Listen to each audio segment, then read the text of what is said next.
What's good, Rudar? What's good? What's good? All right. What's up, Tony Hayabusa? Chaos, McKinney Sands here. What's good? What's good? Never a dull day in Destiny. Never a dull day in Destiny, that's for sure. And today is included. Eventually there will be a dull day in Destiny. Surely, right? Surely, months from now, it will come to an end. The insanity, the chaos, the craziness. But today is not that day, I say. Nay. Today is peak drama in Destiny right now. We got a crazy news story here. Check this out. Ex-Destiny 2 developers call Bungie a toxic and dysfunctional workplace. Wow. Wow. Oh, no. What do you think happened? What went down? What is this all about? What is this business? What's good, Maggie? What's good? Shout out in the chat to everyone that's here. Appreciate you tuning in. Click it on the live stream. We got some news to cover. Kickoff in 2 hours. Kickoff for what? The World Cup? Who's going to win? Rudar with the sub. 76 months, Rudar. Let's go.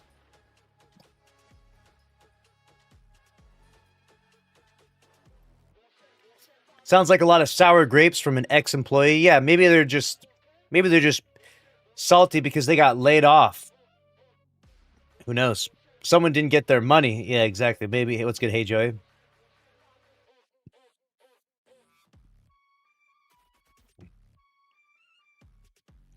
USA picked to win versus Australia. Oh, really? That's right. I know nothing about soccer or football or whatever the hell, but I guess go team, go America. Is that what I'm supposed to say?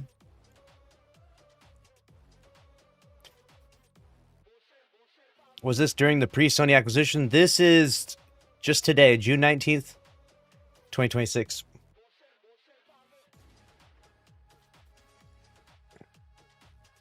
I'm an old guy now, and I got emotional a little bit when UMBW streamed the last day. Thank you, Pedro Finney. I'm happy to hear that. We had a good time. We're going to be together hanging out at GCX too. We're going to do a live stream there showing everyone the final Destiny event. It'll be the last ever Destiny event. What's good, Maggie? What's good, Blowster? Go football? Hell yeah, let's get this cup. That's what I'm saying.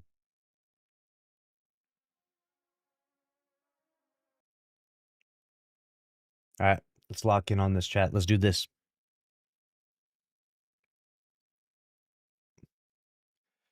All right, it's time. It's time.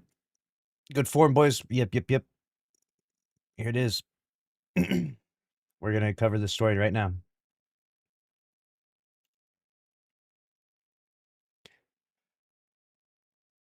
Oh, no. Ex-Destiny 2 developers call Bungie a toxic and dysfunctional workplace. This article went live just today. In fact, like 2 hours ago, this went live. Do you think there is some validity to this, or is this just a sour Bungie employee that didn't make out like a bandit like Pete Parsons? Let's see what we're cooking up in this article today. In recent years, Bungie has faced a series of setbacks that have now led to major layoffs. While many saw the situation coming, it remains a sad moment for the studio. and it only gets worse. Obviously, we know that Destiny 2 has met its demise, right? Destiny 2 died, and it did so that Marathon could live.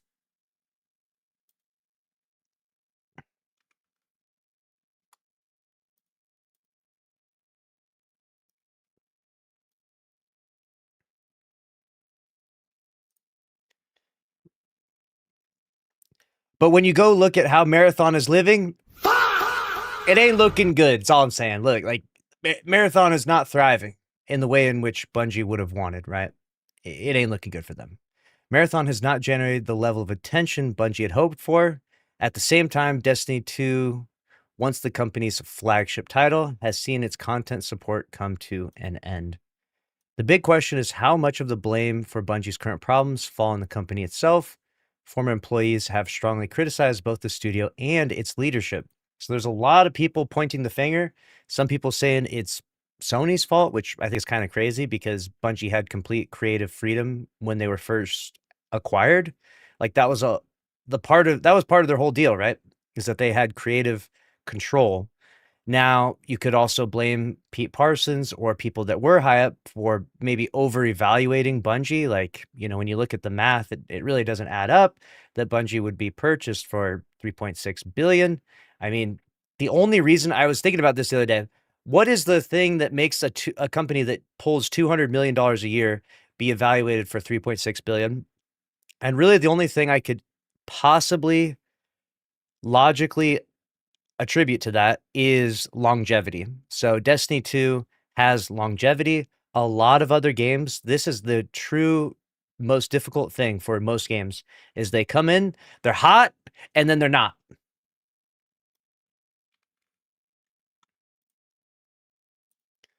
Like best example of this is Arc Raiders. This game was mega hot for 5 months, and now it is not. Now it is in mass decline, right?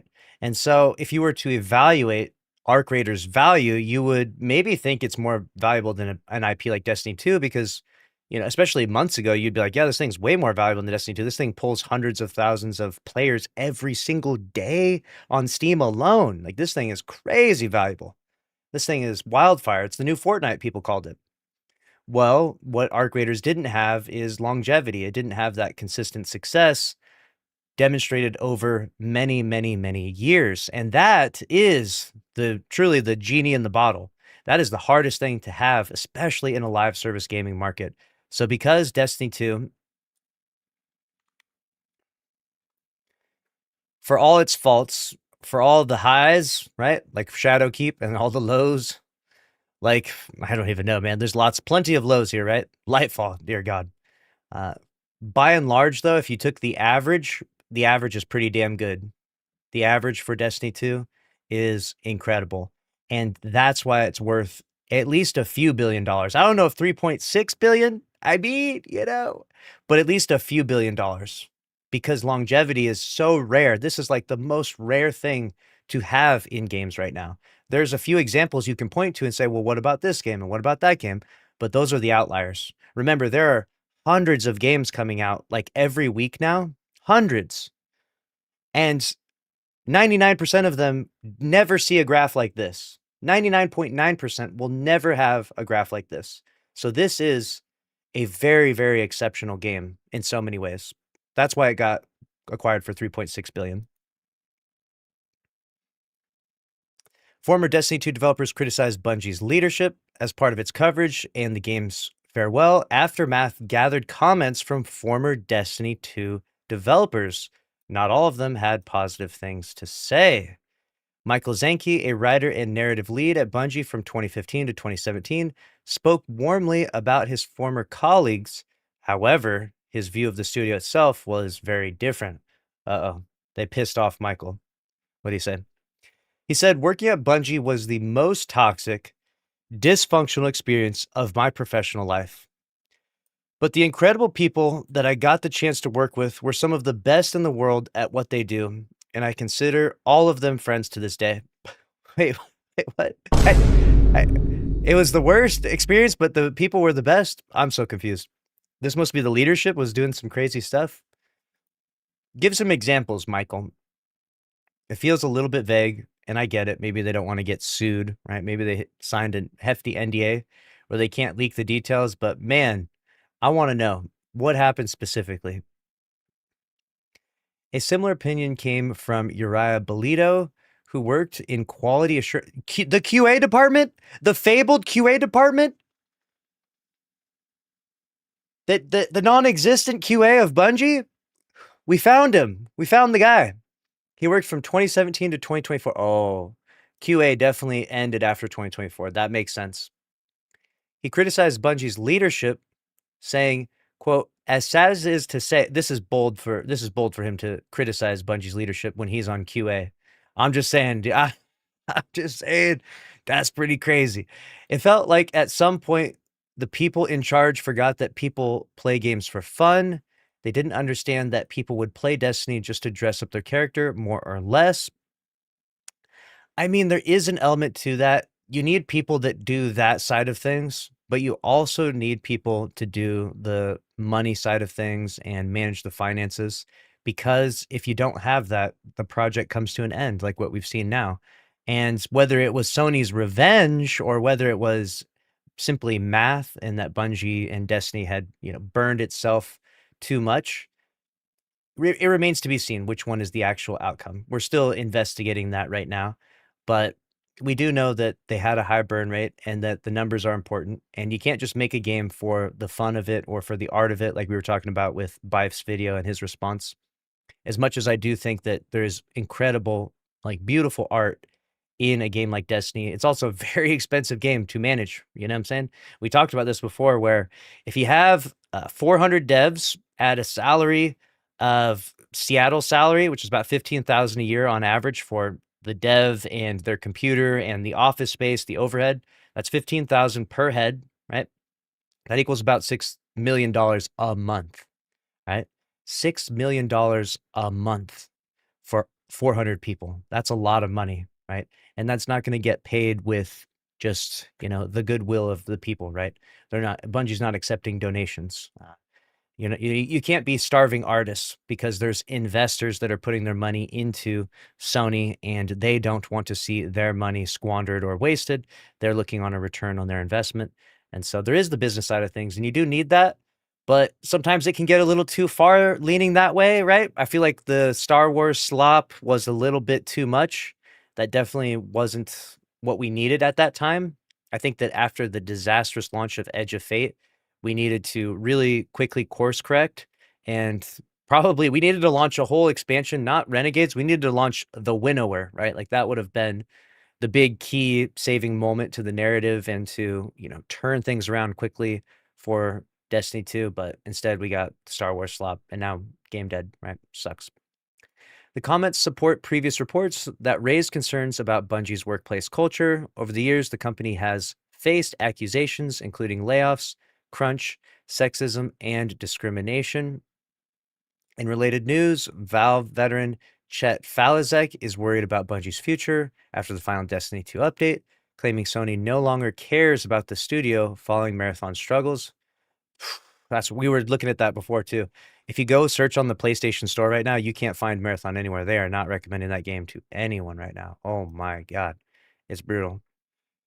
Pretty crazy stuff.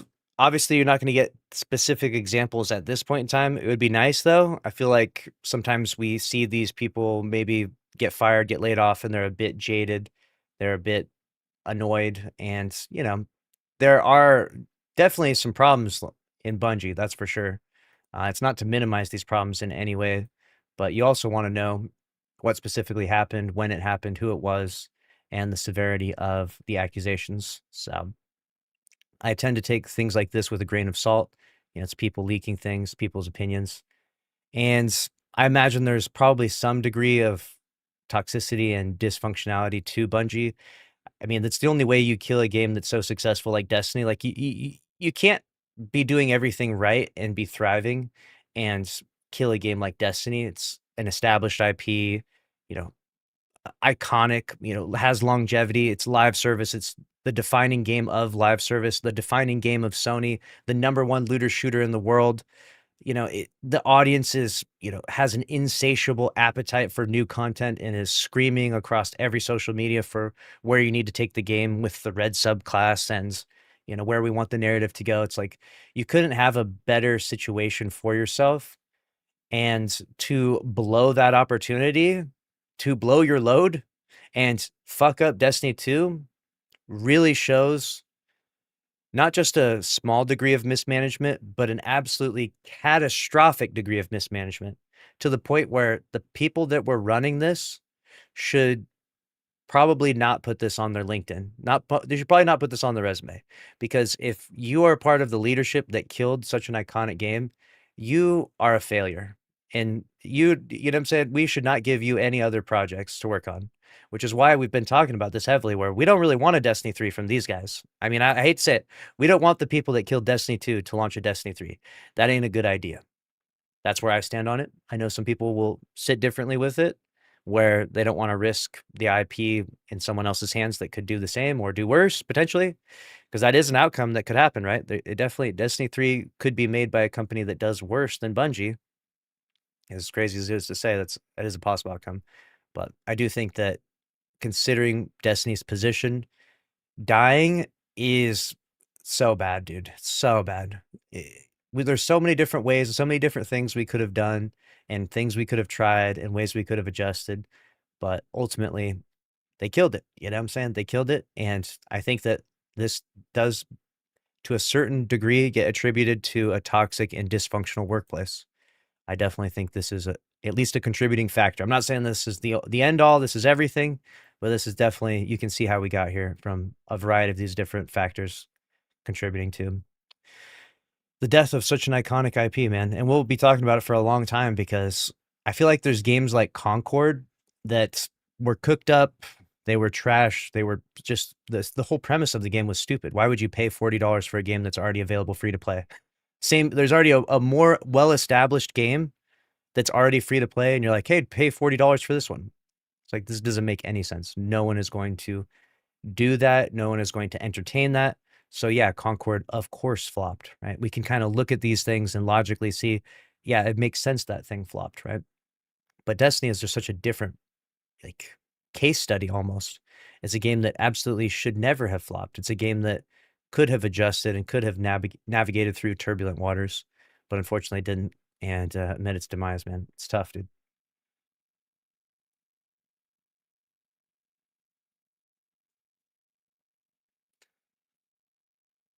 Someone said the ones that killed Destiny 2 need to sit in the corner. Oh, man. If physical copies exist, someone said, Marathon is at the Dollar General in the bargain bin. Oh, man. Oh, man. Oh, man. Yeah, his NDA expired. Yeah, I believe so. Crazy stuff.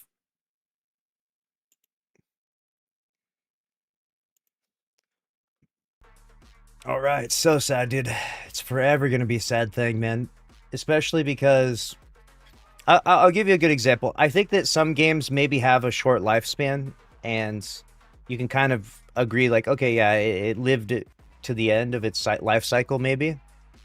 And you can kind of accept it. But I feel like Destiny was nowhere near its end. Destiny had a lot more life left in it, you know?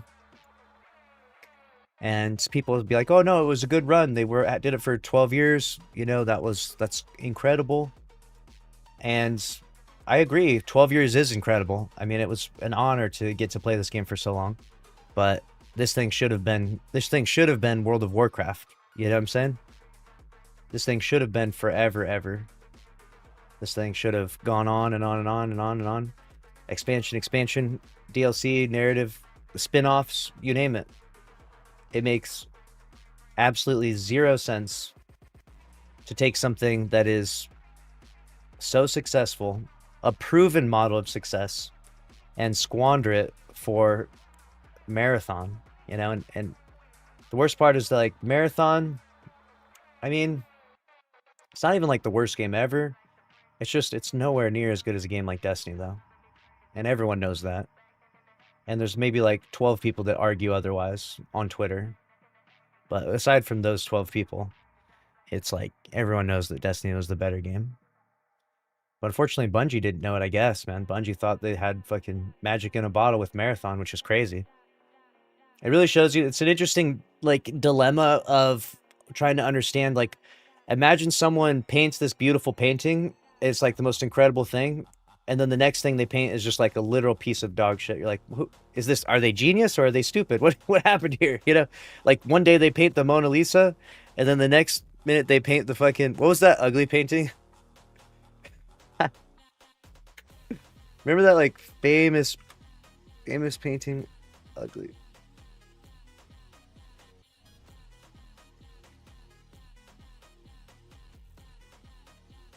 Trying to remember this one, dude. This was hilarious. Um, I don't remember it. Call of Duty is a better game, dude. Damn.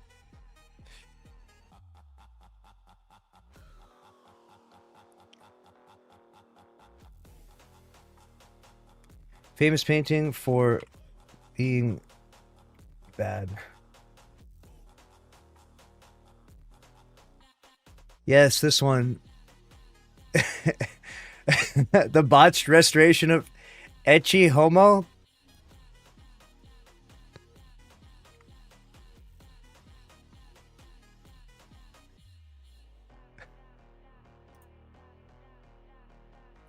Is this, am I saying this right? Ecce Homo?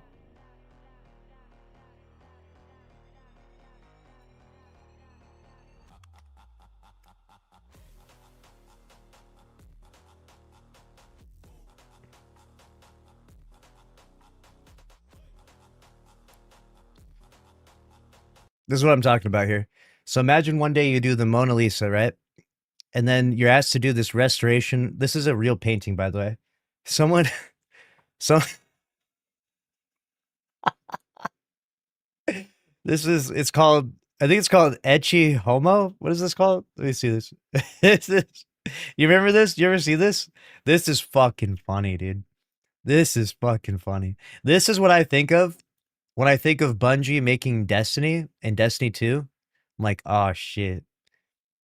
And then when I think of this, I'm like, yeah, this is Marathon. You know, this is the Bungie CEO that worked on Destiny 1, and then he went to work on Concord afterwards. My God, so bad. The part that's so fascinating to me too, though, is like, how can you have one stroke of genius in one moment, and then the next, just the absolute most dumbfounded, like, you know what I'm saying? Like, that's the part that doesn't make any sense to me. There's no congruent, you know, like, how do you, it's like you have one moment, you're like 500 IQ galaxy brain, and the next moment, like two brain cells. Doesn't make sense to me how you go from one to the next, man. It was really, I think that's the most perplexing thing about all of it, right? I think you'd want to see people that make something that's a prolific work of art, and then everything they do is just fucking, it's a banger after a banger. You know, it's kind of what Bungie was for a while. It was like, dude, they were making Halo, and then after Halo is Destiny. We're like, God damn, these guys can fucking cook. These guys get sci-fi, dude. These guys get sci-fi better than anyone else.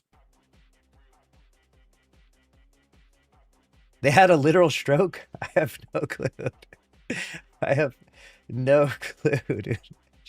Is it, I'm gonna say this, is that ugly recreation of a painting called Ecce Homo, E-C-C-E Homo? Is that, am I saying that right?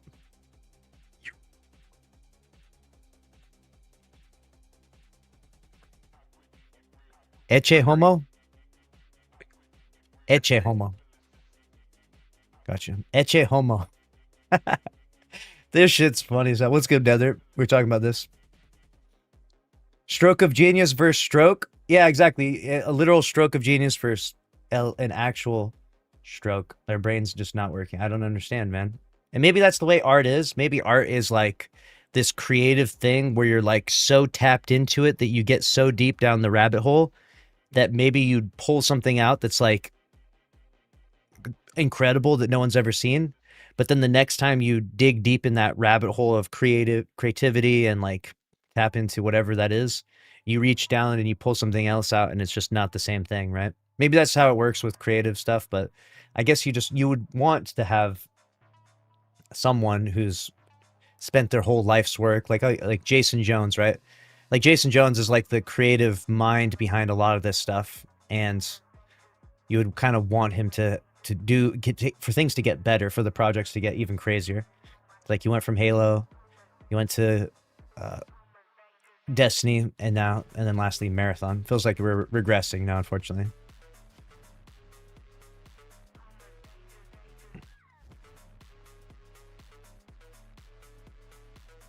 There's Wild spamming the chat and Event E. What's that? Productive? Spamming what?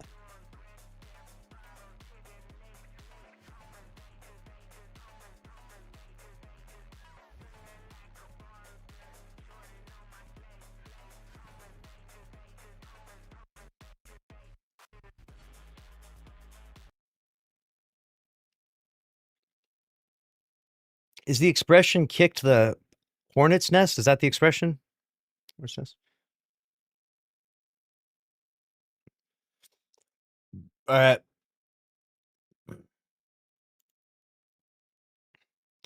Asdacross kicked the hornet's nest with this one. In response to Sony seeking revenge on Bungie, as was reported by this journalist Sylvain here, Asdacross quote tweeted this, which now has almost 1 million views on Twitter. Dear Lord. This caught the attention of everyone. This is top trending right now. This stopped looking like a business decision a while ago. Destiny is profitable. Bungie is valuable. Walking away from both isn't the market talking, it's Sony choosing to burn down an era rather than admit any part of it worked. Wow. Now, this was actually community noted, and it was referencing how they missed their 45% margins. That community note seems to be removed right now. Someone was responding to this, or he responds to this rather. He says, Destiny was never profitable. Where are we getting this information? The studio went independent because of Destiny, right? Expanded year over year. Yeah, exactly. By the way, you don't go independent without making a good amount of money, right? Like if you're able to go independent, you're crushing it. Let's be real about that. What year did they go independent? What was the exact date that Bungie went independent from Activision?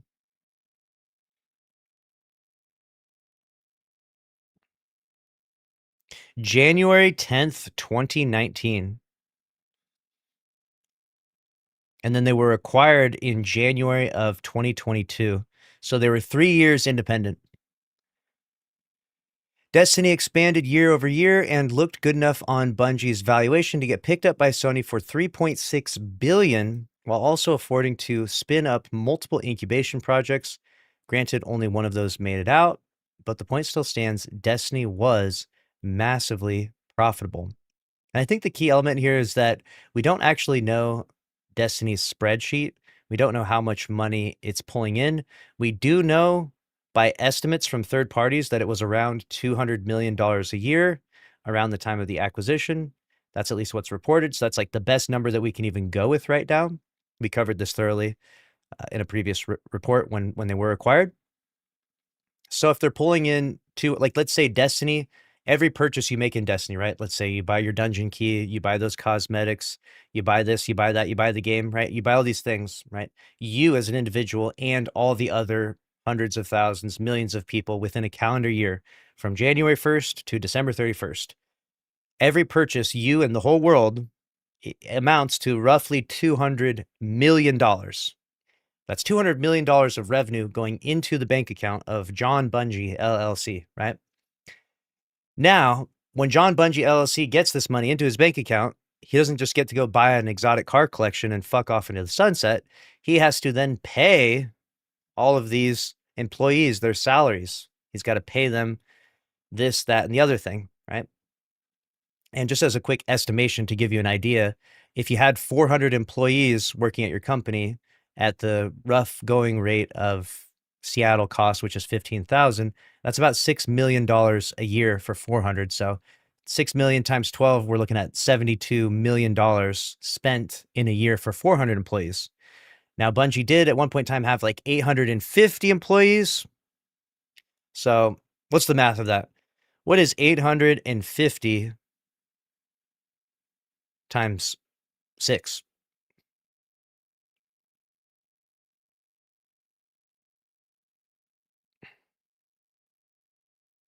850 times 6 million.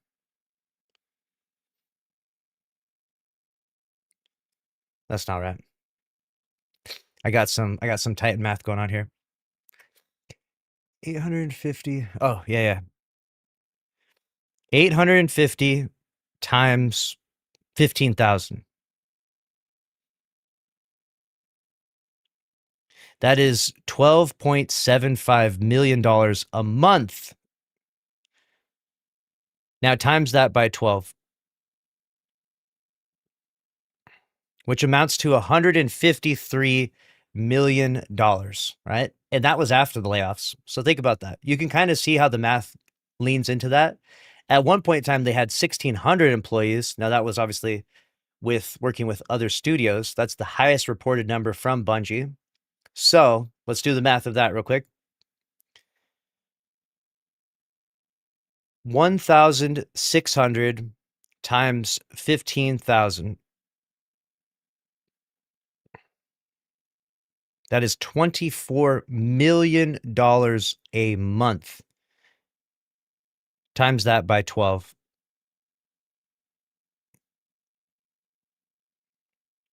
That is $288 million a year. You see where we're at, right? You see how like here we're spending, the employees are about, like, this is like almost $300 million a year spent.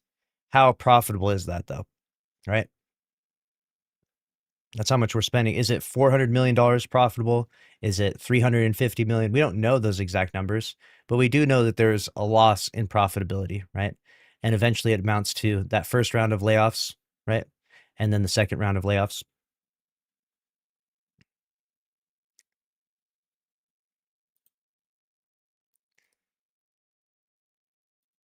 Salt Agrippo said the community note is so dumb, and the community note's gone, by the way. Missing revenue projections does in no way mean not making profit. And saying that right now, it costs more to support than it makes. Yeah, I'm sure with how bad the year of the prophecy was, but Destiny 2 obviously printed money when it was supported. Like, I'm seeing people saying Destiny was losing money since Forsaken. Are we serious? Do you think Bungie started with 7 incubation projects and built a new HQ in Seattle while at a flat loss for 5+ years? I have a bridge to sell you. Not meeting expectations equals not profitable. And then he said the community note is gone. LOL GG's.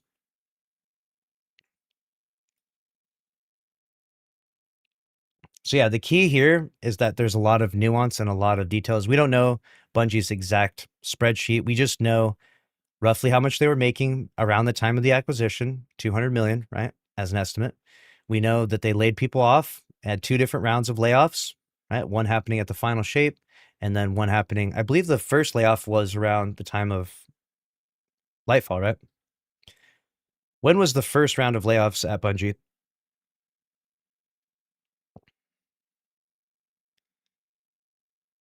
That was October 30th, 2023. Yeah. So this was right here.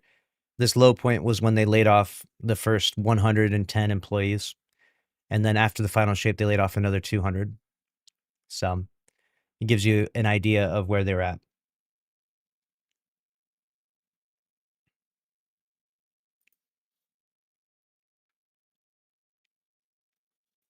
So the point is still, though, I talked about this previously in a video, which is that if you're pulling in $200 million a year, you are doing something incredible, right? If in the process you're spending, $200 million, right?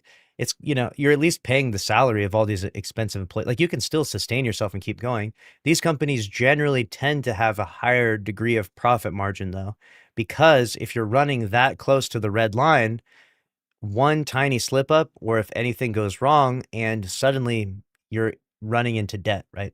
So we previously heard famously from like Phil Spencer that Xbox looks for like a 30% profit margin. So That way there's some more room for error. There's room for things to, when they start to go bad, when shit starts to hit the fan, you can call it quits before you've burned too much money, right? This is something that these companies do not want to do. They don't want to lose money. They want to make safe bets. They want to make bets that are guaranteed W's because they want their investors to feel like if they give all of their money to this company, they will get a return on their investment. So that's why there's that profitability margin that's attributed and accounted for.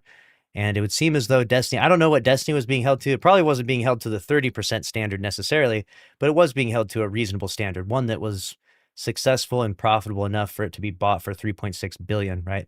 Just 3 years after going independent. It is an interesting debate. I would love to get more information on the topic because I find this topic to be absolutely fascinating. I do feel like they called it quits. They threw in the towel maybe a little too early. I don't know what they could have done. Like, here's the thing, can you do more layoffs? Probably not. At this point in time, it feels like the only real solution is that Bungie is maybe too expensive of a studio for this. Would Bungie accept a bunch of pay cuts? Probably not, right? Would a new studio that does it for cheaper be able to do as good of a job? We don't know. It's hard to say. We're in such an interesting predicament, right? A game like Destiny that's generating all this revenue, though, being just axed so fast is crazy. To go from our biggest day ever, Final Shape, to being dead 2 years later is a crazy fast turnaround. And it just goes to show you that anything can happen, man. These games, like look at Arc Raiders. If you think that Arc Raiders, 4 months ago, if you asked me what Arc Raiders is doing, I would say this game is the best game ever. This game is immune. This is the new Fortnite. But now you look at Arc Raiders and you're like, holy shit, what went wrong? Does Arc Raiders have 2 years left in it or 10 years? We don't know, but it ain't looking good. What about Marathon, right? This thing is cooked though. Let's be real. This thing don't have 2 years in it. This thing don't have 2 months in it. This thing is every end is a new beginning is being drafted right now at Bungie in regards to Marathon. This thing is done for, dude. God.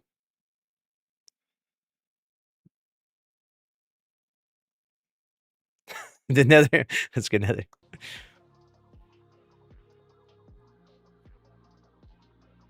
How did they determine these projections? Was it based on Bungie leadership or unrealistic promises? They what projections? So they just set a certain profitability margin for themselves, right? So like we said, if you spend 200 million a year, let's say, or if you make 200 million a year, then a 30% profitability margin, what would that be? If your company makes $200 million a year and you're expecting a 30% profitability margin, how much can you possibly spend on employees and overhead costs cumulatively so that you can still have a 30% profitability margin after that calendar year?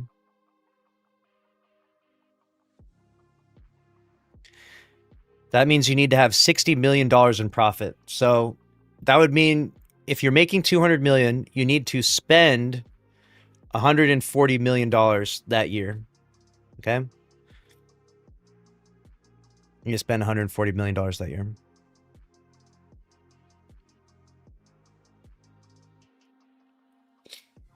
So that's back to the numbers. That's like back to the what is that, 6 million times 400, right? That ended up being 72 million. Yeah. So that's like an 800 dev studio, basically. Every marathon has a finish line. That's true. Fuck. I'm glad you like that. Yeah, if you guys know any other funny sound bits, feel free to shoot them off if you see them online. I had to add that one. That's so good. That shit was killing me.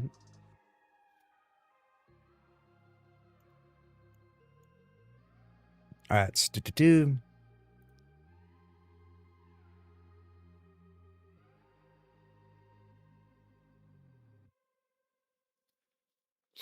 Oh no.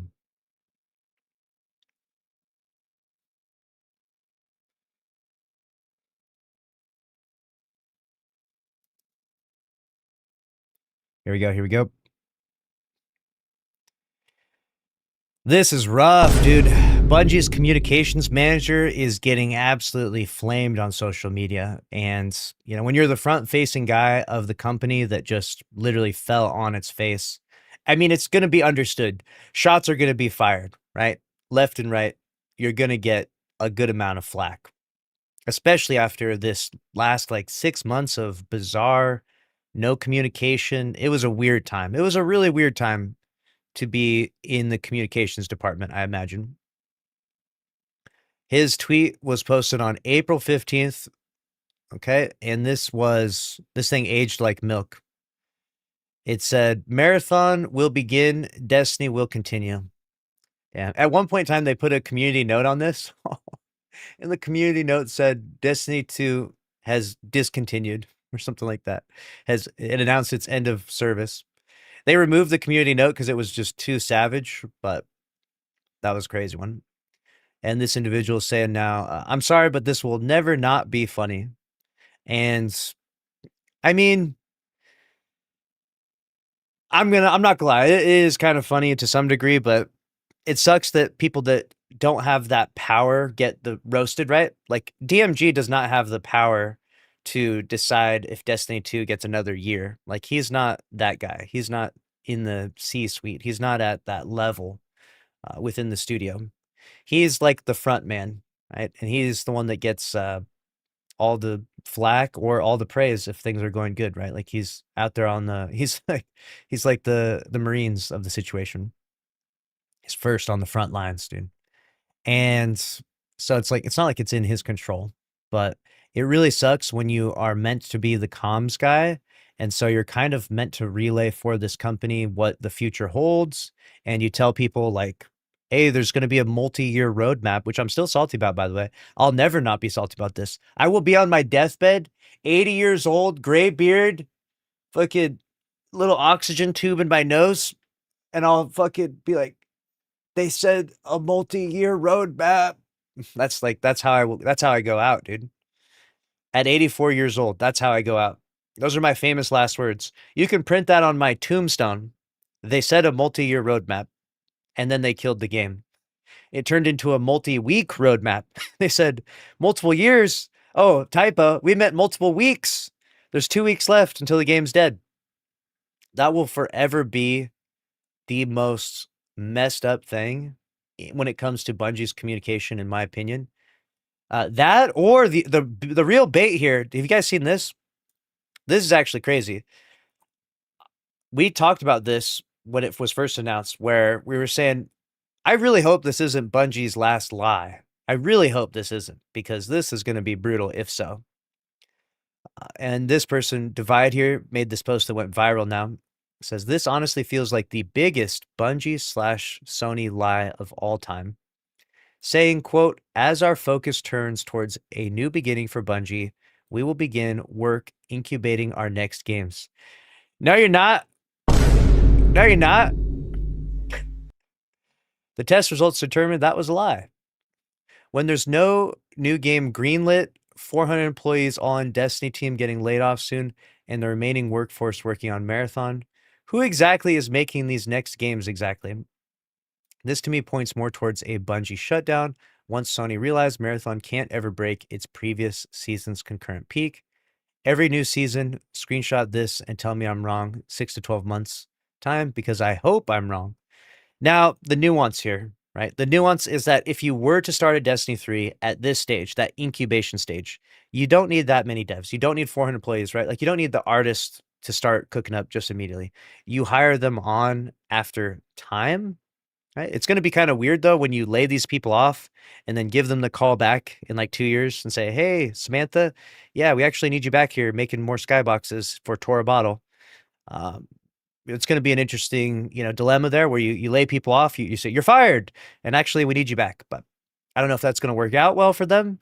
It obviously would have been better to see this coming to a certain degree and use that to begin the incubation of Destiny 3, which we should have done, around this point in time, right? As soon as this happened, honestly, you know what would have been the most peak news ever? If they announced that they were laying off 220 employees, but then also they gave you the good news of Destiny 3. You're like, all right, you know what? People are getting laid off. That sucks. But at least we're getting Destiny 3. Like, I don't know. Somehow you got to make it work because the good and the bad need to go together when it comes to news delivery. If you're going to deliver the most horrible news ever, layoffs, then at least give something good along the way. Dear God. Was it a lie to say that they were begin work incubating their games? I think that it was not exactly a lie in the strict sense, but it felt a bit facetious, if that makes sense.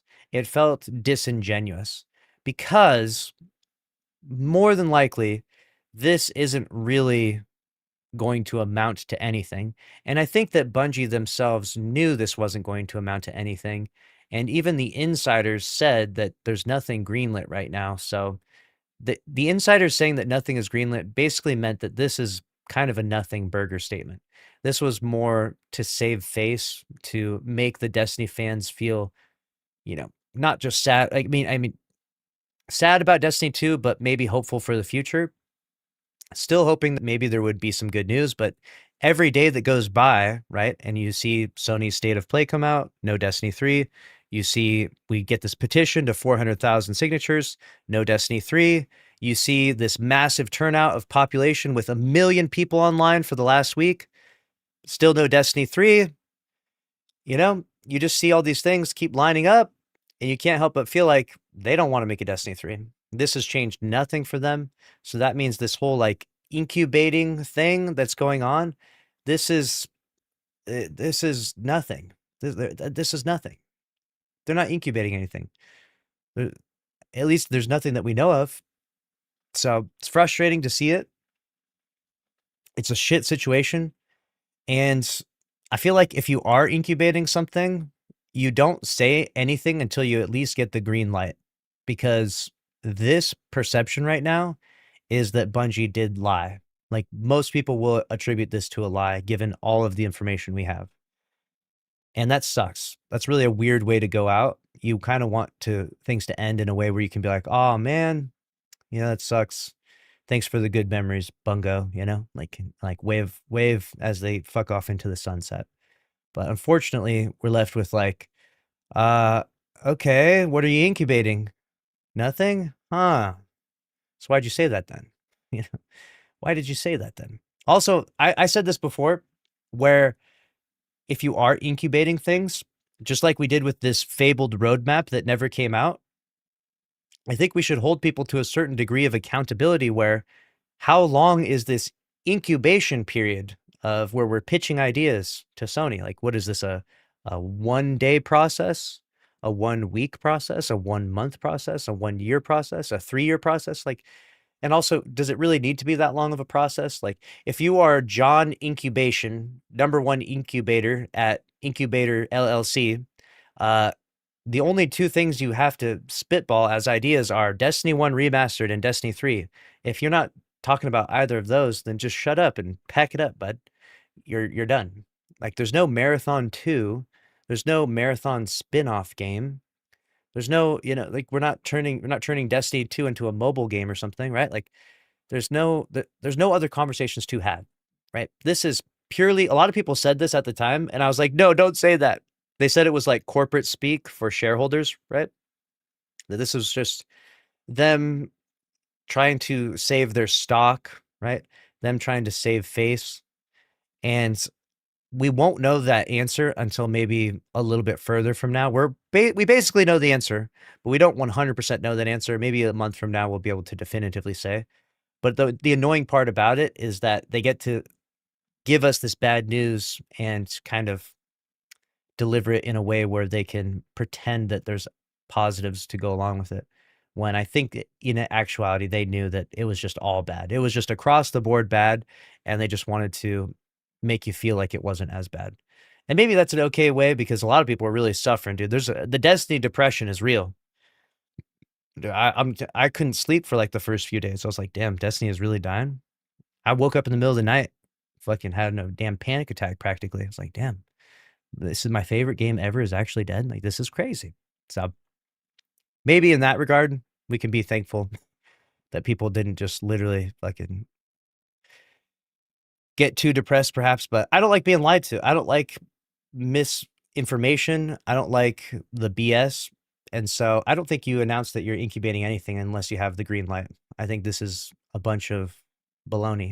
This is a bunch of hogwash. And if this is the last thing they do, if this is the last thing that Bungie does is leave us with a lie, dude, I'm telling you right now, that would be the shit cherry on top of the shit cake for them. And I hope that's not the case. I hope they prove me wrong, and I hope that we see something get greenlit because as it stands right now, it's looking brutal. And the other part about it too is that it almost feels like it's Bungie deflecting onto Sony. Like, well, guys, we wanted to make Destiny 2, but Big Papa Sony said no. And we pitched, we incubated the idea, and we pitched the idea that we make a Destiny 3, but they said no, and it's that big bad Sony's fault. You know, they won't let us do nothing. It's like, yeah, because you fucking killed a multi-billion-dollar IP. You launched a trash game marathon. Of course they don't want you to do anything. It's not Sony's fault. Don't try to pass the buck or, scapegoat onto Sony here. Just accept that you suck and just admit, like, yeah, we suck. Yeah, we did the whole Edge of Fate thing. That sucked. And then we followed it up with Star Wars slop. So we suck. So yeah, we're just going to fuck off and deuces. And we'll see you in the unemployment line. And that's a wrap. That's just what you say. Just be honest about it. You know what I'm saying? Just be like, yeah, we don't know what the fuck we're doing. We lost the plot, dude, a long time ago. We made a character called Nimbus and a whole fucking campaign called Lightfall. And yeah, just had a big MacGuffin out of nowhere. Like, yeah, I mean, we might be dumb as hell. You know what I'm saying?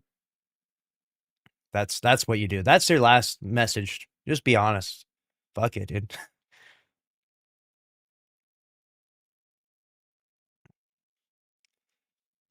They need to get away from Sony again. I don't think it has anything to do with Sony. I don't think that Sony is this big, bad, evil, big, bad man doing bad things to Bungie, torturing them, twisting their nipples. Nothing like that, dude. There's nothing like that going on. Maybe the CEO twisting Pete Parsons' nipples but that's like some other kinky thing. Like, you know what I'm saying? That might be some of its own, BDSM behind closed doors type thing. But aside from that, Sony is not the big bad here, right? Bungie mismanaged this thing. Bungie had every opportunity to make Destiny 2 be a profitable, successful thing, but they were unable to. And unfortunately, it's on them.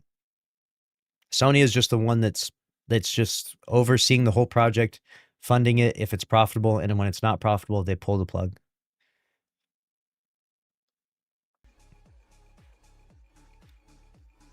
Laughed my ass off. Nimbus killed Destiny, dude.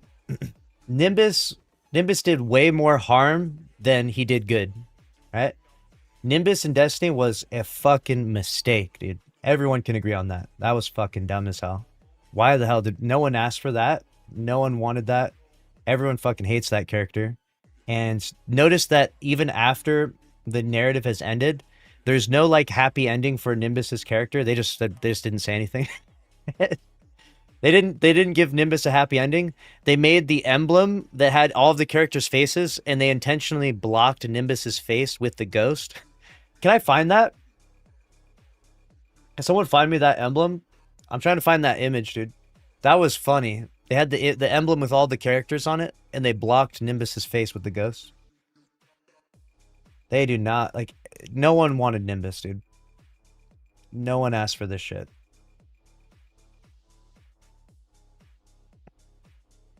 Have you noticed that every studio that sold their soul to mega corporations, all of them are paying the price? Many of the studios that Xbox is closing were good indie studios. It can happen. It can happen. The games go corporate and they kind of lose their soul. The other issue is that these games kind of have maybe a certain life cycle of relevancy. I'll give you a good example. I really like the Lord of the Rings movies. They're good. But I don't know if I would watch 20 of them. I like the Harry Potter movies. I don't know if I would watch 40 Harry Potter movies. I feel like after Harry Potter 34, I'd be like, all right, like, we're kind of milking it here, bud. Like, you know what I'm saying? Like, maybe there's a limit to these games and entertainment media, perhaps. I don't know. So sometimes I feel like that can be an element, or at least fatigue can be an element.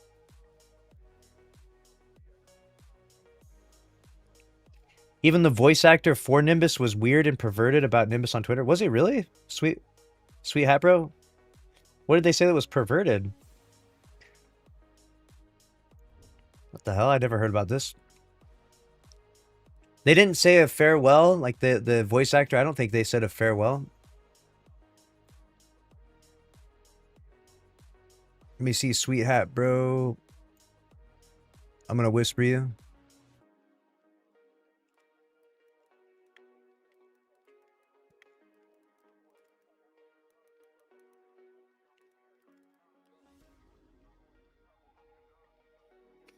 He used to post zoomed in pics of Nimbus's ass and say things like mine.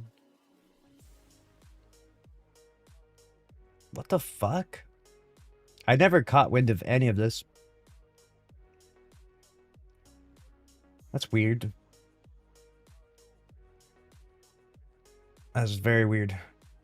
Did I miss the drama about toxicity? I think you missed it, bud. You'll have to watch. You'll have to go subscribe to the YouTube, bud. You didn't lock in, dude. You didn't lock in with the notifications. What were you doing? What were you doing, crazy? I sent you a DM on Whisper, sweet hat, bro. If you could find that for me, that would be crazy. Was Glad the voice actor for Nimbus?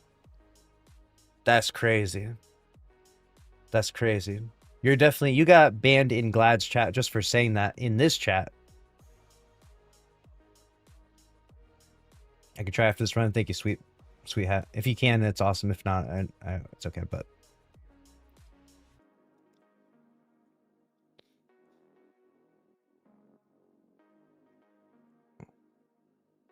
Who was the voice actor for Nimbus in Destiny 2? What's their Twitter account?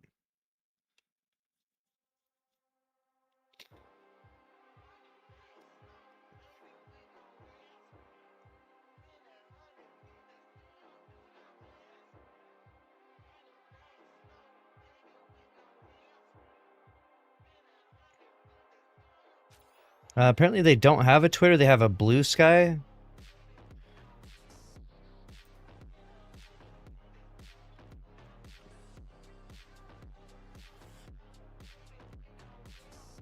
Did you see those posts on Blue Sky, or they did have a Twitter before?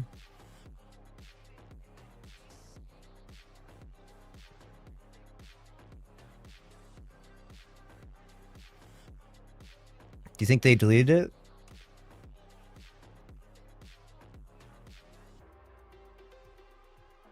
They've been to their Twitter?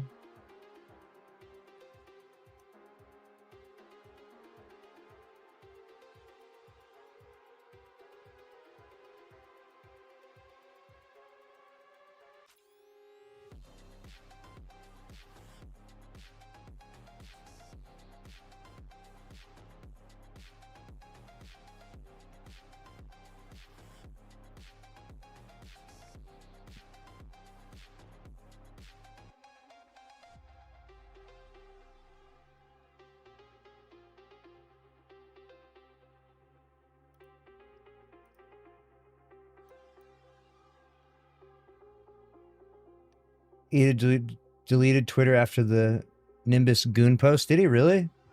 No way. So this is their...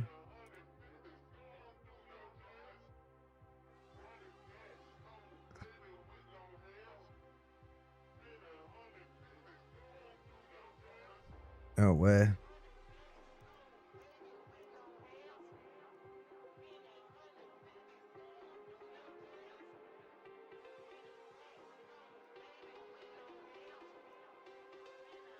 I hope Bungie can bounce back from this, dude. That would be... We'll see. This is fascinating. I never spent any time looking into this because I just was busy or just didn't really care that much.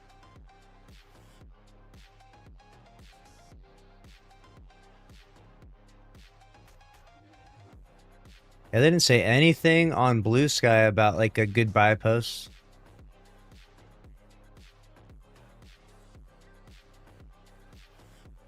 That's crazy. Everyone goon. No, it's them gooning. It's that they were making their own goon posts of their own character, I guess. That's crazy. The only tweet I found from them is this. This says, "Oh, that's Marin Miller liking my TD Headcanon voice tweet. Okay." Lily the Draw Dork says their voice is so gender and also a perfect headcanon voice for TD. If you catch me making animation clips, don't worry about it. I don't need to go wash my eyes real quick. Sorry guys. Wash my eyes with some bleach.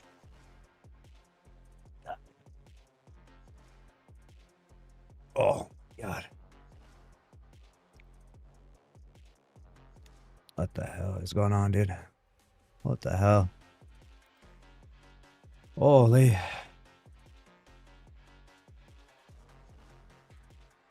That's crazy.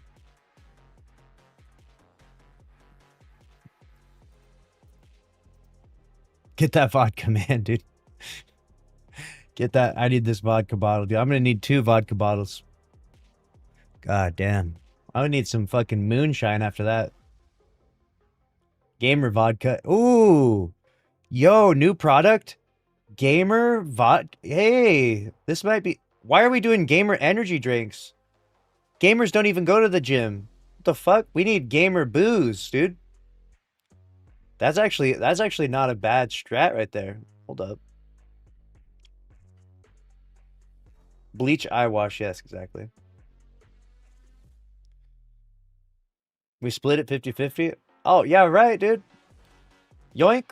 No credit given at all, Tony Habius. That was entirely my original idea. It's already patented, dude.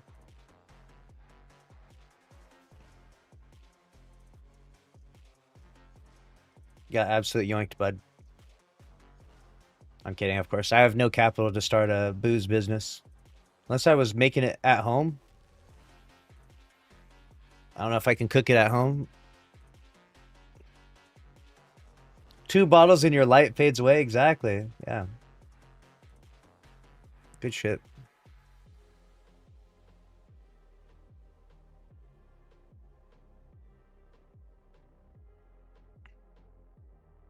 I'll come back to that Nimbus video later on.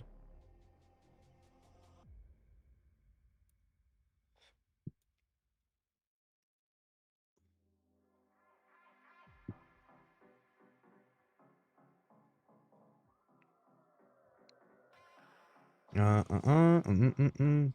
right. I think I covered all of those news stories that I wanted to. So that's epic and awesome.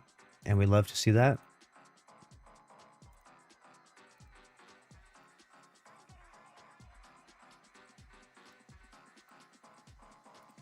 All right, let's see what videos we got here.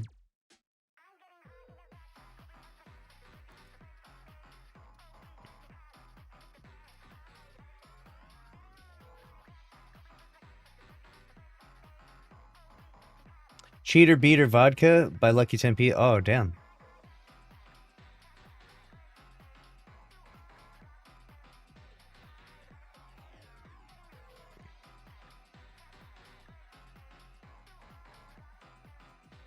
Oh, no. Oh, no. Guys, you're here for an easy solo Argos 5 feet, but you really don't need 5 feet. You could do 4 feet. This was found by M77 on YouTube. So you want to start the encounter and you want to joining allies in the back of the area. So behind you when you spawn in, go down a little bit.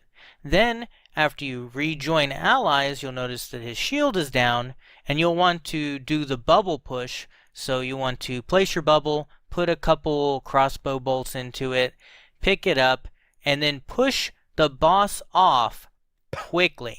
So put 2 bolts, pick it up, hit him in the... Poor Argos, dude. This guy. Argos really had it the worst. Like, Argos got beat world's first by an LFG team. That's already kind of embarrassing, right? Like, that's kind of shameful as like a raid boss if you get clapped by a bunch of randos that didn't ever play together until the day of. And then he got solo farmed a ton. It was like one of the best solos, I guess. This is a good thing or a bad thing. And now bro is just getting cheesed out of the fucking wazoo right here. Holy shit. Back of his belly button area, I guess. So you wanna kind of hit that spine so that he starts to fall down. When he falls down, he'll respawn, and if he respawns before he does his crystal effect, he won't do his crystal effect. His DPS will not end.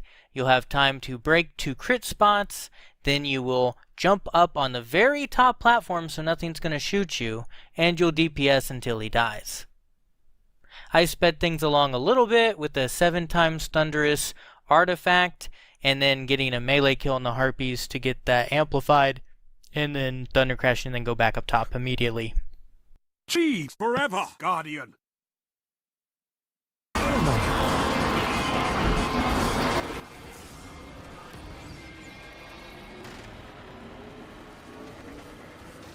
So you push him.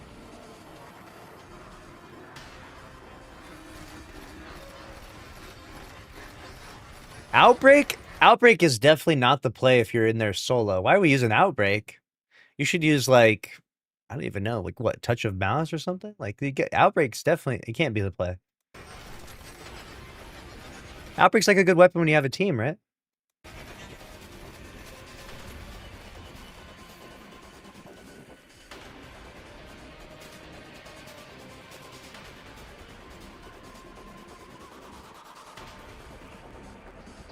Oh, this is fucked, dude.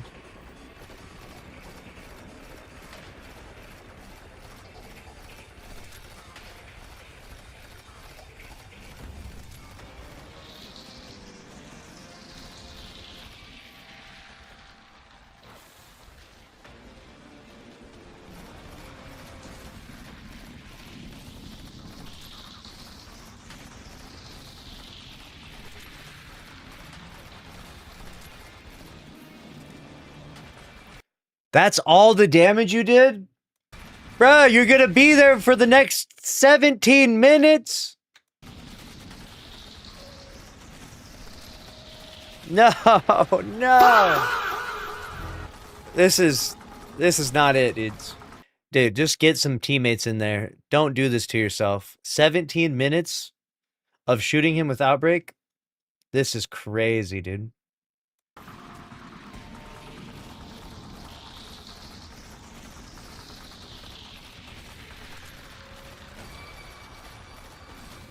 This is what I need cheater beater vodka for, dude.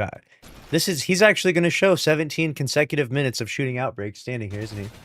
Watch this. He's going to stand here first. He is. Look, I'm skipping ahead.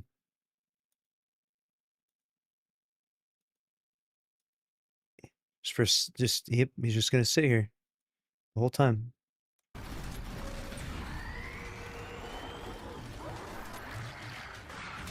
Don't do this to yourselves. Don't do this to yourselves. Destiny 2 players will do anything but make a friend. They'll do anything but make a friend. They're like, fuck it, dude. It might take me an hour and a half to clear this thing, but it's way better than making a friend and doing it in 5 minutes. Like, what are we doing? What are we doing? What do people say in the comments of this? If someone stuck a Titan bubble up my metal asshole, I'd quit the DPS phase too. Take the damn loot. I'm calling out today.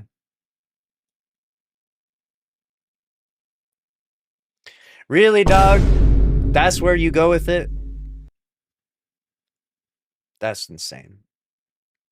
If you ever find a witness cheese, please release it. Nobody wants to run that raid, and I don't have the exotic, but maybe if this encounter can be broken, people... Guys! Nobody wants to run the greatest raid that was ever created in Destiny? This is the worst, dude. This is the worst timeline. You could probably couple it with an artifact glitch and get crazy T-crash damage. Yes, actually, that's what you want to do.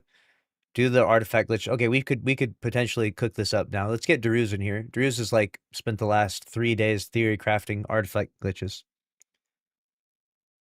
I don't know why, but to me, when I get TP, it doesn't start the damage phase. That's insane.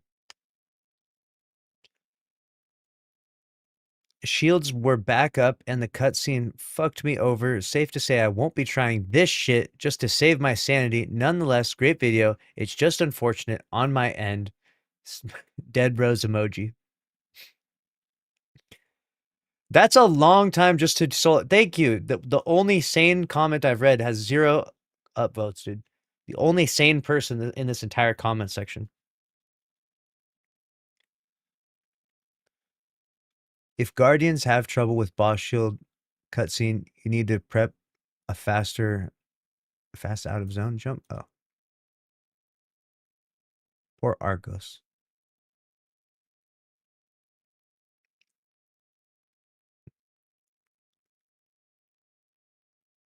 Should we go do this? That was 17 minutes with the artifact. What did he have on with the artifact? What did he? Oh my god. We're going to come back to this, dude. What's the most galaxy brain strat you could cook up with that?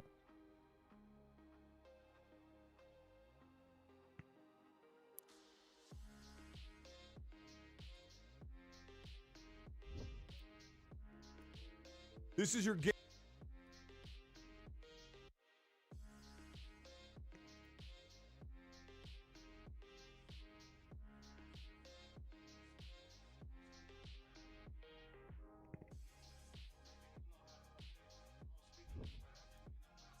So there's this guy.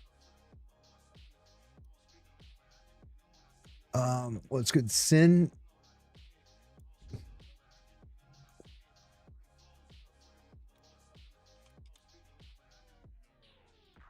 SYNAES.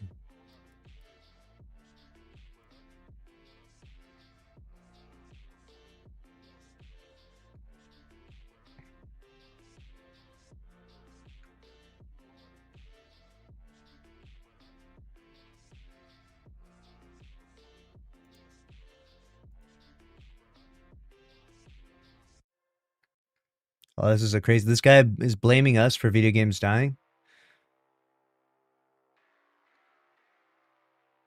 When did he post this? Maybe June 16th.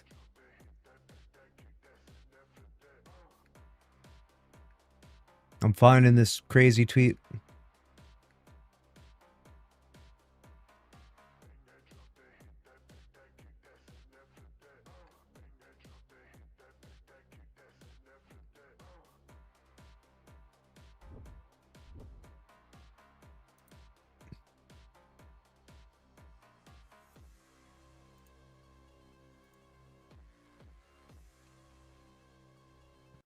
Oh no.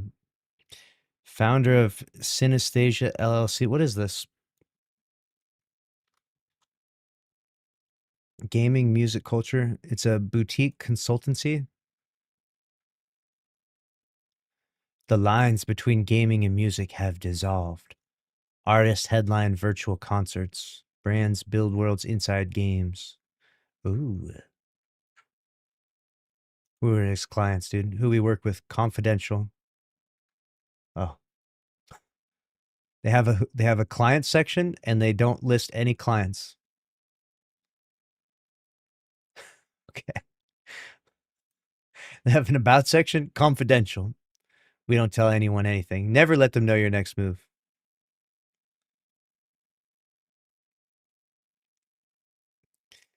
JP Kellums has spent his career building experiences that shouldn't exist yet. Oh, damn. Oh, no. He's the lead producer of Fortnite Festival. Oh, no. He does the Fortnite concerts.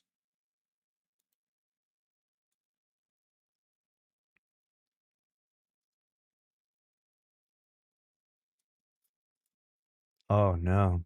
All right.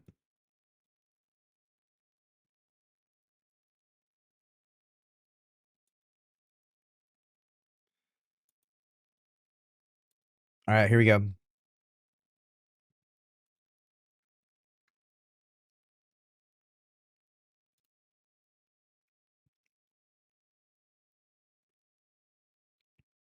This guy is getting absolutely jumped in the streets of Twitter right now. And the reason why is because he's blaming gamers for the failure of the recent games.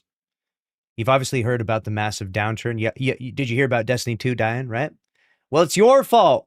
It died, apparently. This guy works formerly for Epic Games, and I think he does like the Fortnite festival, apparently. This is on the website. This is what he had to say. Video games are not a charity. They aren't art you hang up in a museum. We don't have billionaire patrons who will pay $200+ million for a vanity project. These things need to be commercially viable, but too many in the enthusiast media, influencers among them, have spent so long tearing down everything, DLC, microtransactions, loot boxes, AI, etc., that they've created a huge rift between the economics of the industry and player expectations. So, what he's saying is that video games are a consumer product, right? You don't just have, Elon Musk, who's a trillionaire, randomly funding charity projects that, gain zero profit, right? These things are meant to be profitable, and these games have various different monetization strategies, whether it be vicious loot boxes, gambling, microtransactions, you name it, right? We've seen some of these games, they have some pretty rough ones, right? Gotcha mechanics, dear God. And so content creators, influencers, and really just the community. I mean, you'll just go on Reddit. You can find plenty of people roasting Bungie's microtransactions or various different gotcha mechanics in other games and stuff like that. So it's not just like content creators, it's the community as well that, we criticize these companies when they try to, weaponize powerful game mechanics to make money, pay to win mechanics. And apparently this is creating a huge rift between the economics of the industry and player expectations. So let's see what they have to say. So tell me, who is going to buy a business running at 3% contribution margin to leave loss-making studios open? In case this gorgeous idea of double A, where everyone says Clair Obscur and they can't say anything else, magically starts printing money, if that actually worked, everyone would already be doing it. The industry needs to reset its cost structures, and to do so, it's going to incur a lot of pain on places that don't actually make money. And y'all need to put a mirror in front of yourselves when you ask why, because you'll be staring right at a big reason. You've taken a particular glee at tearing down the industry over the past 3 to 5 years, and now you're surprised at what you see. Oof.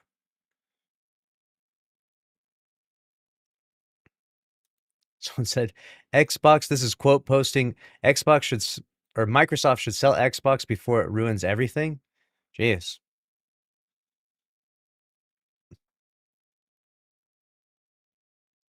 Oh man.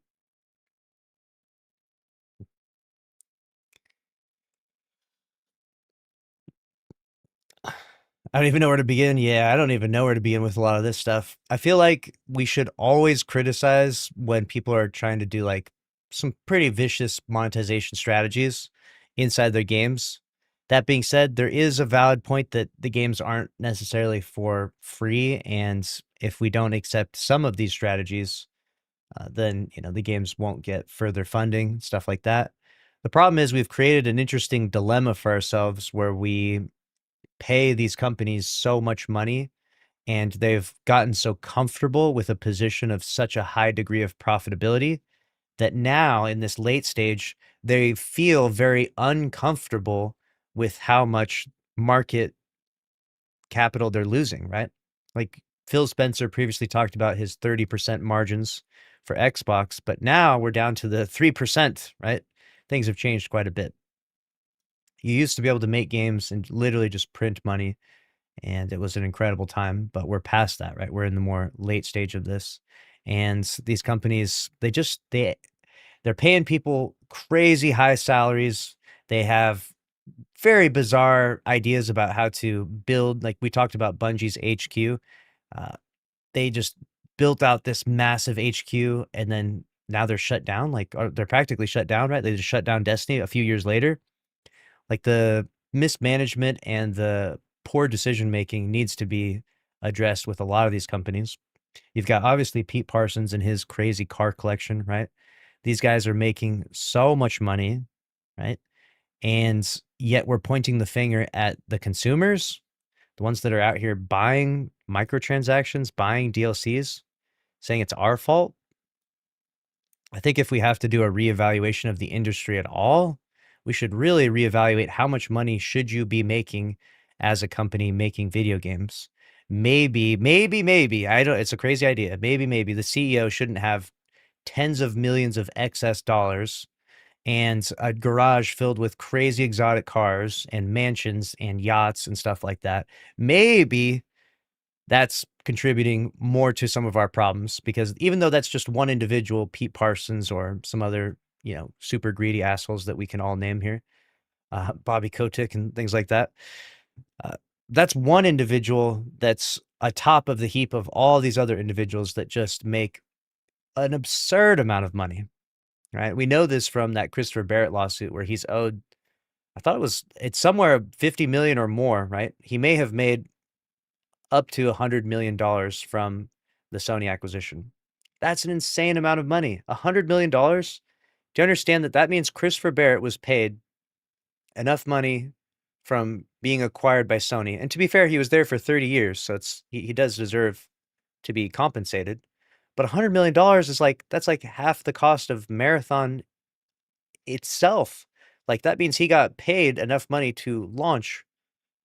I mean, not that Marathon would make you your money back, but he got paid enough to make a Marathon. Like, what the hell? Like, I feel like we got the whole system backwards here.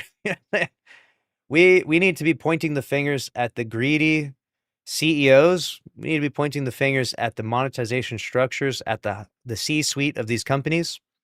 We do not need to point down to the lowly peasants paying $70 for video games and $20 for cosmetics inside Destiny 2. It's not your fault, and your criticisms are not misguided or attributing to the culture collapsing. Like, it's so ridiculous. It's so insane to me, dude. Wow.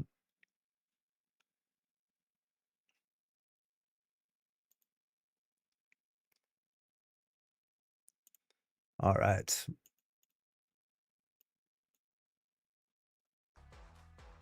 That was a crazy one.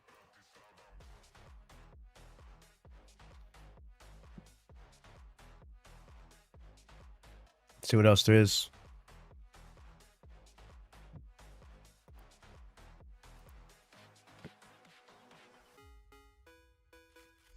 Stop Killing Games just lost and Ubisoft is celebrating? Oh, no.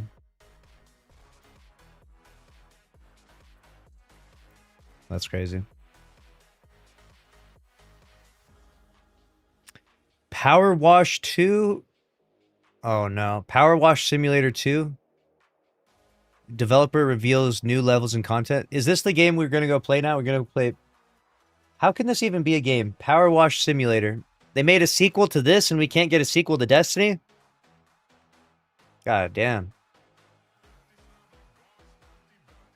Gotta be kidding me.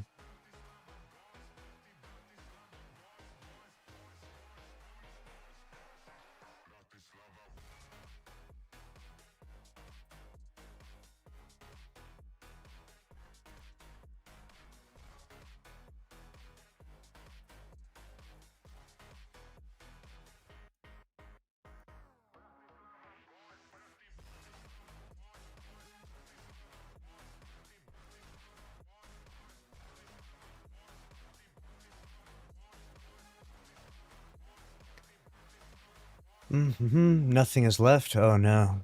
The Xbox drama is crazy, man. Gotta play Mecha Chameleon. I might hop on and play Warframe later because apparently there's like a Destiny mission or Destiny homage. Homage? What's that word? There's a Destiny thing in Warframe.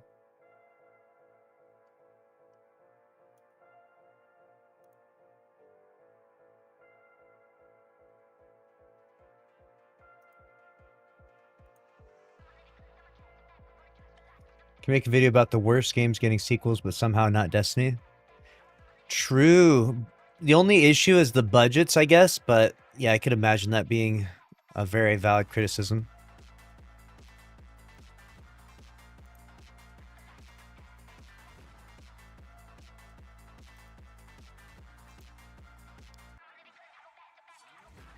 Marty O'Donnell's got a lot of interesting stuff here. Marty O'Donnell says this was never true. We got the vague title. What are we? You got the click to solve fucking videos. Marty O'Donnell embracing his inner YouTuber at the ripe age of 80 years old is incredible to me. This is awesome. This is inspiration for me right here. The feature that made games worse forever. What are you talking about? When we went from cartridges to discs. The jingle is so bad we knew it was ending. The left moved, not the right. Uh-oh. Do you really need to prep for a zombie apocalypse?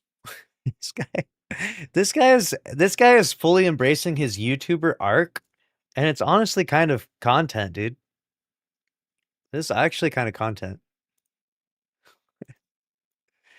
It's crazy to me. You're never too late to start in life, chat. Remember that. Marty O'Donnell has become a YouTuber. That's incredible. Absolutely incredible.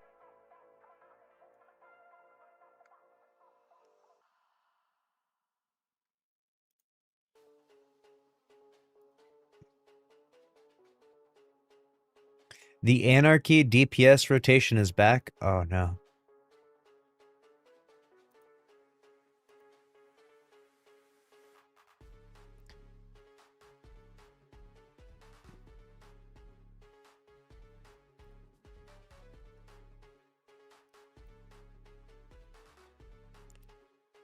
Angriest ice cream shop owner ever.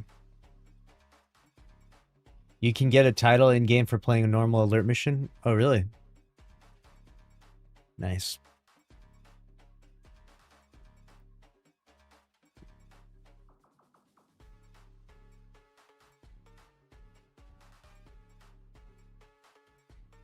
Yeah, this is it right here. Raid Shadow Constellations update.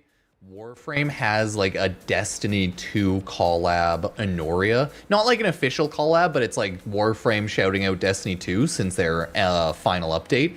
Make your own fate, the Telesto Saturn Honoria. So you have 7 days to run this exterminate on Telesto Saturn.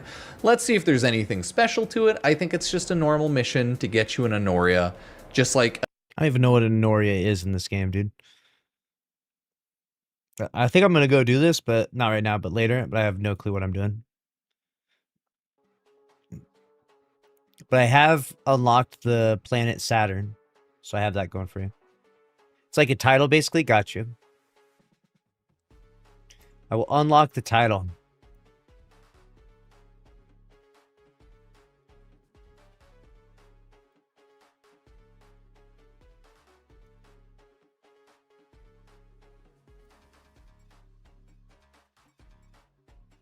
This week in video games.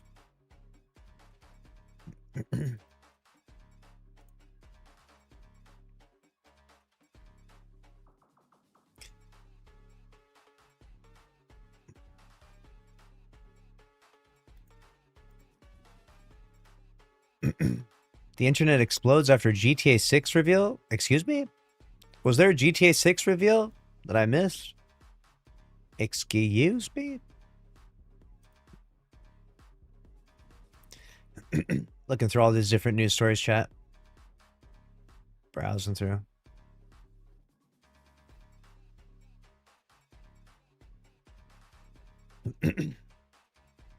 Oh, no.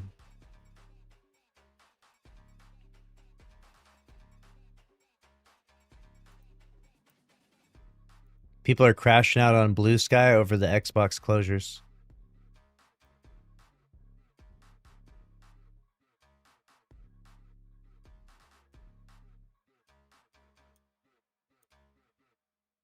Oh, God.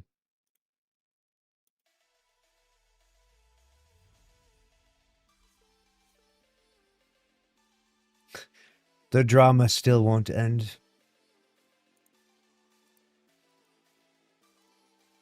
What's Houndish doing? Zer's insane armor. Oh, Zer's got some shit? Oh, let's go see what Zer's got. Alright, let's load into the game, dude. Let's do this.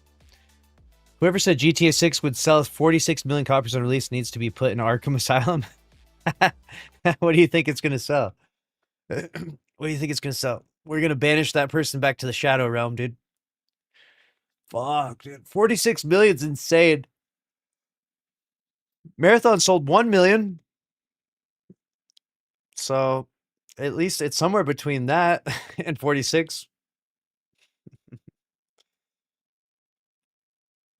That's what the industry analysts are saying. We don't know if that's going to be accurate, but I guess that's what they're predicting right now.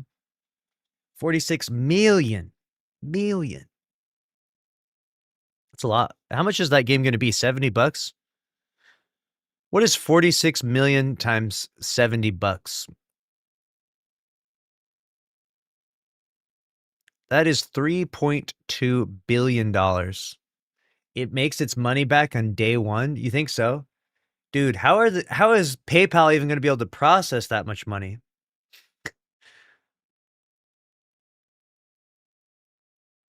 Community challenge, excision, ergo sum. This is the retcon we were talking about. We're going back, baby.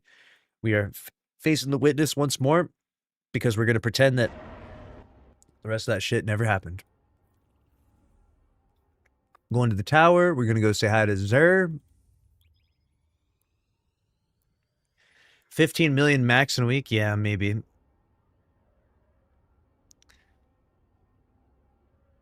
How many copies did GTA 5 sell on its first day?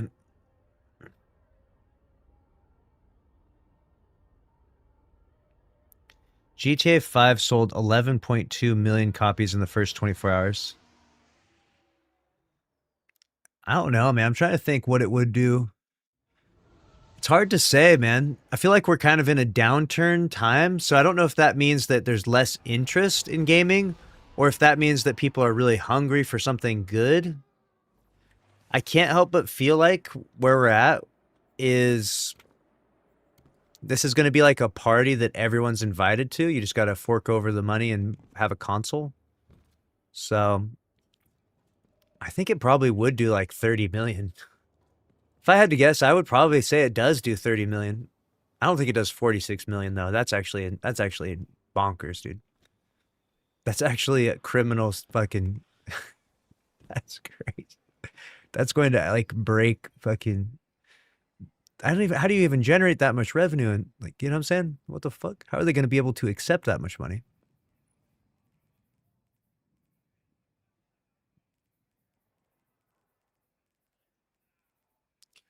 Oh, no way. He literally has Bushido armor.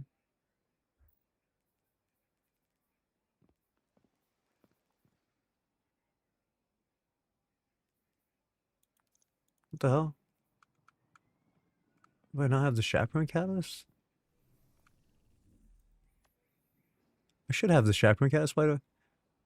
Is this new? Is the Chaperone Catalyst new, chat? I have this.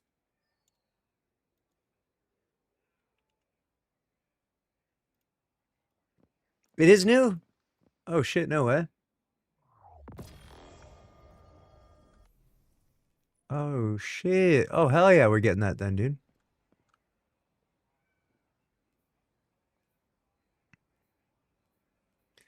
Golly.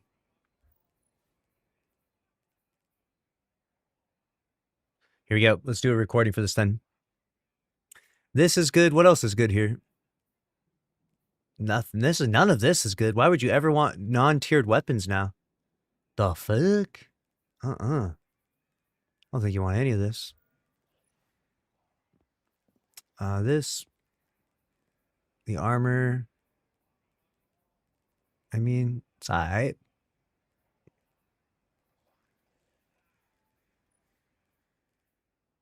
This is sick, dude. This is your PSA that Zer has the Chaperone Catalyst. 71 strange coins, new catalyst. That's right. If you don't know, they brought a new exotic catalyst for every exotic in the game. So now is your time. You need to go unlock them all if you want, of course. If you want to complete everything, That's what I'm all about, completionist, a little bit at least. I mean, like, I'm not gonna unlock everything in the game, but the exotics and all the catalysts is pretty good. Give you something to do. In the meantime, that's not all he has, though. That's valuable. He also has this Bushido armor here. This has an incredible two-piece perk, one of the best ones in endgame content. Final blows with freshly drawn or reloaded weapons heal you, so it's like a heal clip effect to it. So if you're using weapons that have heal clip on them, you'll know just how powerful that is. It's literally one of the most powerful perks in the game. However, if you have some weapons that you like and they don't have that on them, well, that's where you can put on two-piece of the Bushido armor set here, and then you basically get the same effect with whatever other weapon you want to use. You got the helmet here with 30 class, 25 weapons, and 20 melee. You've got gauntlets with high health melee and class. This would be more for like PvP oriented. Then you've got grenade class and weapons here on the chest.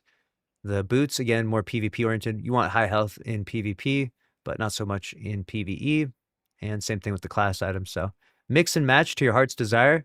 Pick up the armor pieces you want. It's definitely some good stuff, though. Between this armor set, if you don't already have it, and the catalyst, definitely worth going to Xur. As far as the weapons go, none of these are tiered weapons, so I don't think you would want any of these. You could just go get tiered variants that are going to be significantly more powerful. Of course, exotics are there. They're all pretty old, though. And then the usual exotic armor that's here. And that's a wrap on this one. Let me know what you think about it down in the comment section below. You got until the weekend's over, and then Xur's gone, and then you'll have to wait for the next one. And it seems like he might just bring a new catalyst every week, so give you a reason to log in. That's a wrap on this one. See you in the next one. Later.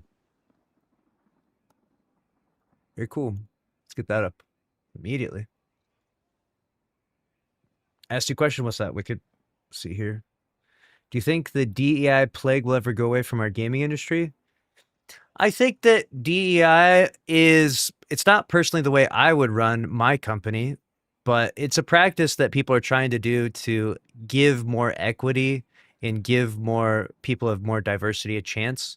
So I kind of see where it comes from. I feel like there's a semblance of a good idea there, but I feel like in practice, we should, when it comes to, a capitalistic society, we should always try to hire people based on their merit and not really worry about their race or their gender or any of that. I don't really think that's as helpful as necessary. I think that we are kind of given handouts when we do stuff like that. So personally, I don't think it's necessary. But the other thing you have to keep in mind is that other people and other businesses have a right to run their companies however they want. If they want to run it with a bunch of DEI, then that's their choice. If it proves to be successful for them, then that's that, that's their choice. And if it proves to be a failure for them, that's they did that to themselves, right?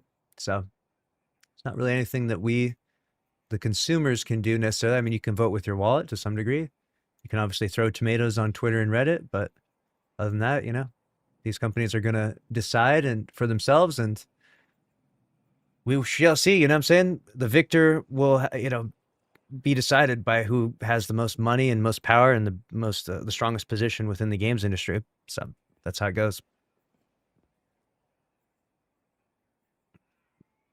Yeah.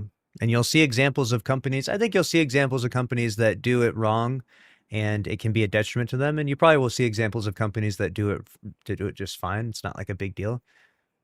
So I'm not saying that it's across the board always a failure, but I don't really invest too much time and energy into it because I'm more a believer of critiquing the arguments and the content itself more so than maybe attacking the people.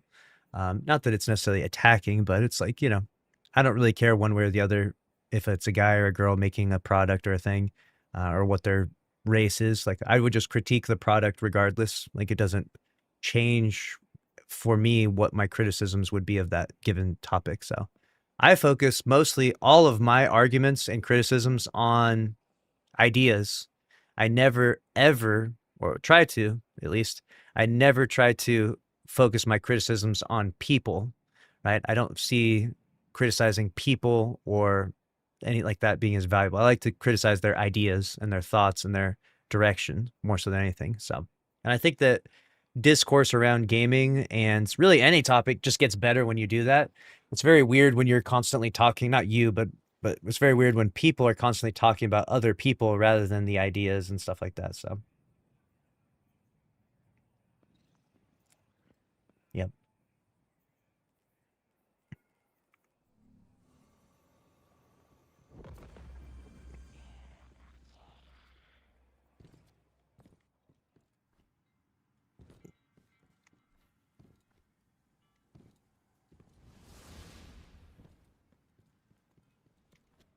All DI is about getting the most qualified no matter who or she is.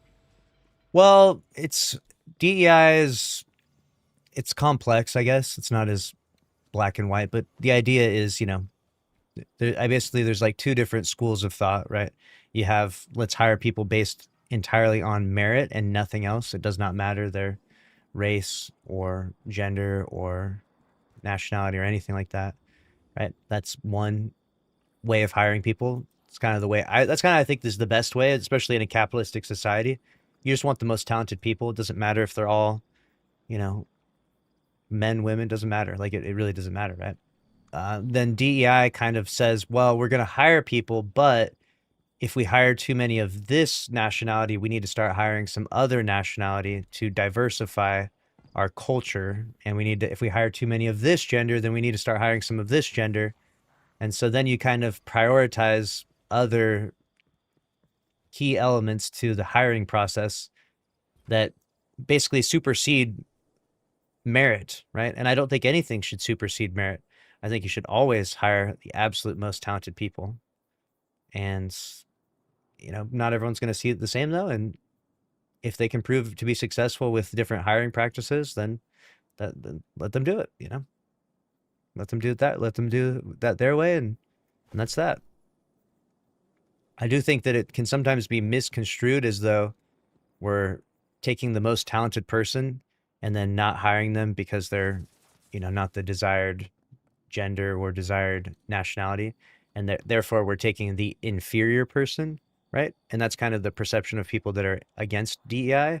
Whereas what proponents for DEI are claiming is that there's two people that are equally capable of doing this job, equally as talented, equally, you know what I'm saying? And then they choose the one that's has more diversification, so that way they have a more diverse culture within their studio. And so it's basically a reframing. It's kind of a classic thing that you find in arguments in general where people frame something one way and then people counter frame it in a different way, right? And it's kind of an exhausting exercise in discourse in general, but it's the way it goes. What the hell is all this?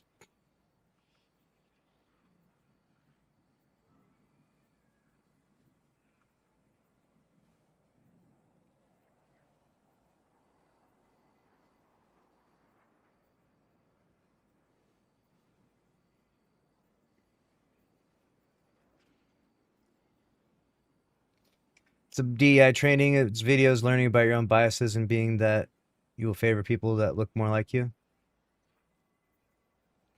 So DI is actually in favor of hiring the most talented people and not missing out on talented people because you're selecting someone who's able to look at yourself.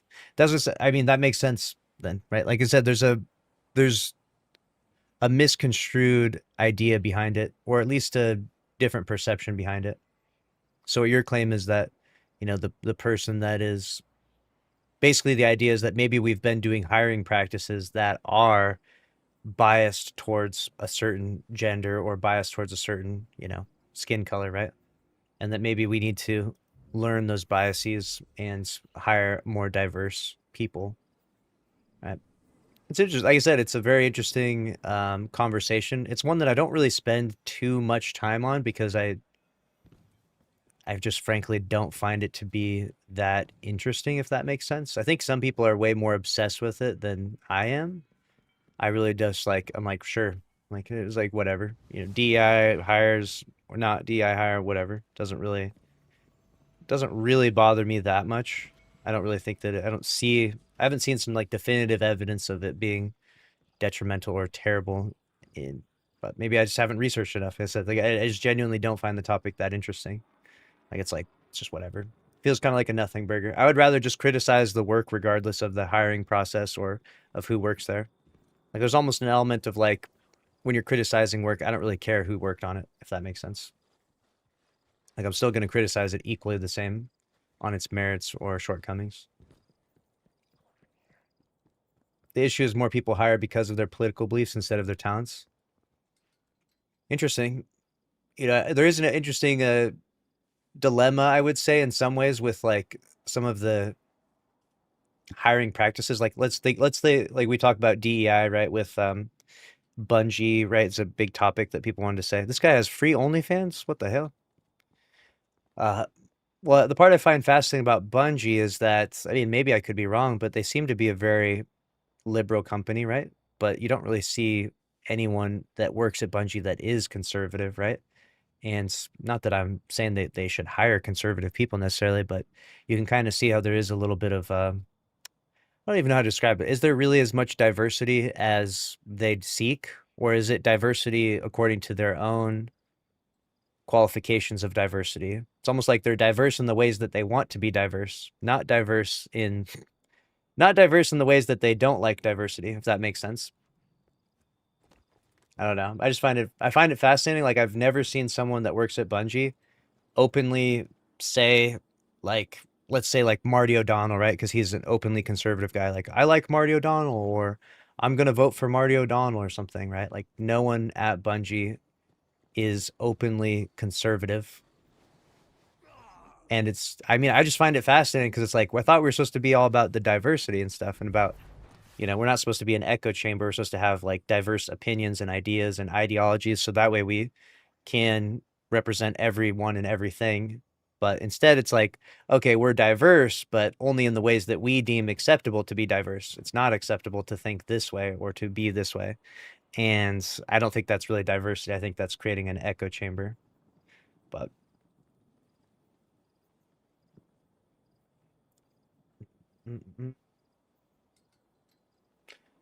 um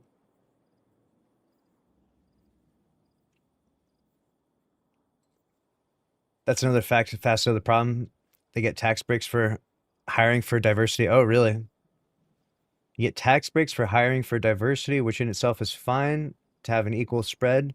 What happens where there isn't enough diversity when combined talent or hiring range? Companies will still want that tax break. Exemptions for qualifications start being made. Interesting. I would love to see more. Um, I would love to see more like specific example. Like obviously, their hiring practices are going to be. It's not going to be like publicly announced, or they're not going to show like this is the guy we were going to hire but didn't or something on a given role or position. But it would be interesting to see like some specific hard examples of maybe someone that wasn't as qualified getting hired for a job while the more qualified person wasn't hired. Like if there was like that nail in the coffin example, that would be fascinating to me to see, I guess. But I don't know. I just haven't really seen anything yet.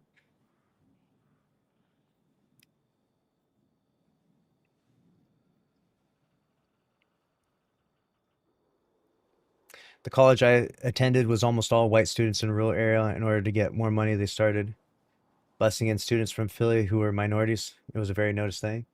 Yeah, there is an interesting element to America where we're trying to be a melting pot, right? Like we do want to accept people that are different than us too. So I would say that there's something really admirable about a country that has a cohesion with people of different race and gender and worldviews. But there is also kind of an underlying culture that exists in America that you kind of have to go along with to a certain degree. Like you can't come over here with like some crazy radical religious ideas from wherever you're coming from and be like, well, I'm going to take my ideas and just continue believing my crazy things in America now. It's like you do have to kind of adopt American culture, and that involves certain things. So it's like there's an interesting push pull where it's like we're trying to be a melting pot, but you can't exactly just be whatever you want in some ways. Like we're not going to take kindly to extremism or certain religious ideologies, right? So it's like a melting pot with an asterisk, and it's a really fascinating conversation. And I love the country America. I love living here. I think it's an incredible place, and these discussions are cool to have for sure. I like you'll go to an American a big city, right? And you'll like walk down the street and you'll see so many diverse people, you know, just coexisting, and it's pretty cool. It's pretty cool to see.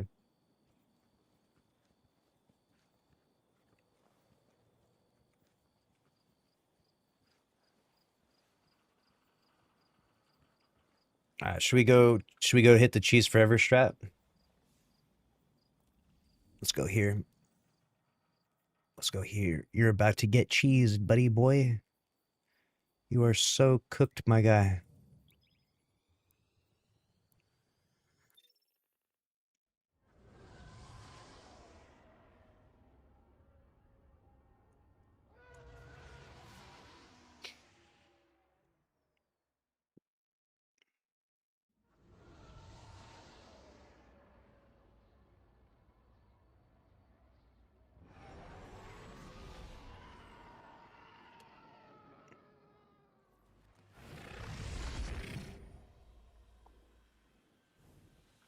So what we need to do to pull this off is we got to put the bubble on.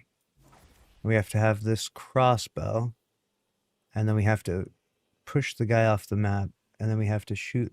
What if I shot like Touch of Malice?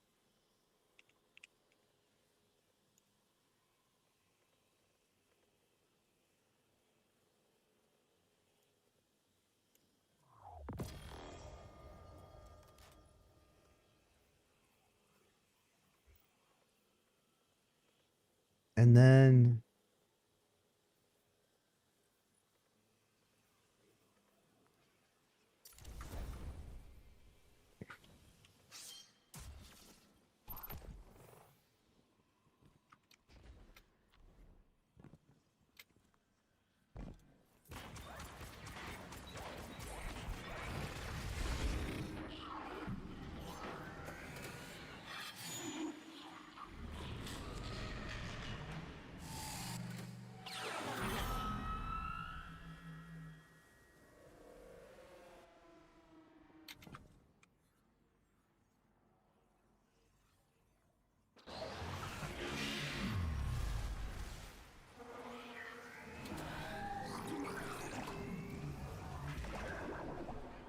hey, what the hell? My jump is scuffed. What the hell jump am I on?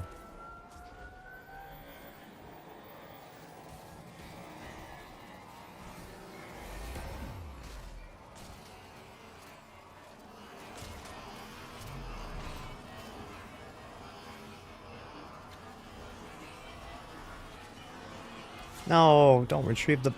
Dude! Dude! The fucking strafe lift?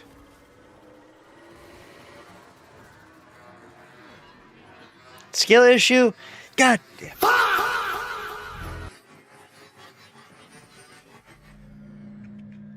That was a practice run, chat. That was a practice run.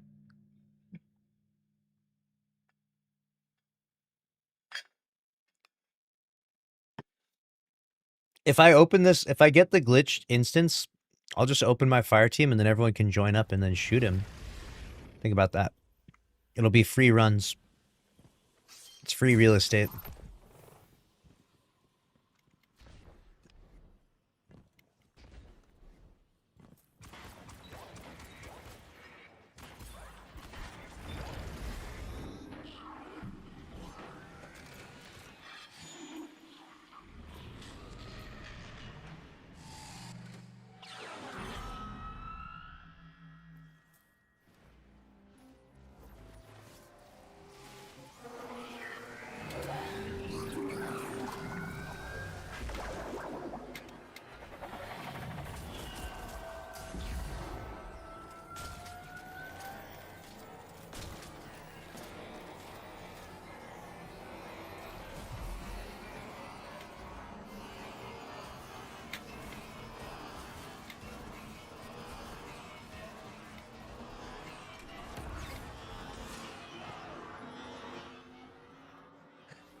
Best glitch ever, dude. Put on these lion rampants so I can actually fucking jump here. Do you do comp carries as well? Yes, I do. I do comp carries. Just send me an ad. Alright? Send me an ad to my Steam. My Steam username is Astacross. Go ahead and add me. We'll get you in there, bud. Get you to max rank.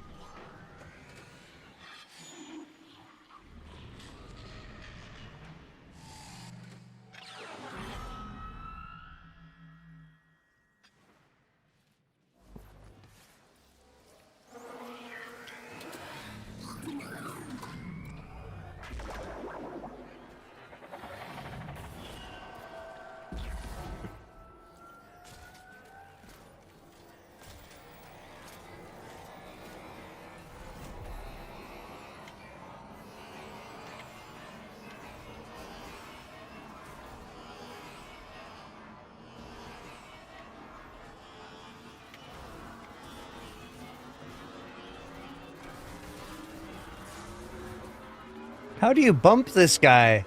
What do you mean? What do you mean, Cheese Forever?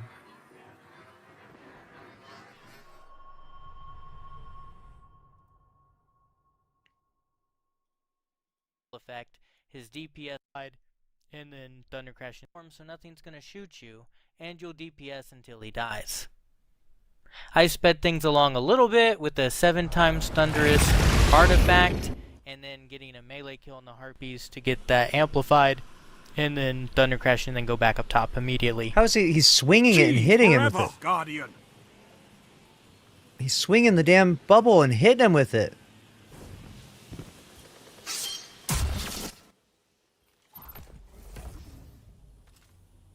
Pick this shit up. Oh, you can use that. So if I put that, okay.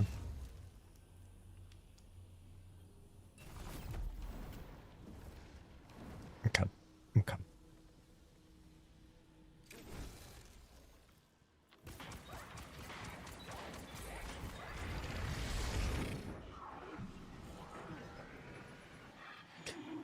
All right, we got it this time.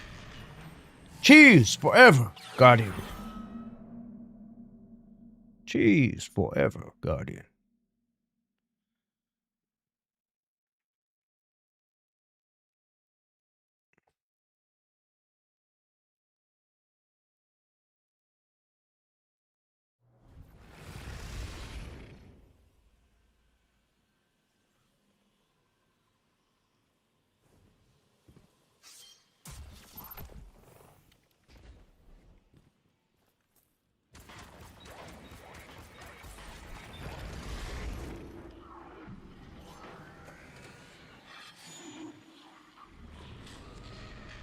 All right, this is it, chat. You ready for this? Ready to see? Ready to witness the... This is the cheese right here, dudes. This is peak cheesing.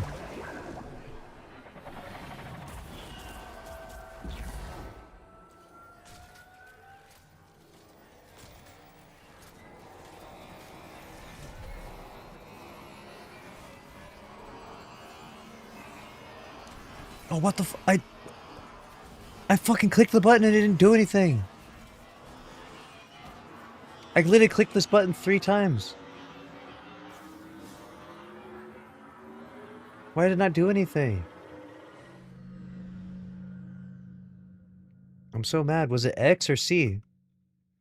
God damn it.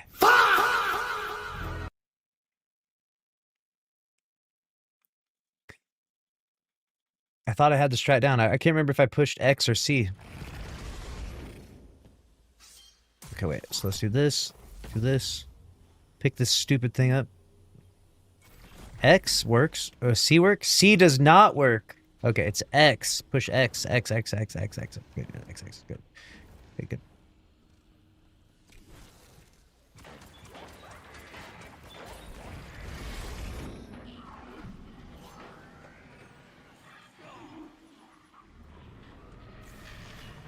Pro gamer move right there. No, you're about to watch a pro gamer move. You ready? You ready to watch this? You're about to watch. Hey, listen. If you're gonna roast me right now, all I'm gonna say is, if we get a Destiny 3, you're not invited. That's all I'm gonna say.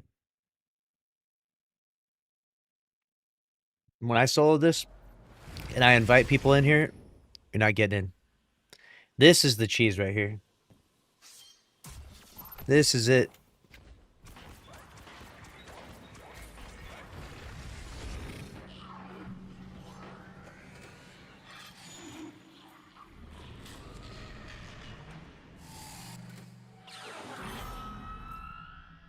Imagine being the QA and you fuck up this bad.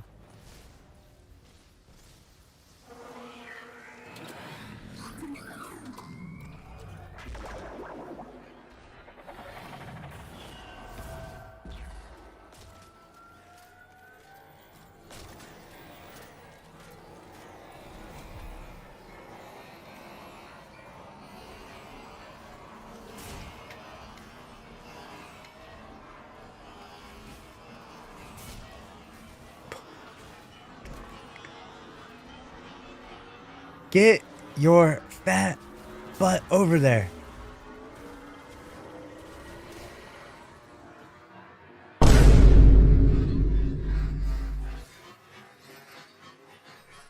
He was facing the wrong way or something. Maybe he got it. Which way did he hit him?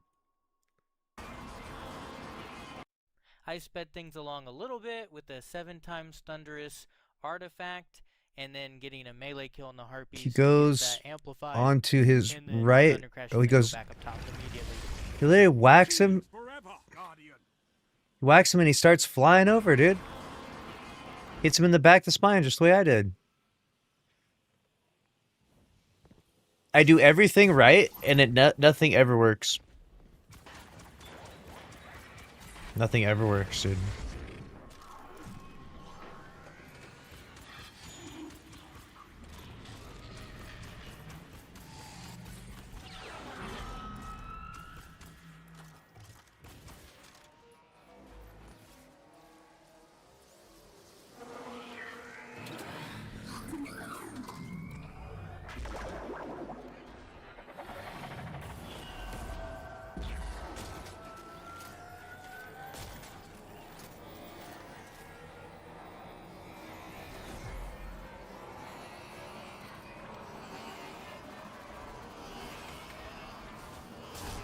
Oh! Oh! Oh, did it do it? See, it did it! It did it! It did it! No! What do you mean?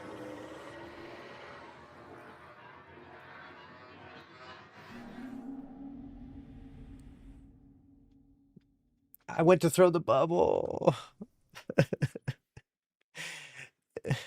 I didn't put on solar resist like fucking Amanda Holiday. God damn it.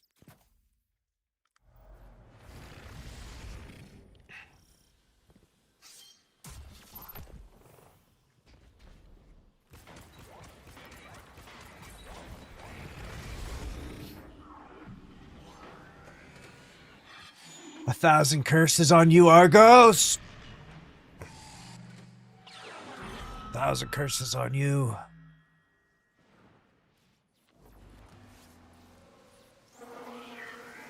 You're going down, bud. You are going down.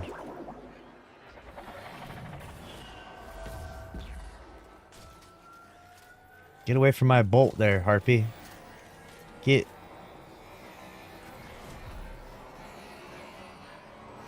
Wacky right in the Johnson right here, dude. Oh. Oh. Oh. Oh. Kick your freaking dick off, dude. Get in the fucking hole, dude. What are you doing? Okay, okay, okay. Wait, wait. No! No! God damn it. Fuck. This shit's not easy, dude. All you have to do is displace him, I think. I don't think you have to knock him into a certain corner. It seems like it's like he's resting in a certain spot, and if you move him any direction, he plummets down to his death, right? So you just gotta whack him any which direction. I don't think there's any, like, rhyme or reason to it.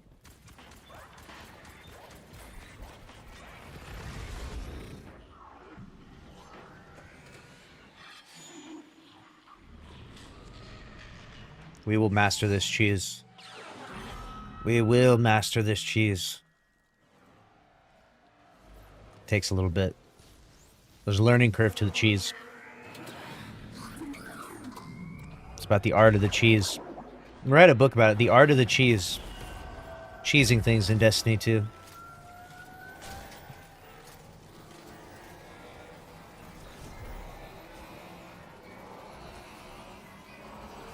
Boom! Boom! That's right, idiot. Fall to your death.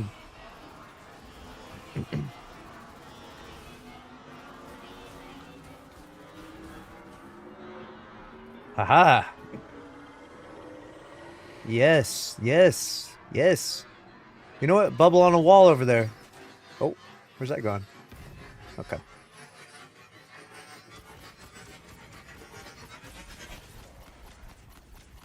Infinite damage phase. We love infinite damage on Argos. That's right. That's right.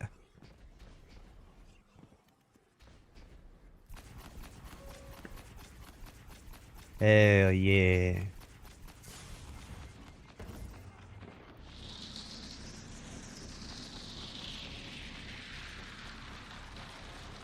Alright, wait. Okay, so people, if you want to join up, use the join code. You guys get some free loot, dude. Get in here. Everyone except that one guy that was roasting me.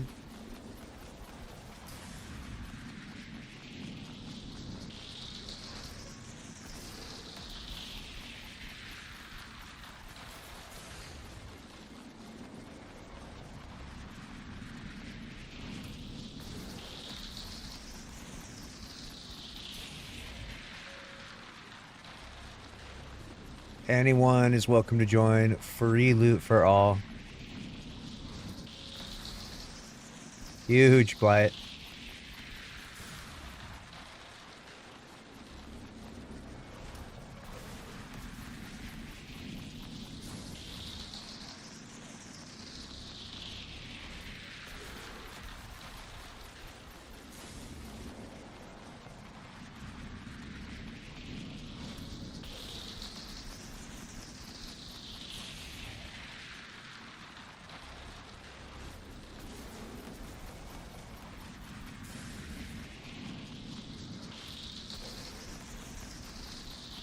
Huge.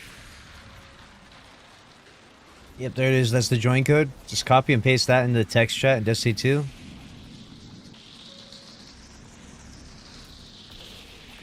You do be making some snake noises.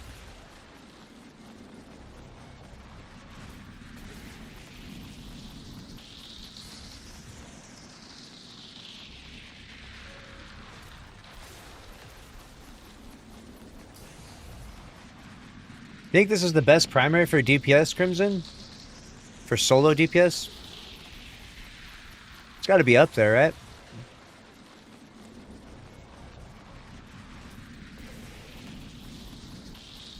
What do you think is the best? What's like the best artifact glitch combo here to like min-max this, Crimson? You probably have the build crafting expertise to pull this off. How does Twitch work? I don't know. It's just a website. Huckleberry? Huckleberry DPS? Bro said Huckleberry DPS.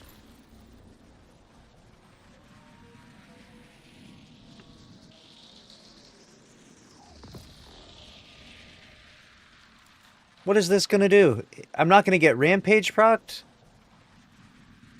Increase the rate of fire. What? I can't even. I'm not killing any enemies with this, though. Oh, this is insane. Vex? Think Vex is good?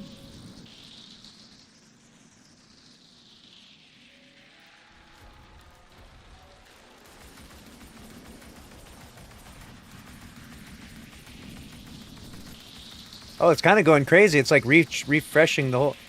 Hey, this is not bad. Hey. Who said Vex? Give that guy a mod. The guy that wrote Huckleberry, though, you're banned. You're out of here, dude. You're gone. Wicked.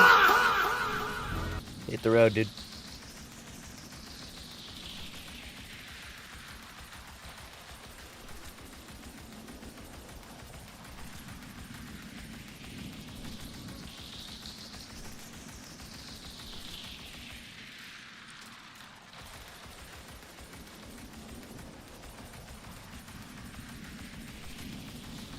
Oh.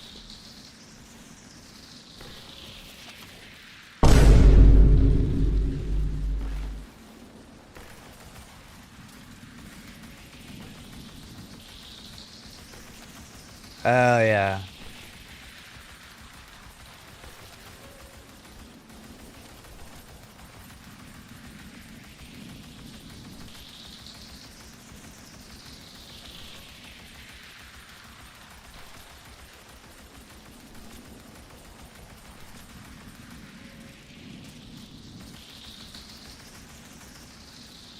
Oh, shit. People are just spawning up here and shit.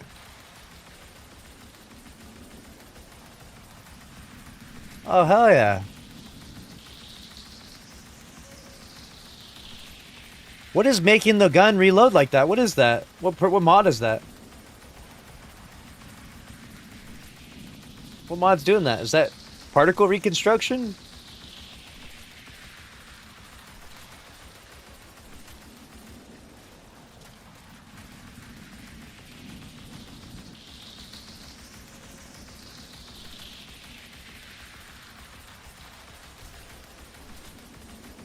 Rewind wounds? Does it have rewind wounds? I don't know if it has rewind wounds. Oh, wait. When the magazine is emptied, ammo is pulled from across timelines to refill it based on the number of shots landed. That's in the description. See, if you just read chat, God, dude, this chat, I swear, unbelievable.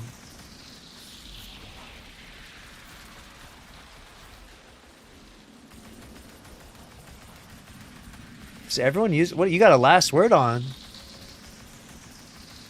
Last word DPS? This is crazy.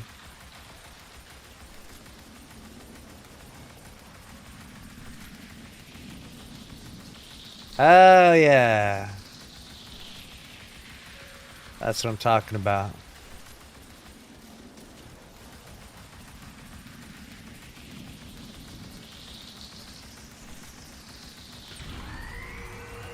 You're done. You're done. And we all fall to our death and wipe. Everyone falls to their death. Hells yes, dude. Nice, dude. Oh, I got a threat level? Dude, peak cheese right now. Peak cheese. Oh, tier 5 threat level. I don't think this is a good roll, though. Seek a greater challenge? Oh, hell no. I seek a lesser challenge, dude. I seek a cheesier challenge. I don't seek a greater challenge. Alright. I'm going to go back and cheese it again. And I'm going to open up the fire team after I cheesed it, so that way we don't have to wait for me to wipe this. So it'll be the same dealio, but just go ahead and do whatever you're doing, or you have to wait a little bit. Nice. Good stuff. That's fun. That is a peak cheese, though, dude. This is an incredible cheese. A monumental cheese.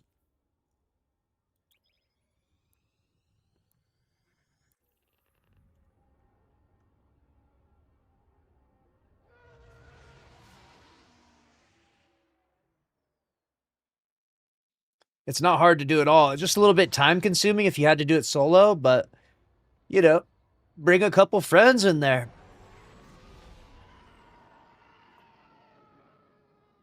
There's got to be a better, like, is there not a better primary, though? Like, something that could, like, debuff the enemy? Something that has, like, withering gaze on it or something, right? I guess I could also put on, like, a missile titan, too. Withering Gaze. Oh, this is, dude, this is the one right here. Oh, look at this bad boy. Aisha's Embrace. Withering Gaze and Vorpal, dude. That's what I'm talking about.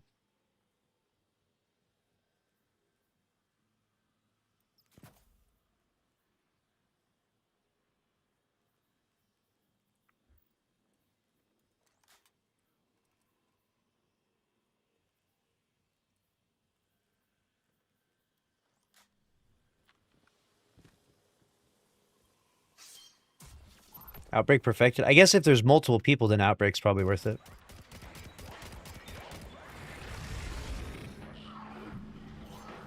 If there's multiple people, then Outbreak, yeah. But until multiple people show up, I mean, it doesn't matter that much, I guess. We probably would speed it up a little bit with Outbreak.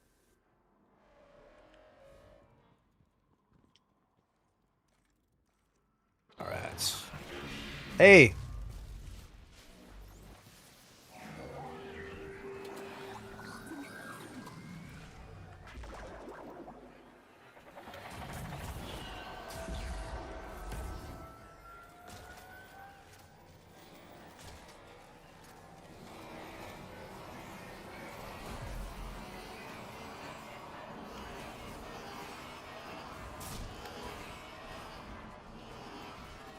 Oh. Did I whack him enough? I don't know if I whacked him enough. I don't think he's falling down like he normally does. I think I gave him... This does not look good. Repeat, it's not look good. You don't do any more live streams on YouTube? What do you mean? You're literally watching on YouTube. What are you talking about? Don't do live streams on YouTube. I am playing D2 Dial. What's good? We got Dial over here on TikTok. What's up? What's up? We're live on TikTok, Twitch, YouTube, Twitter, and Kick, believe it or not.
Did I not whack him? I don't think I whacked him enough.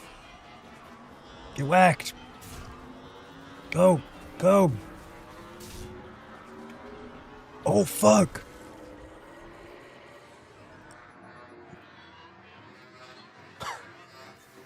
Damn.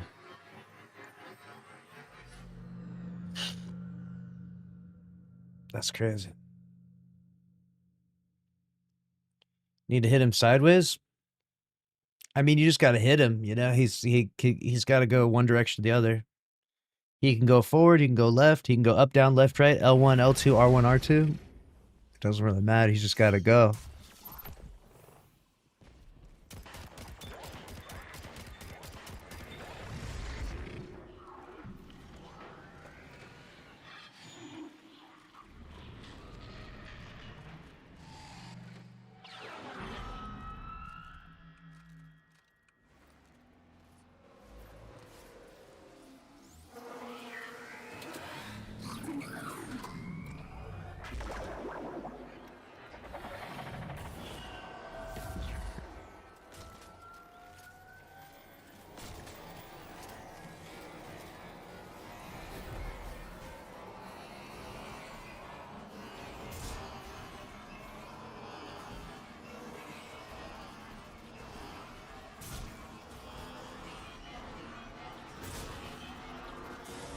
Hey, he's choosing me. Aye.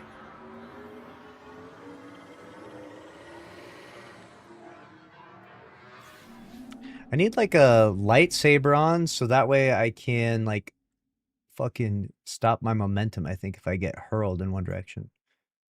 That makes sense. I'm gonna put on this lightsaber, then when I get hurled, I can like swing it or something. Like, huzzah!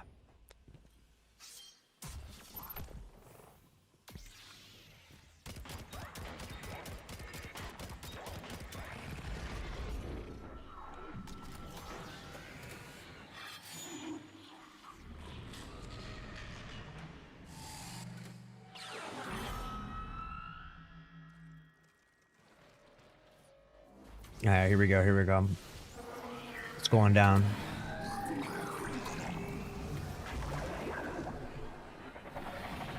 Oh. Beautiful, beautiful. Excellent, excellent. Looking good.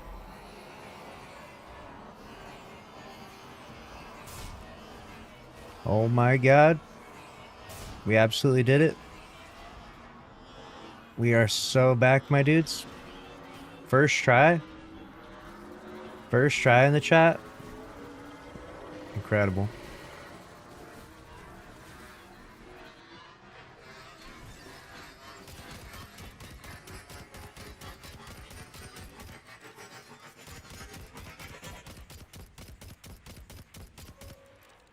This is not feeling very strong. This is not feeling anywhere near as strong as that touch of malice.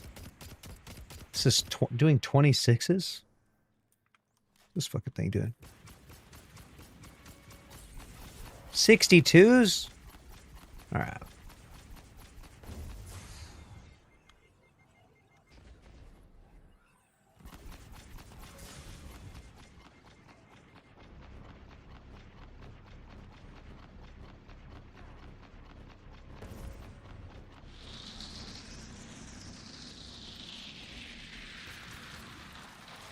What is this thing doing?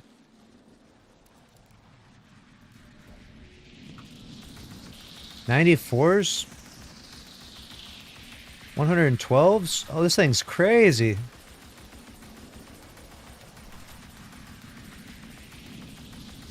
Oh, this is peak, dude.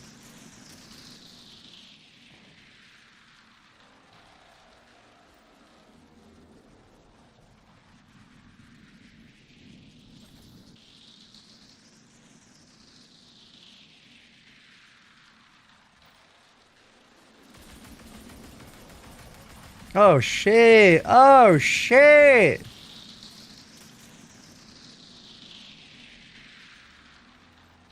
Alright, join back up. Those who want free loot.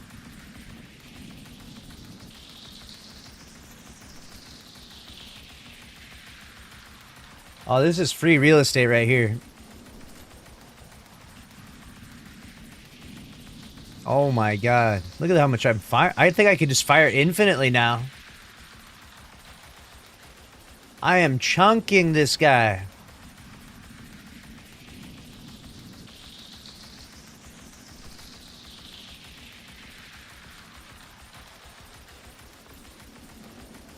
Dude, I don't ever have to reload. He would be done if it was a warlock with Chaos Reach? Really? Like, what?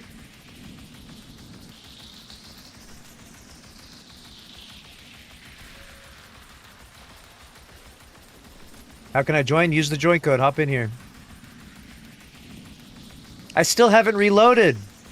I never have to reload. I literally will never reload with this weapon. I want to shoot 4,000 consecutive Vex Mythoclast shots.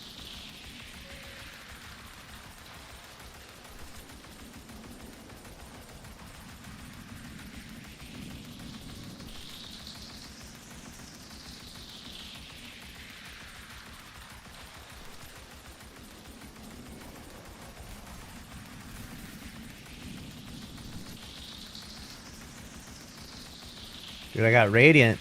Hell yeah. We need a little debufferoni out there.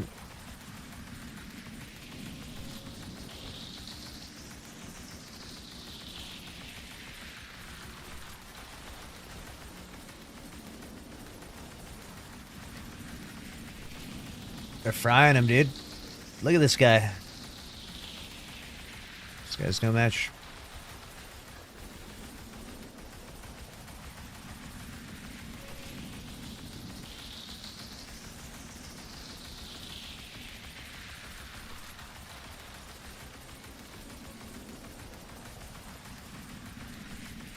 How do you make it so it doesn't attack?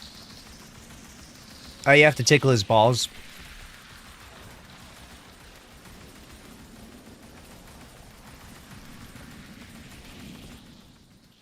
Dude, are you really... Did you really die and make it light fading? Pete Parsons joined up to sabotage my raid run? What?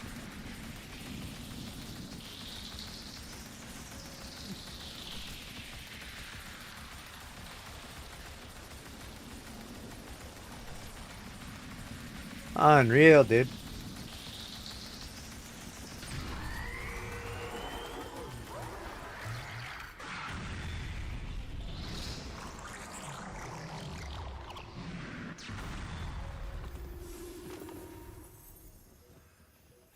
God damn it, Pete.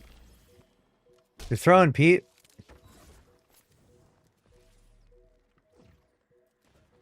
Nice, dude. Nice. That was good stuff. Good stuff, guys. Good stuff. Free loot, free loot. I'll probably throw some feats on this bad boy. Now that I got the strats down. There's some feats on her. Oh yeah, this is awesome. Firing the Vex non-stop and never having to reload is so cool. I don't know why. I think that's awesome. It does good damage too. This is solid damage. What was the artifact mods you guys were saying was like crazy busted? You could like stack them multiple times or something. What's that all about?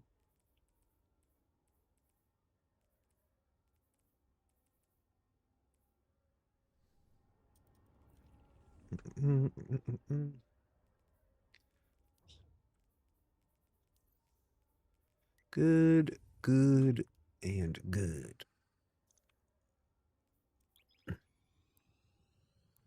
Thunderous Retort. Thunderous Retort. What artifact mod is that one in?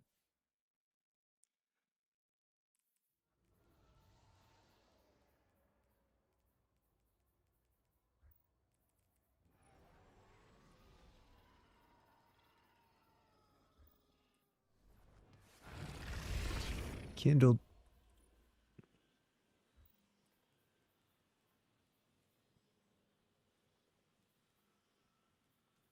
NPA. Thunderous Retort. Grants bonus arc super damage if cast while critically wounded or while amplified. Lasts until end of super activation. All right. So you're saying if I go into comp, I can equip like 12 of these?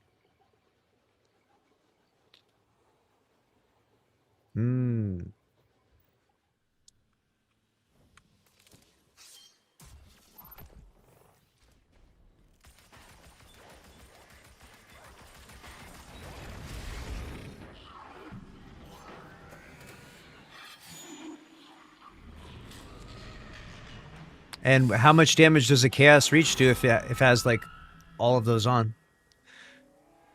Does it just like one hit kill this guy?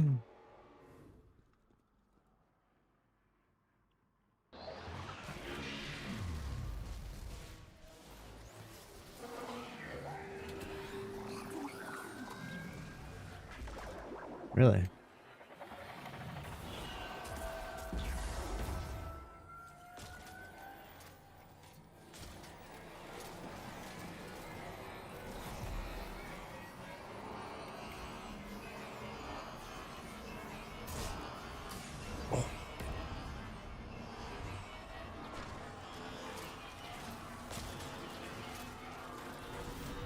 Oh, he's falling. Oh, he's good.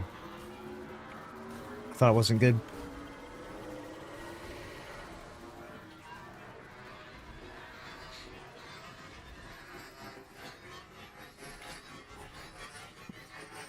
Mantle that. Why are we not mantling that? Why are you like this? Why are you not mantling this, sir? Sir!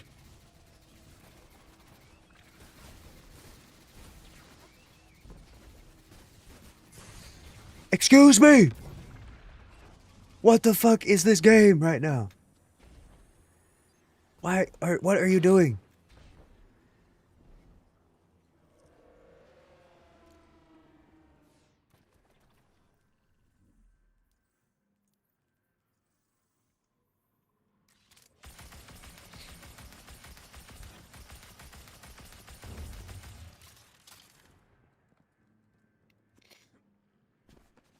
Alright, I'm gonna look at the Thunderous Retort one here in a minute. Feel free to join up.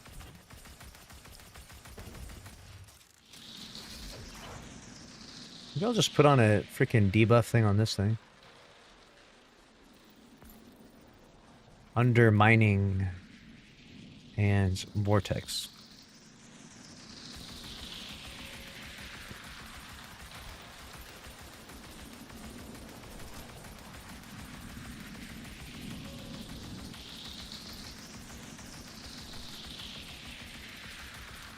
Where'd I put the join code?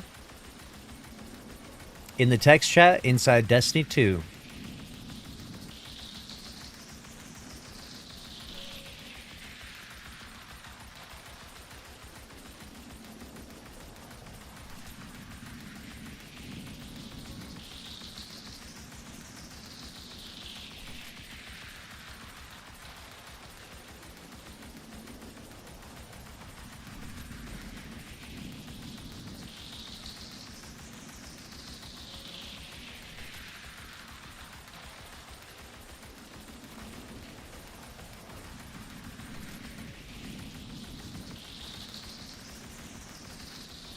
Bro, about that sleeper in here, dude. Hell yeah.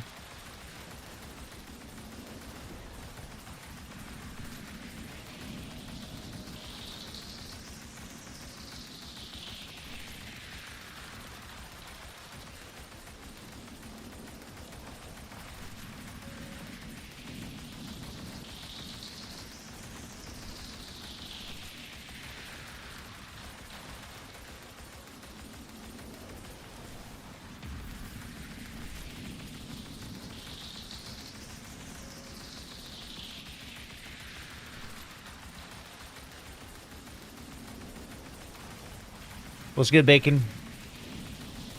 How's it going?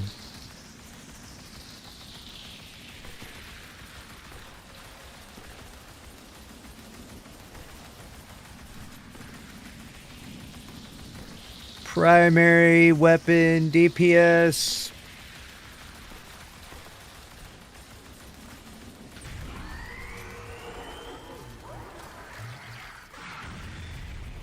Huge. Alright, I'll add feats after this. And then maybe even come up with the strat, the freaking cheese strat. Using Thunderous Retort. Full threat level. Alright. The thing is, I have to pop my bubble. Right?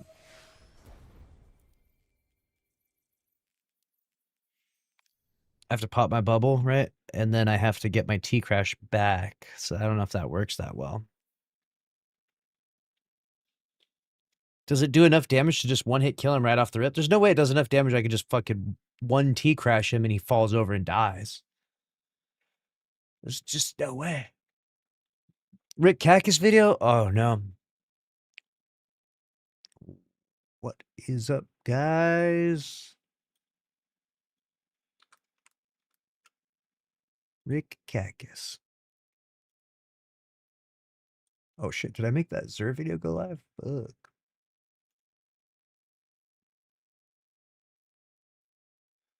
Uh-oh.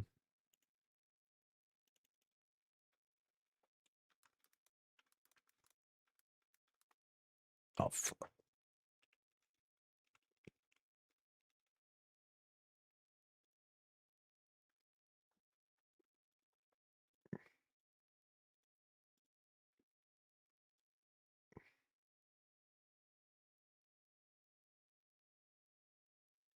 Oh no.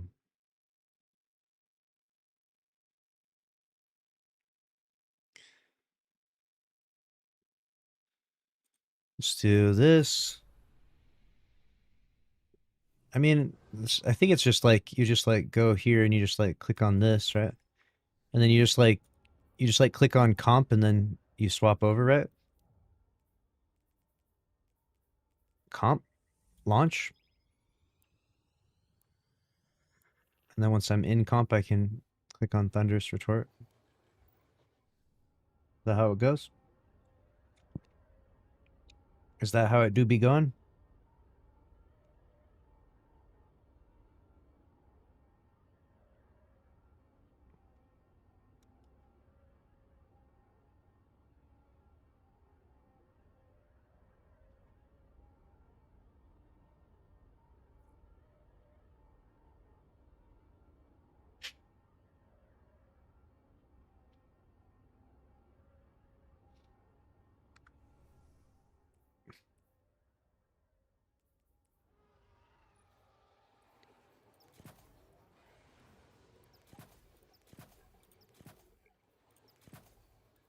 Well, I just got 2. I got 7 Thunderous Retort now.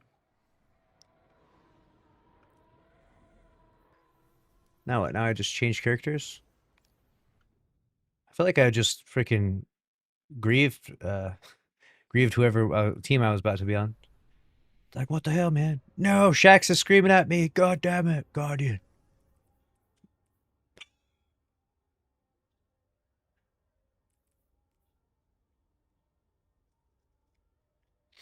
Okay. And then, yeah. So then we'll go here. And then we'll go here. And then we'll go cure ass. Cure ass.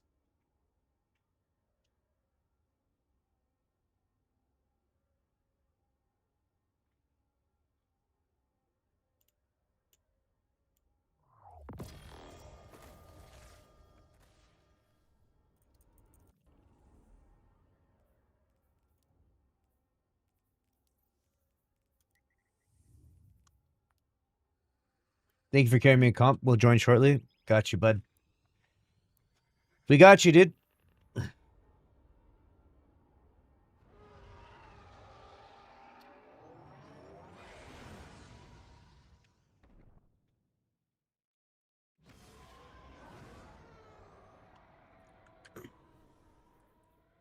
What gives me amplified?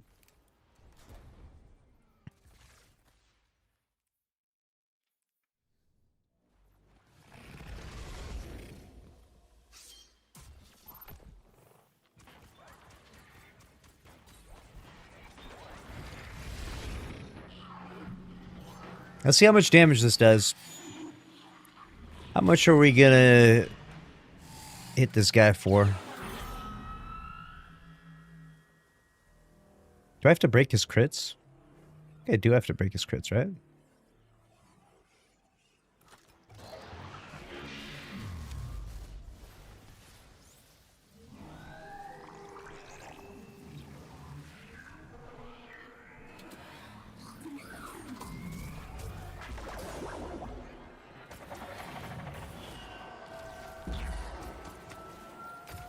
Oh, fuck my life. Fuck my life.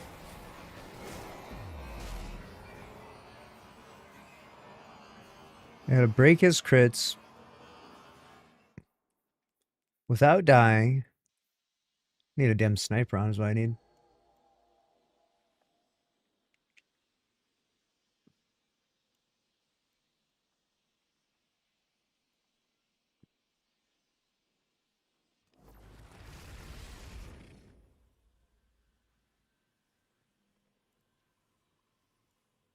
Sniper with the big ass magazine.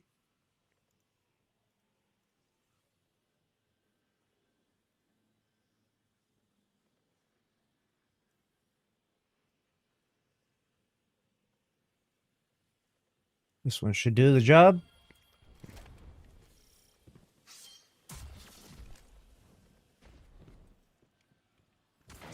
200 super, no weapons. Is it still gonna? What's it gonna do to him?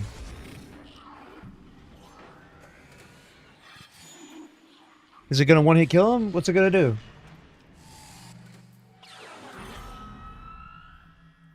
Got 100 super.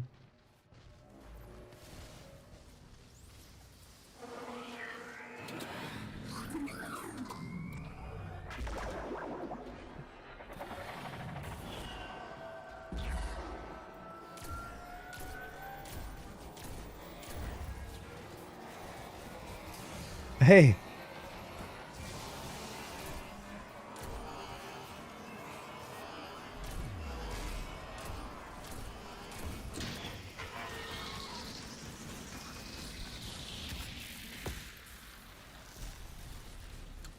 That's it?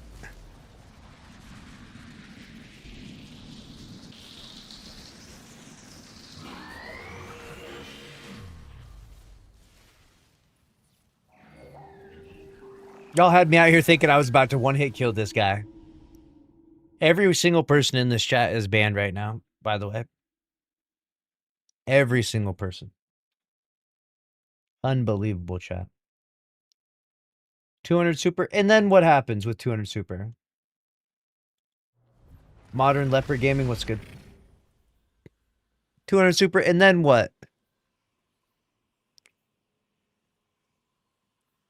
It's not going to do anything. It's not going to one-hit kill him. Are you on drugs? When's the last time you did meth? Answer 2 hours ago, huh?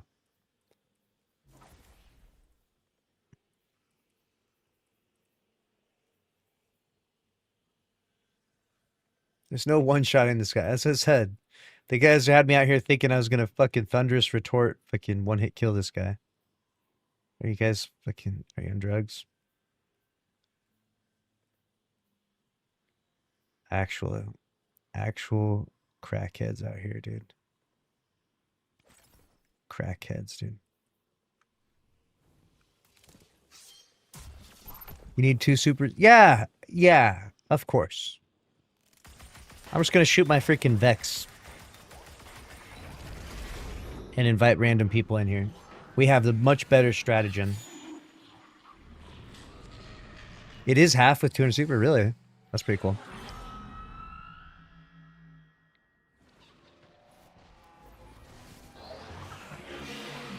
Can one phase as a team, though? Yeah. I got the better strat, dude. One long phase.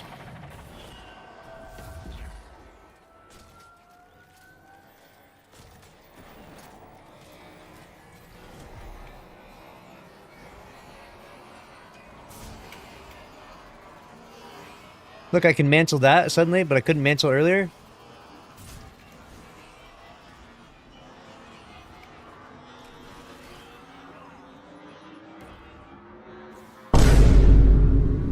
Damn it.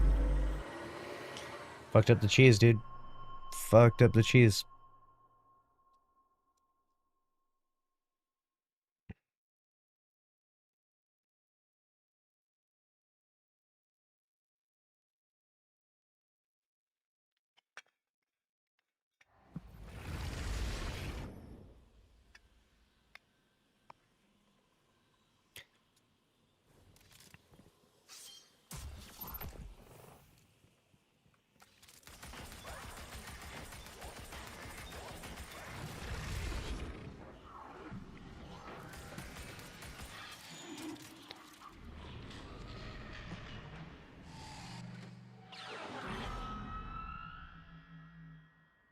Oh, that's right. I forgot to put on the feats, dude. Fuck. Want to go back. Return to or beat. My bad, my bad. I want to put on the feats that way we get tier 5 drops. My bad, my bad, my bad. Right. I keep forgetting this, and I'm like, if I don't do it now, then I'll just always forget it. So let's go here. Let's go here. Token limit. Phase limit. It's going to be tough.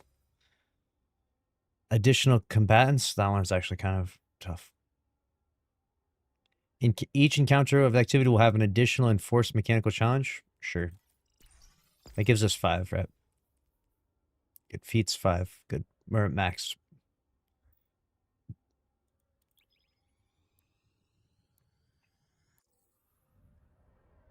Hopefully that mechanic doesn't throw off the cheese, though, right?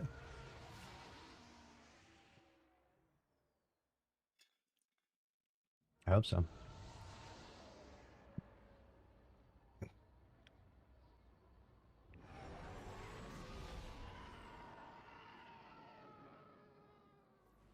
Have you ever seen those videos where people have like a thing taped on their head? It's like a headband and they have like a thing taped on the head. And then there's another person in the video and they're like, they have to look at each other and they have to guess. Messing up the lighting in here. They have to guess what's on the other person's head.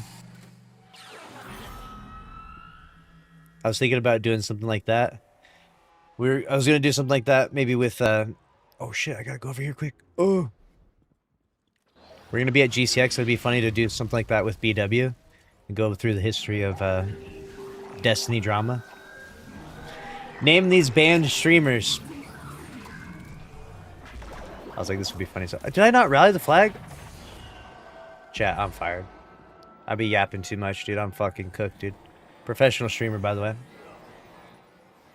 God damn, 25,000 hours and doesn't even rally the flag, dude. This is embarrassing. Gabe Newell says he believes there should be no tax on Steam. There's no way that's true.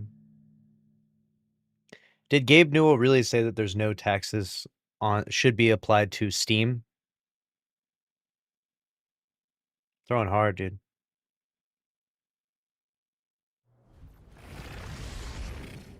Alright. Step 1, rally the flag. Don't be dumb. Step 2, shoot the things. That's what you have to do to start the thing. Step 3, stand here. Step 4, do nothing.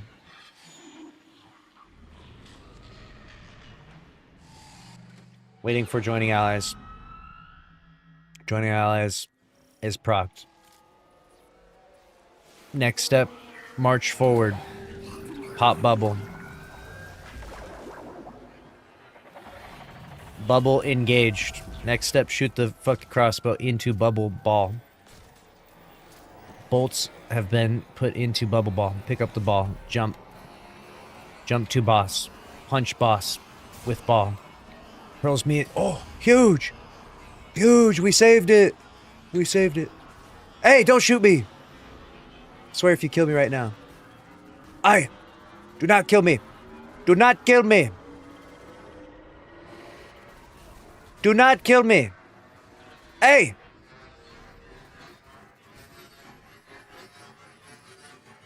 Recover your health, for crying out loud. Why do I have like fucking 4 recovery on, dude? What do you mean?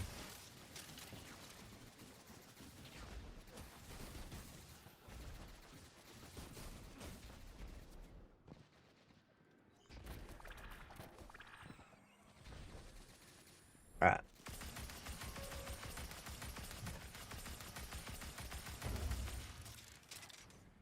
Huge. We did it. And we got the feats on this time. So that means we're getting tier 5s, baby! That's what I'm talking about, baby! Alright. Put it on open. All are welcome to join. Alright? Everyone that's not named Daruz is welcome to join on my fire team right now. As long as your name doesn't start with a D and end with an Aruz, you're good.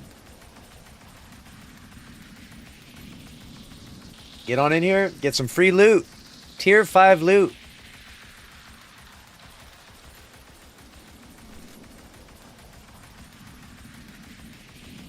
I guess this would give him my super back, which could do half.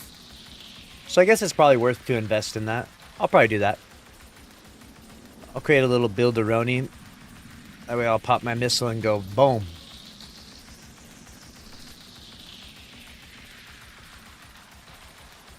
Can Pete Parsons join? Yeah, Pete Parsons can join up.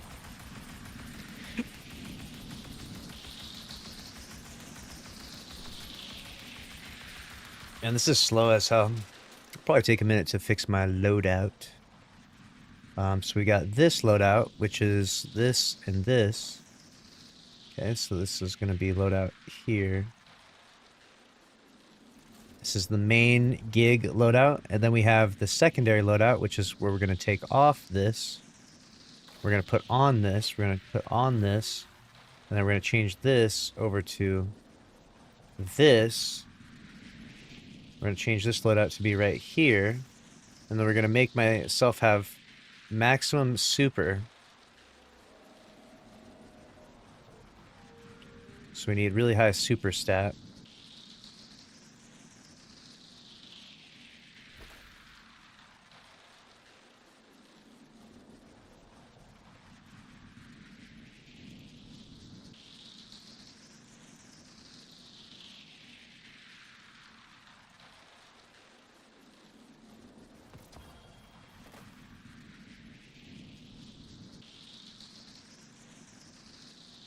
Put on this. Put on this. Put on this. Oh, on this. And put on this. And now we're at 190 super. 40, 35.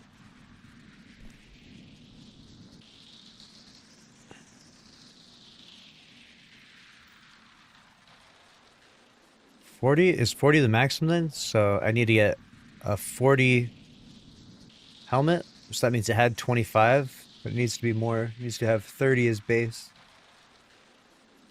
Okay, so we'll put on this.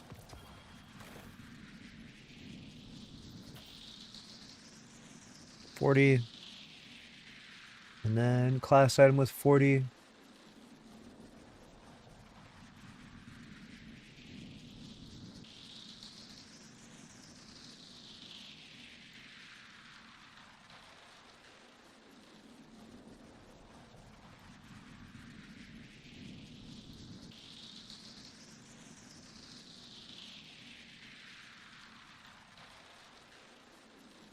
This. Okay, I now have 200 super.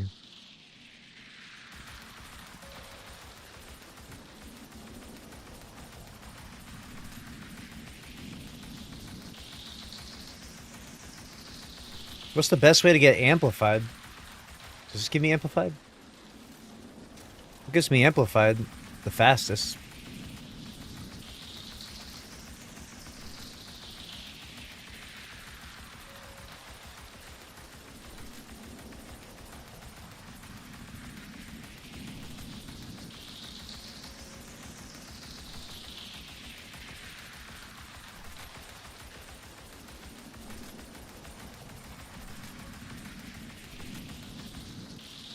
A hunter doing essential. What's the best Titan way I can do it? Like my own. What's the best Titan way I could do it? I guess.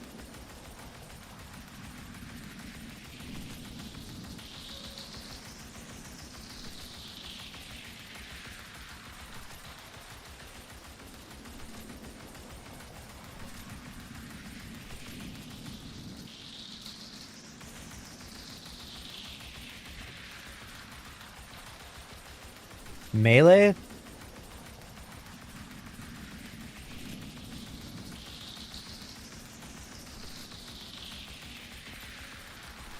Baconator's here, let's go. Ready for the big damage, chat? Ready for the fucking Omega fucking tactical nuke? Tactical nuke inbound! Oh my god, I'm about to fucking clap this guy's cheeks, dude. I'm about to send this guy into fucking Tora bottle in a second here. Watch this. Ready for this?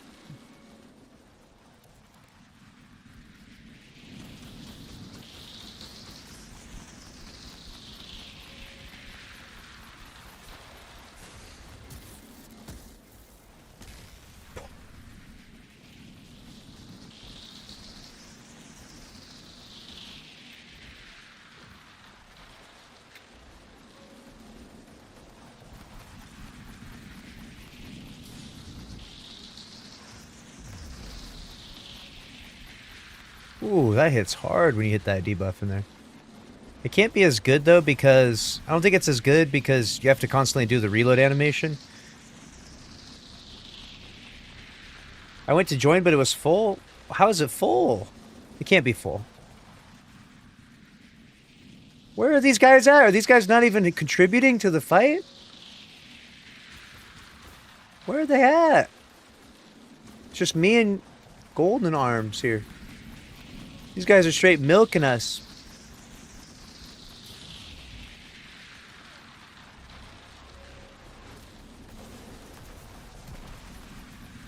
There's just a black screen? Really? Is it bugged?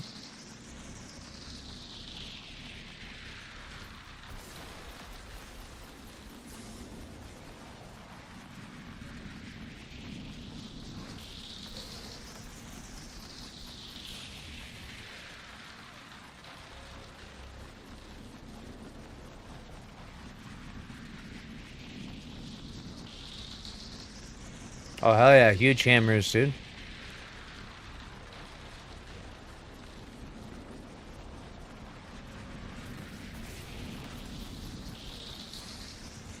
I'm hitting 266.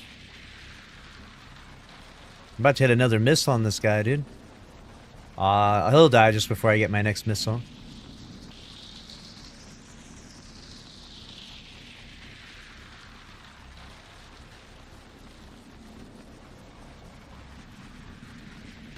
Huge.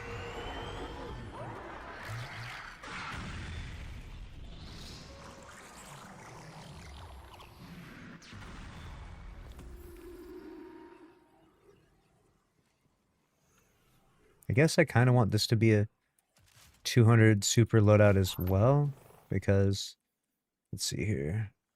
I want this, and I want this, and that's the only difference, because then I get my super back faster. So that's definitely the play.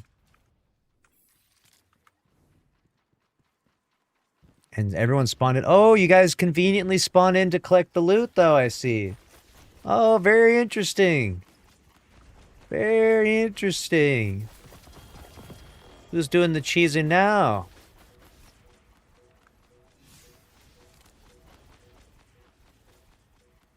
Alright, we go again. Your instance is bugged. Probably bad luck from the Pete Parsons guy. Yeah, maybe. True. That might be the case. This is such a good farm, though, dude. Holy crap. This is fucking peak farming right now. Between this and launching Morgoth, like, it's crazy time. I don't know how much more I'm going to do this. I kind of wanted to do some builds. So maybe I'll do one more. And then we'll fuck off into the sunset. Run some new builds. So let's see here. Let's go Pantheon. Let's go here. Let's wipe this checkpoint. Let's customize this bad boy. Oh, it's already preloaded. Let's launch it. Wait, what was that? Oh, you know what it was? I think it's black screens because of the token limit. Think so? You think that fucking did it? Because I didn't have that problem before. Let's see if that was it. All combatants are tougher and more aggressive? Oh, hell no.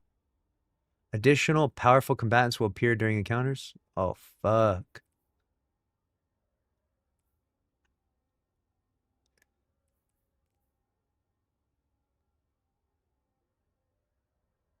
We can handle that one, though. We can handle that one.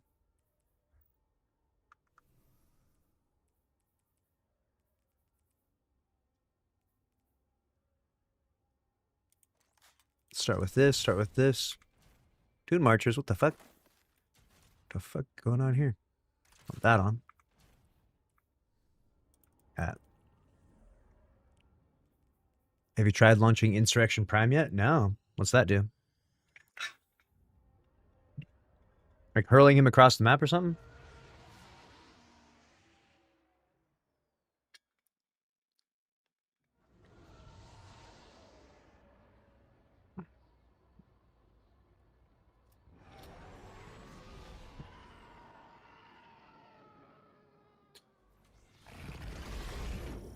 Lightsaber.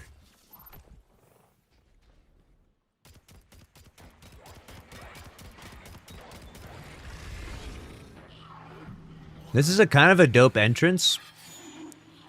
He's like caged up in a prison, and then he breaks free. But then he immediately encloses himself into his own prison again for no reason.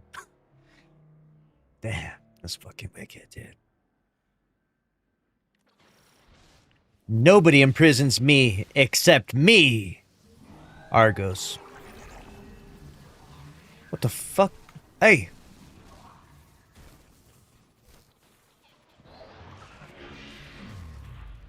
They nerfed the cheese.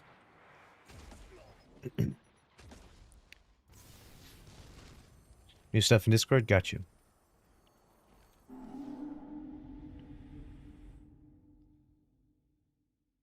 It's the same as Morgoth, but a little tougher. Plus, he can respawn possibly. Ah.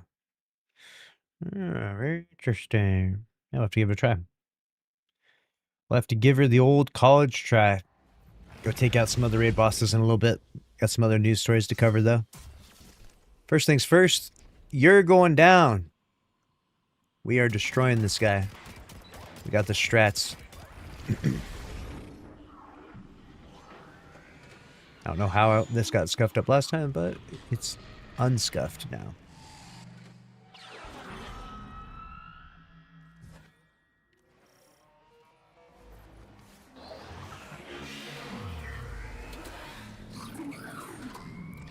Beautiful. What's that going for us?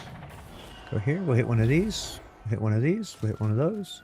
Hit a little reload there. Hit a little one of these there. Grab one of these. Jump over here. Flick him right in the freaking ball bag. Did not work. Unsuccessful.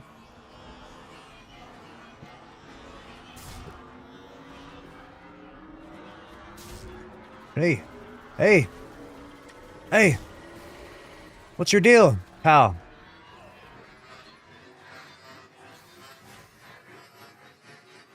What's this guy's problem?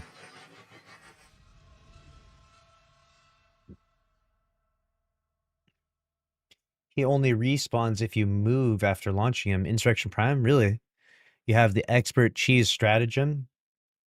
Launch him off the edge of the map, and everyone stands still.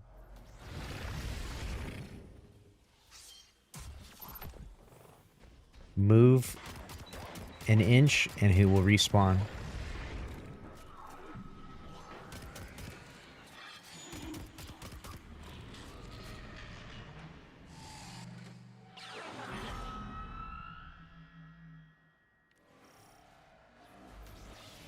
Alright.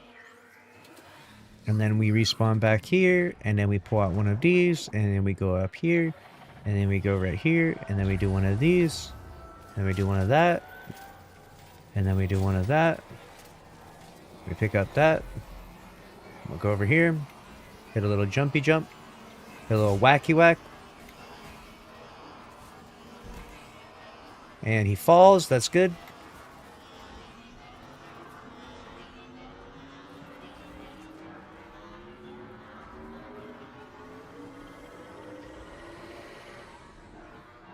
Throw one of these, throw one of those on them.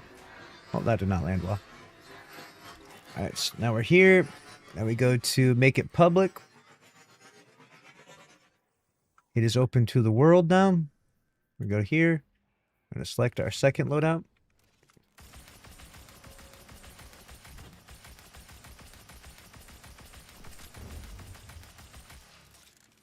It's interesting, this doesn't have particle reconstruction on it. So I think this is a misclick for this. I want to have particle on this. Particle and save this loadout. For loadout 2. Then the next one will have the bugged one.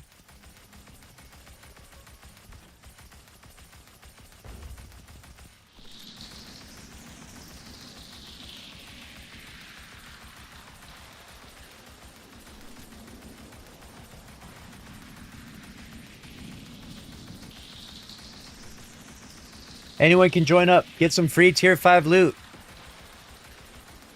Join on up. This is free for anyone. We got you.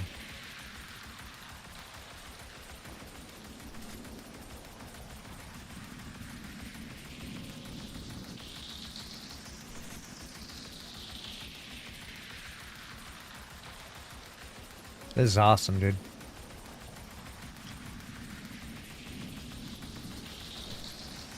Oh, hell yeah. Got a little empowering riff going, my dudes. Got a little amplified. Got that bolt charge. Love to see it. We're absolutely frying this guy.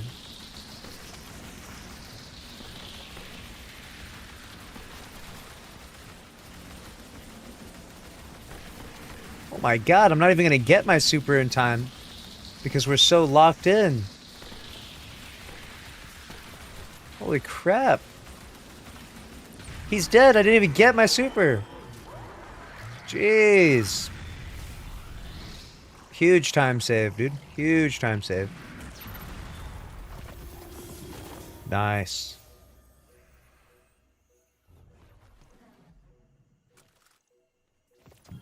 Little Zally's Bane action. Love to see it. Alright. GG's, my dudes. He crushed it. Putting it back on closed. I'm out of here, dude. We're going to cover some news stories. Thank you.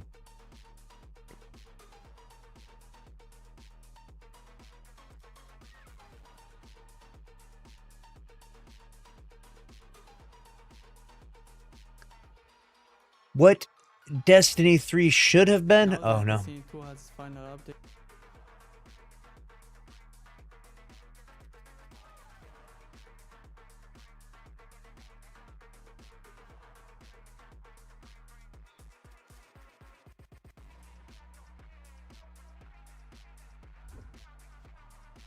Oh, we got some interesting stuff to cover. A shiny Zally's? Nice. Nice. I'll be right back, chat. We got some spicy news. Give me 1 minute. Gotta go bathroom. We're locked in.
I'm back.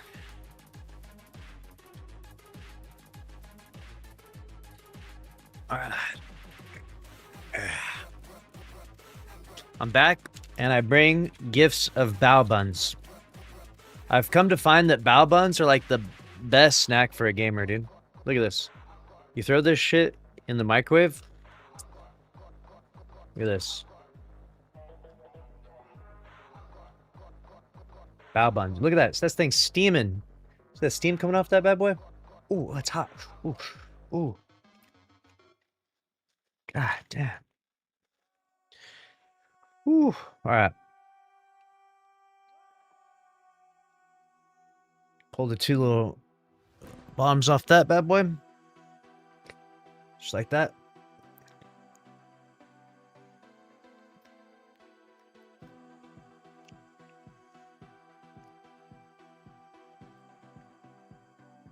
Pork freaking barbecue pork in there. So good. It's like a pulled pork sandwich, but a little mini one. And the whatever the dough is they use for the bao bun dough, it's absolutely peak.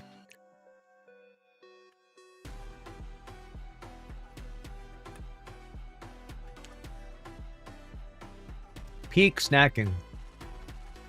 Perfect for gaming. We need gamer bao buns.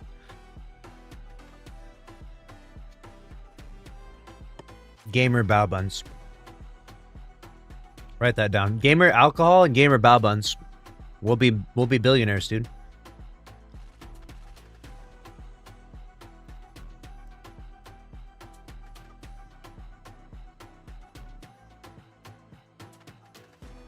Super hot.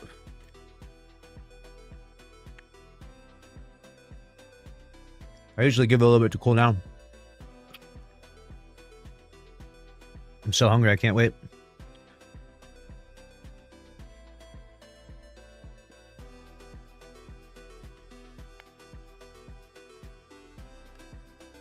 Bao buns is just funny to say. It is an unusual. What is a bao? B-A-O? Bao?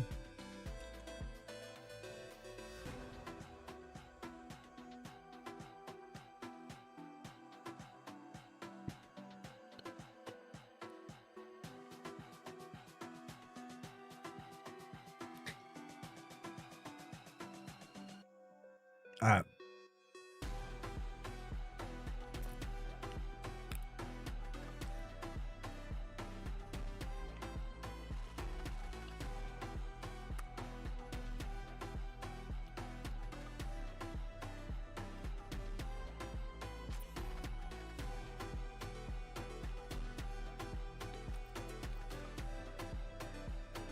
Almost done, chat.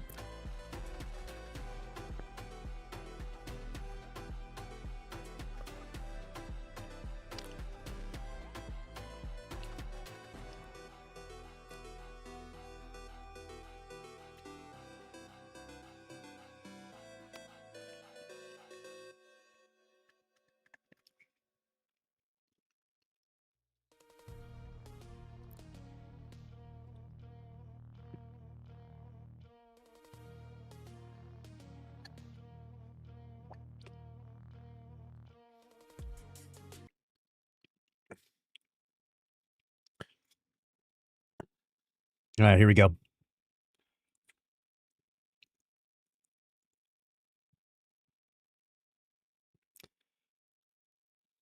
Sony's Destiny 2 obliteration has almost no precedent in the industry.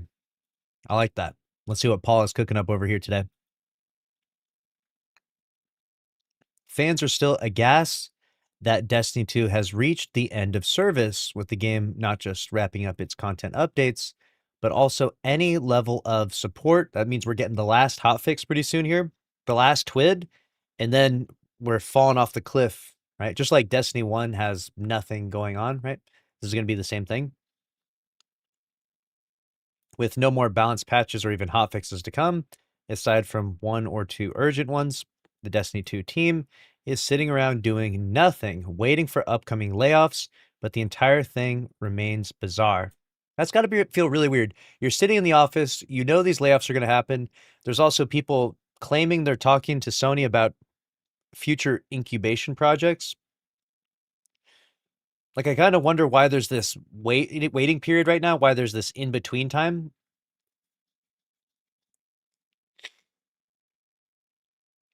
Is there some sort of psychological manipulation happening here that we don't understand? Like, why aren't we just laying the people off?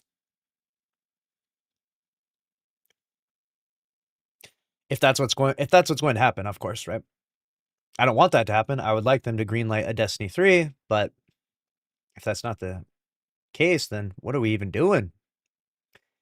I found myself thinking about whether this has ever happened before in the industry, a long-running live game like this not only being axed, but the IP being totally shelved despite being such a high-profile series, and in this case, a real genre innovator.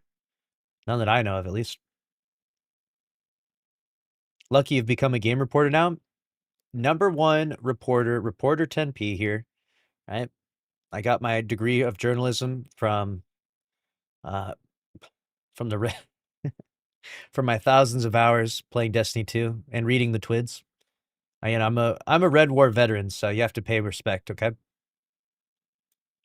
I have found practically nothing that compares to what Sony and Bungie leadership are doing to Destiny here. A few examples, but ones that don't quite reach that same level would be Marvel Heroes Omega. The game ran from 2013 to 2017, only 4 years, and it was killed because Disney cut off its relationship with its developer. But this is Marvel, so obviously that IP was never going to die in the gaming space. Is that what led into Marvel Rivals? Pretty fascinating stuff, though. That would have been a long time ago.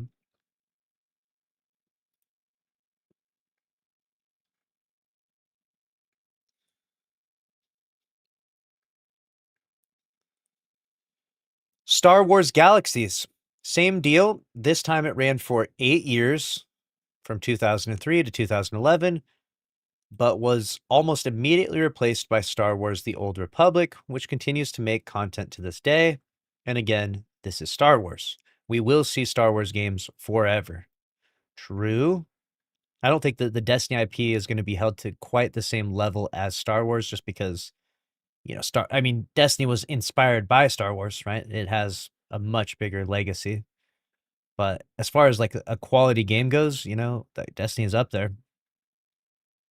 Final Fantasy, before the great saga of Final Fantasy, was that 14? We had a somewhat similar attempt with the Final Fantasy 11 MMO.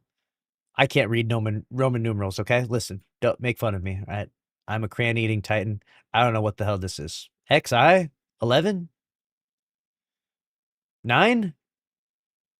I don't know. Which required a monthly subscription, as was common in those days, and it ran from 2002 to 2015, though still gets a few updates here and there. It was mostly replaced by the still healthy Final Fantasy XIV. The only 2 games I can think of as new IPs that come close to a somewhat similar situation are City of Heroes and Club Penguin. Dude, pour one out for the Club Penguin, which ran from 8 and 12 years respectively, although City of Heroes lived on through private servers. That's what Destiny's future is. We are going private servers. There are, of course, many other failed Destiny likes, Anthem, Marvel Avengers, and such, but those lifespans were no more than a couple of years at best. They were never hits in the first place. Damn, shitting on Anthem. Appropriately so, though. I suppose you could consider Destiny 2 not over just because updates are done, given that the servers are still live, but will be indefinitely. and will be indefinitely, but it is over. There is only so much to play when there are no more updates coming for a live service game, counter to its very nature. And the other part of this is that Destiny was not part of some mega IP like Marvel, Star Wars, or Final Fantasy, which could immediately make multiplayer other games using those worlds. Destiny as a whole appears to be dead for the foreseeable future, with no Destiny 3 greenlit or close to it, and no other IP projects in the works, as Bungie has been thrown into turmoil. Dude, it's so bad. The end of all Destiny lore and story. The only thing remotely related to this is the mobile game, Destiny Rising, made by NetEase, that has effectively no involvement from Bungie or Sony, and may not be long for this world. Uh-oh. Can you imagine if Destiny Rising went down? Dude, we can't let Destiny Rising go down too. That's tough. It feels like The Witness won, right? Like the final shape happened, because we are not just losing Destiny temporarily, we are losing it permanently at this stage. That's what we need. We need a Star Wars comeback. Remember when it was like, and Palpatine came back somehow? We need a cutscene, and the witness came back somehow. And he does like his crazy hands and smoke coming out of his head. And he enacts the final shape, and he just fucking wipes us all out. The screen slowly fades to black, and that's it. Server shut down, game's over, the witness wins, dude. There are so many other similar games that have simply continued to exist indefinitely, despite their ups and downs. World of Warcraft, obviously, but the Division 2. The Division 2 is such an interesting dilemma because at one stage in time, there was only 5 devs working on this, which really shows that the Division, it doesn't matter how bad things get for this franchise. There will still be some random Andy working there, flipping switches and doing things. 5 devs working on this? 5. And we gave up on Destiny after we hit 400. It just goes to show you there's like, obviously the Division 2 is not nearly as well developed as a game like Destiny 2, though, let's be real. But it just goes to show you that there's no quit when it comes to the Division 2. And we kind of wanted that with Destiny. We wanted that no quit mentality, that you won't ever quit. You will keep going forward. You will keep making content. You can't give up on something that is this valuable. And unfortunately, someone waved the white flag, threw in the towel, and now it's over and done with, dude. Sucks. Warframe goes on forever. Fallout 76 goes on forever. The Elder Scrolls goes on forever. Borderlands goes on forever. Guild Wars, Black Desert Online, EVE Online, and the list goes on and on and on. And Destiny is not on it. The claim here is always about the unsustainable cost of Destiny, but nearly all MMOs have a high cost to some extent, and these games have been able to figure it out. Even with declining smaller player bases, the fact that Destiny has been erased as an entire series is truly bizarre, no matter what justifications are given. I agree with this. I strongly agree with this. We had to figure out a way to manage the budget better. We had to figure out a way to keep it sustaining and keep it going forward. For some reason, I feel like we called it too early. You know, even if we had to go through another round of layoffs and incorporate some loot boxes into this damn game, I feel like that alternative where we continue to get Destiny versus what we have now, I'll take that. You know what I'm saying? I'll take the loot boxes. Fuck it. We'll buy a couple too if we have to, just to keep the franchise going. As much as I don't like to see crazy monetization tactics in games, there is an element of, you know, you do got to pay the bills. So you're kind of like, you're left with this weird in between of like, I don't know, but like also, I mean, the alternative doesn't look very good. So it sucks though. Bungie's budget is just here, and Destiny, the revenue it makes is here. And we don't know how to, do we increase the revenue or do we lower people's salaries? You know, I don't know, man. Such a tough situation. But ultimately, I feel like the games industry as a whole is going to change from this. Literally, this is going to be the catalyst that launches widespread change. Because if you don't know, there was a recent study, and I think it was like recently a third of game developers had been laid off. Well, let me double check this. I recently read a report about like 1/3 of game developers being laid off. What was the time frame of that?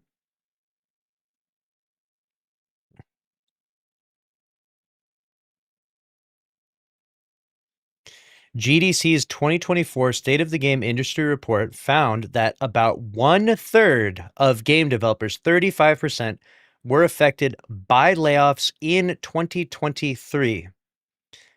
That didn't mean they were all laid off themselves. It included developers who were laid off, had coworkers laid off, or saw layoffs somewhere else in their company. A new GDC 2026 survey found that 33% of United States game industry workers reported being laid off during the previous 2 years. That's what I've been talking about when it comes to the games industry. It is an extremely volatile space. You have a job one day, you don't have a job another day. The pay is so high, right? So then when the pay is so high that you make a lot of money and you have this crazy overhead, this crazy warehouse, like Bungie's HQ is just this massive fucking building, right? Your expectations are raised so high for these games. You have to pay every developer on average at Bungie $15,000 a month. That's the average that we're at right now. That's so much. Like, think about how much money you need from each gamer then in that situation. How many gamers you need to play your game and buy stuff, right? The overhead costs, the day-to-day costs for these games is set to such a high standard that it's literally strangling and suffocating games that don't deserve to die. Destiny 2 being one of them. And I get it, maybe we can compromise on both ends, right? Like maybe Pete Parsons doesn't need to get paid enough money that he has fucking crazy exotic car collection or tens of millions of dollars in the bank, right? Maybe we can compromise on the high end, bring that down a little bit. And then maybe we can also compromise with some other monetization strategies. I don't know what it takes, but we are going to see change. And I do think that the death of Destiny is going to be one that the ripple effect is going to be felt so deep and so far that people are going to really realize that, like, okay, think about this. Do you really want all these games to die and just like half the games industry doesn't have jobs? Like, do you want to have a job and make less money? Or do you want to keep having this crazy high standard for ourselves and just constantly have a job for a little bit and then get laid off, have a job for a little bit, then get laid off, right? I think every game dev wants consistency, right? They want a job that has consistent pay, consistent hours, not being overworked, not crazy crunch time, right? They want to have a healthy work-life balance. And what we've kind of created in the games industry is just a really unhealthy situation for the game devs, even the gamers, these companies. And this turmoil we're going through right now is this like growing pains and this adjustment period where we're kind of figuring out, okay, it's not like it was 20 years ago where you could just launch a game and make billions of dollars the next day. You know what I'm saying? It's not that easy anymore. There's a lot of competition. The competition is ever growing and it's ever so difficult to launch successful games. And we need to address that and we need to strategize for that. Because I'm sick and tired of seeing all these people get laid off. I'm sick and tired of seeing all these games die. Not just Destiny 2, of course, my favorite game ever, but other games also, right? Like there's countless other games that didn't need to suffer the way in which they did. And it just sucks, man. It's just such a shitty time. And the worst part is that it feels like it's only going to get worse because we're entering this new era now where AI is integrating into video games and they're making the costs of these consoles skyrocket because all the chips are being used for these AI data centers. So now your consoles are going to be more and more inaccessible, which is only going to compound frustrations and issues for people. And I don't know, man. I feel like we're going to look back and be like, the gaming golden age was fucking, I don't even know, 2022 and backwards.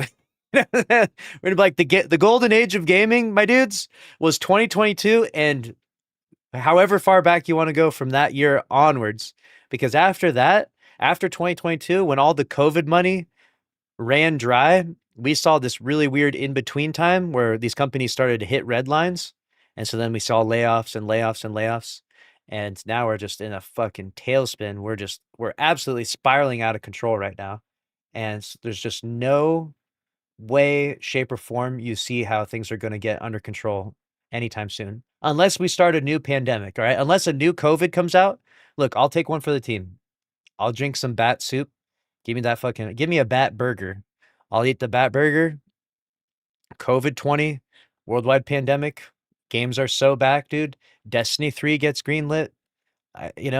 Not all heroes wear capes, but I'll do what I have to save the games industry. Let me know what you think about it down in the comments below.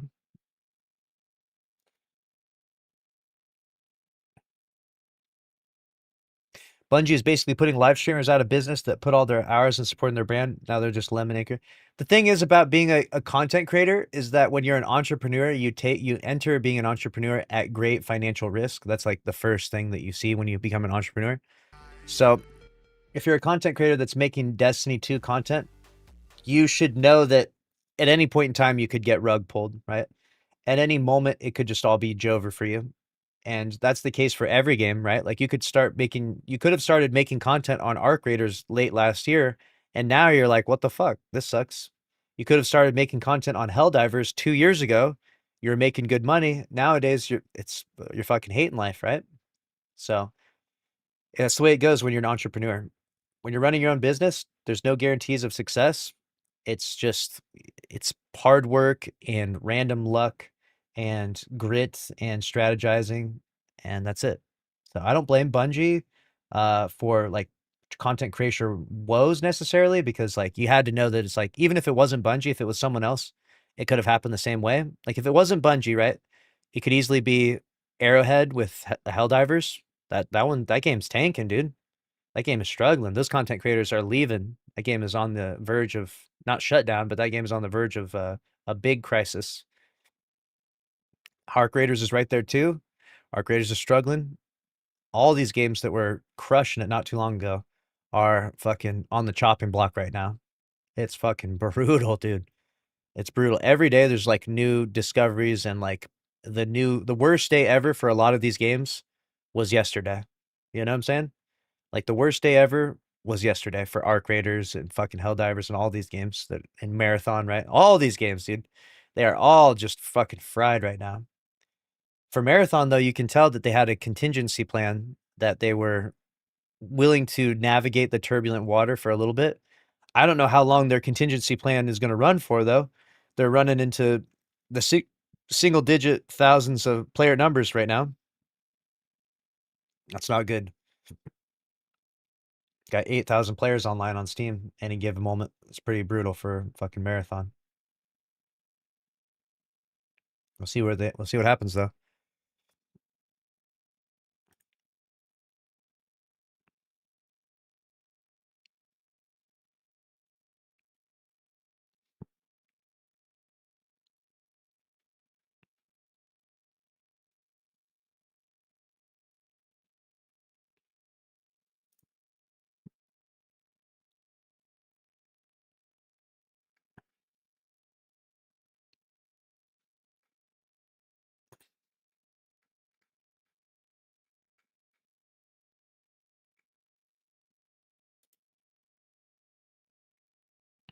All right, here we go. Pal World Studio says gamers don't want AI in their games. Hey, speak for yourself, right? I want the maximum number of AI slop in my games. I want a whole. I'm just joking. I'm joking. Don't cancel me for that. I will say this though, that as far as it goes towards gamers and their perceptions of AI and artists and their like, I feel like artists, this is like Voldemort for them. You don't even talk about this shit. You don't mention AI around the artists. This shit is coming after their jobs. This shit is stealing their work. This is the boogeyman, and that's brutal. It's absolutely brutal for them.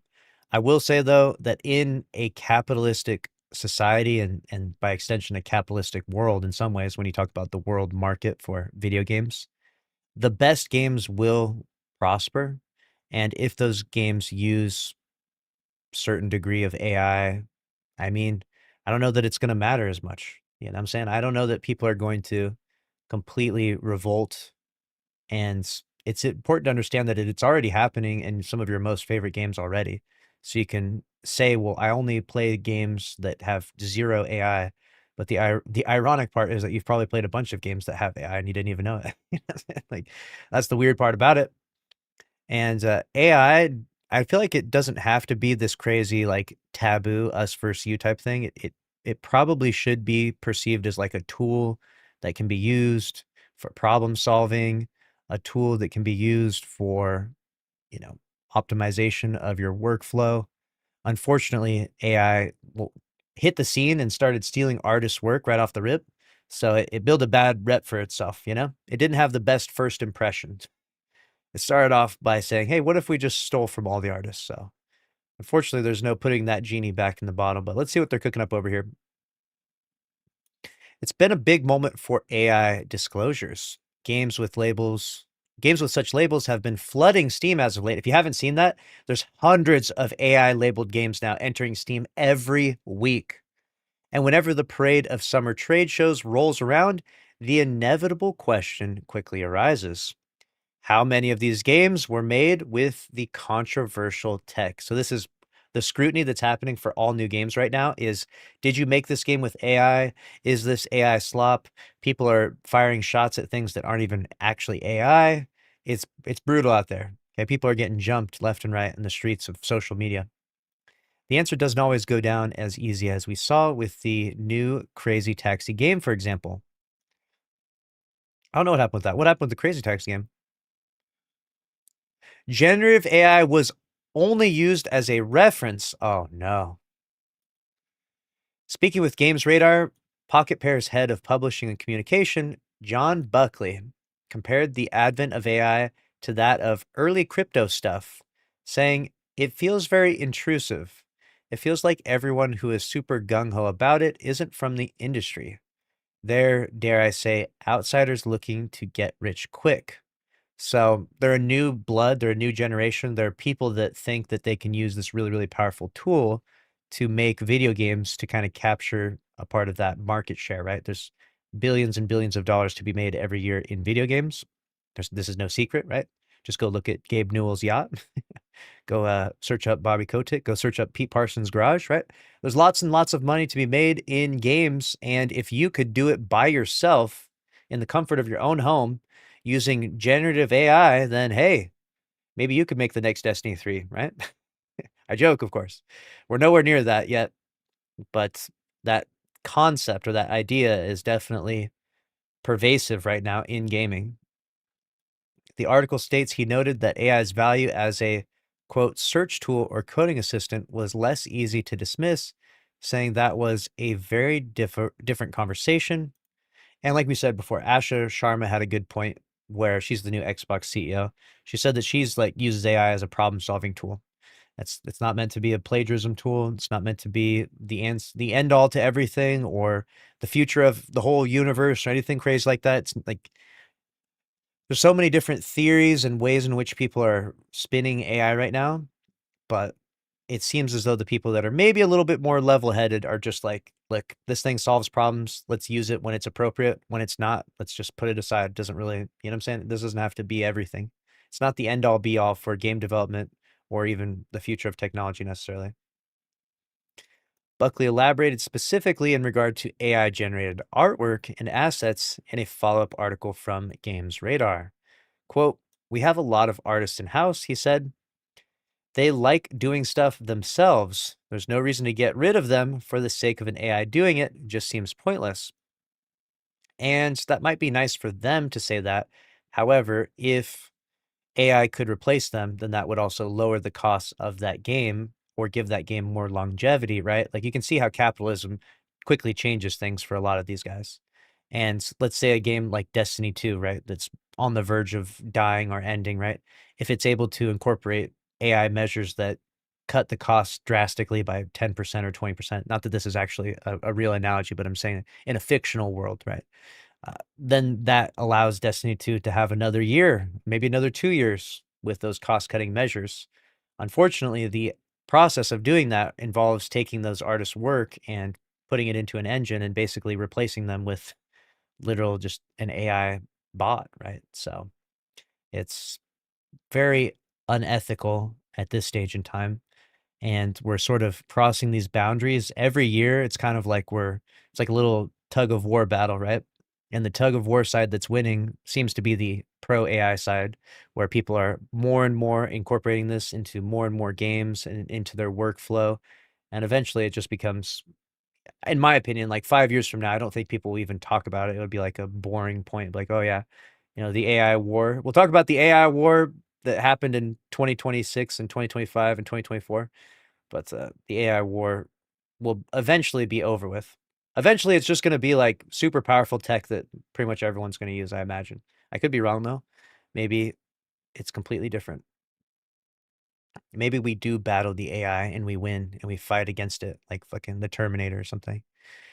He added that it hardly seems worth triggering the backlash on social media, with which he emphasized, quote, even I, who's in the industry, I just felt like a natural. Why?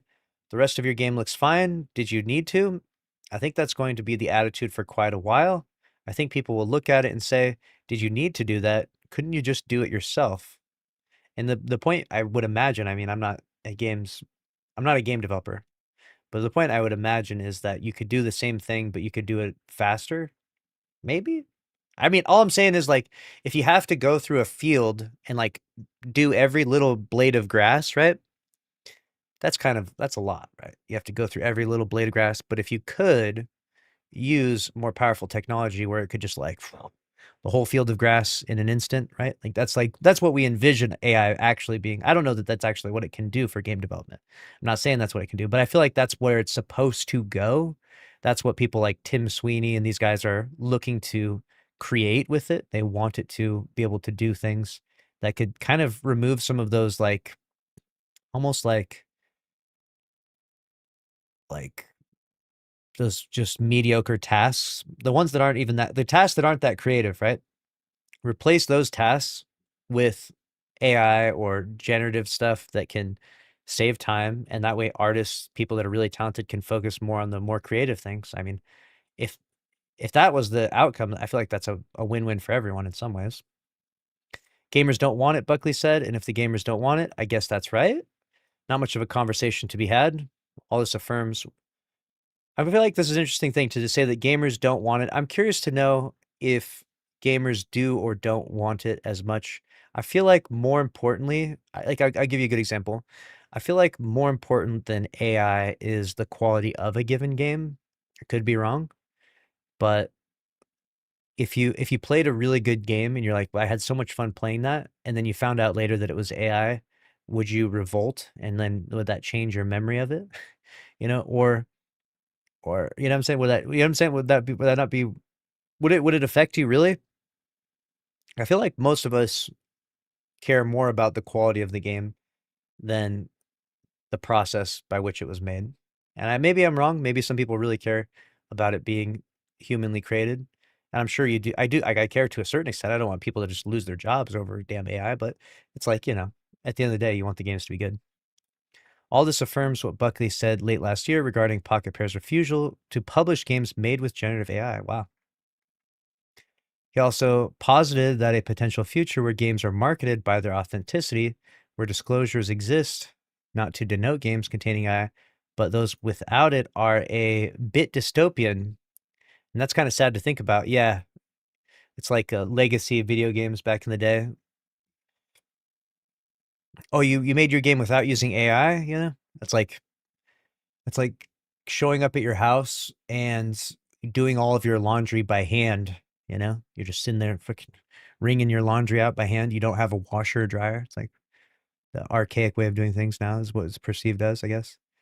Given the resistance to AI disclosures by industry figures like Epic Games CEO Tim Sweeney, as well as the fact that multiple big games have been caught with undisclosed AI placeholders slipping into release versions, such a future doesn't feel out of the question.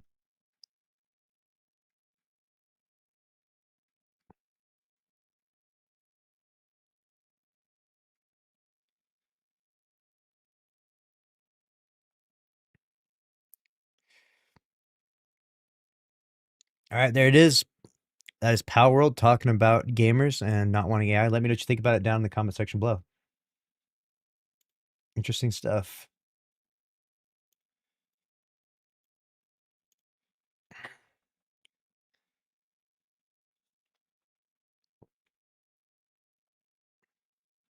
What else did we got here? GTA 6 reveal. Was there a recent GTA 6 reveal?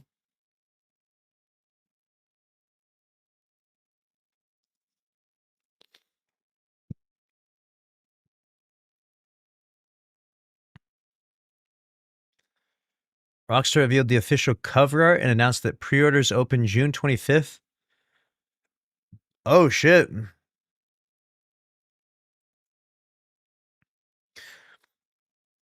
The cover art and pre-orders are open up for GTA.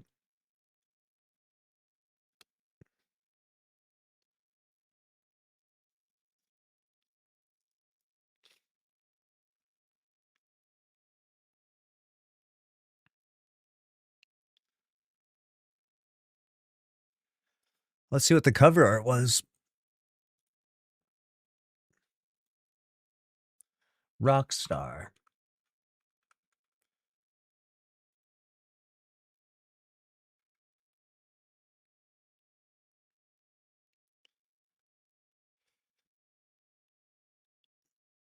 June 18th.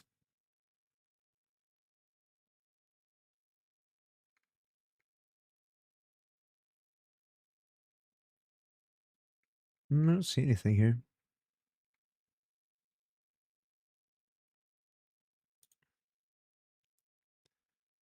Don't see anything.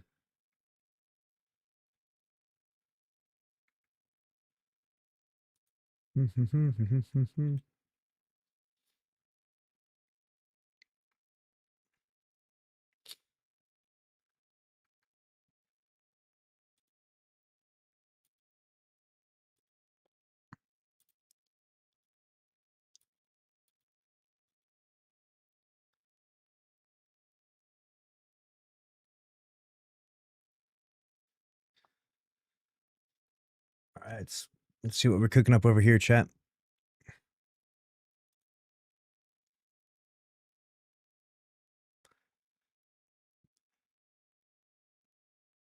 The feature that made games worse forever. Really? What are we talking about over here?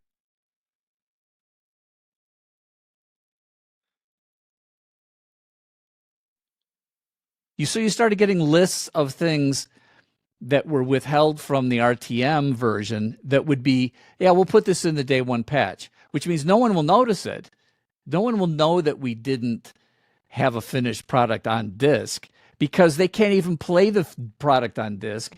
As soon as they stick it in, a day one patch has to be downloaded or you're not allowed to play, which means the real game is being shipped to you through the ether rather than on the disk. And that's such an interesting thing when we transferred from the cartridges to the discs, right? So that way they could do the update. I still scratch my head and wonder what the hell is happening when I take my Destiny 2 disc that has the Red War campaign on it, right? I put it into my console and I'm like, click play. And it says you have to update it first. You click update and then it removes the Red War campaign from your game. You're like, really? Really? If we had cartridges, we'd still be playing the Red War campaign right now, okay? We need to go back. We need cartridges. I saw that start to happen and I was like, I don't think this is a good thing. I noticed it with just as a game developer, in 2001 we shipped Halo and we had to, with all the games we were shipping, you had to test the hell out of things because what we called RTM, release to manufacturing, it was what we called a gold disc. Yeah, gold, disc. You were going gold. Here's the RTM date, all these different things. And it was like the bits that were on that gold master, those were the bits that are in your hands. Like, Ross, you own the bits that we tested if you have a Halo disc. And there was no changing that. That's what we shipped is what we had to live with everything, including anything that would crash. So if we knew we were shipping with some sort of crashing bug, that was anathema, right? We tested things like crazy to make sure there were no crashing bugs. And if there was, we would, it would only be acceptable if it was such a rare set of circumstances that we knew it wouldn't ruin people's experience, hopefully. But the idea of being able to ship something and then do day one patches, that was just not a consideration. I see a day one. Ship it and then fix it later. The Bungie strategy now. I feel like as games file sizes get bigger though, and the games get more and more complex and they have more moving components, it's maybe a necessity to have something like that. Like, I don't know that you'd be able to thoroughly playtest something like Destiny 2 that has God knows how many raids now and activities. Like, you imagine you launched it in that finished state and there's just a Telesto glitch all of a sudden. It's like, oh man, you do need that ability to update games as they get bigger in their scope, I think. It sucks that we kind of lose that ownership though. Like, the trade-off sucks when we lose ownership and we're given a license more so than anything. But it seems like maybe as games are getting bigger, that's a necessity. What do you think, them? Patch as a confession that the game wasn't actually ready when it shipped, Absolutely. Because of course there's bugs you're going to miss, but if if it's day one, that means, and there's a lot of stuff, not just like, oh, we spotted this line in the code. That means like it wasn't ready, Right. There's some stuff you're never going to know until you do get user feedback. Yes. But, Well, so what I'm saying is that like there was a discipline to game development and publishing that was by necessity, right? So once the technology allowed us to do, hey, we could do a day one patch if we have a problem. Well, at first it's up to the developer and the publisher to be really disciplined and say, we're only doing day one patches because we find some horrible thing after the release to manufacturing. But we're going to keep the discipline exactly the way it was. This is going to be rock solid. And then it started creeping in because it could. It's like, well, here's a feature where it's not quite done. Well, we'll patch it on day one. We'll put that as part of the day one patch. So you started getting lists of things that were withheld from the RTM version that would be, we'll put this in the day one patch, which means no one will notice it. No one will know that we didn't have a finished product on disk because they can't even play the product on disk. As soon as they stick it in, a day one patch has to be downloaded or you're not allowed to play, which means the real game is being, shipped to you through the ether. Someone said, what? I have a PS3 old fat first edition, no internet connection. I put in old Destiny 2. It lets me play the Red War and nothing else beyond that. Just at Tower because no update. Does it really? I thought PlayStation... Wait, what? I thought Destiny 2 didn't launch on PS3 though. Is he lying? Is he baiting me? Did I fall for the bait, chat? Damn it. Damn it. You got me. I swear, dude. I swear. Rather than on the disc. And I saw that start to happen and I was like, I don't think this is a good thing.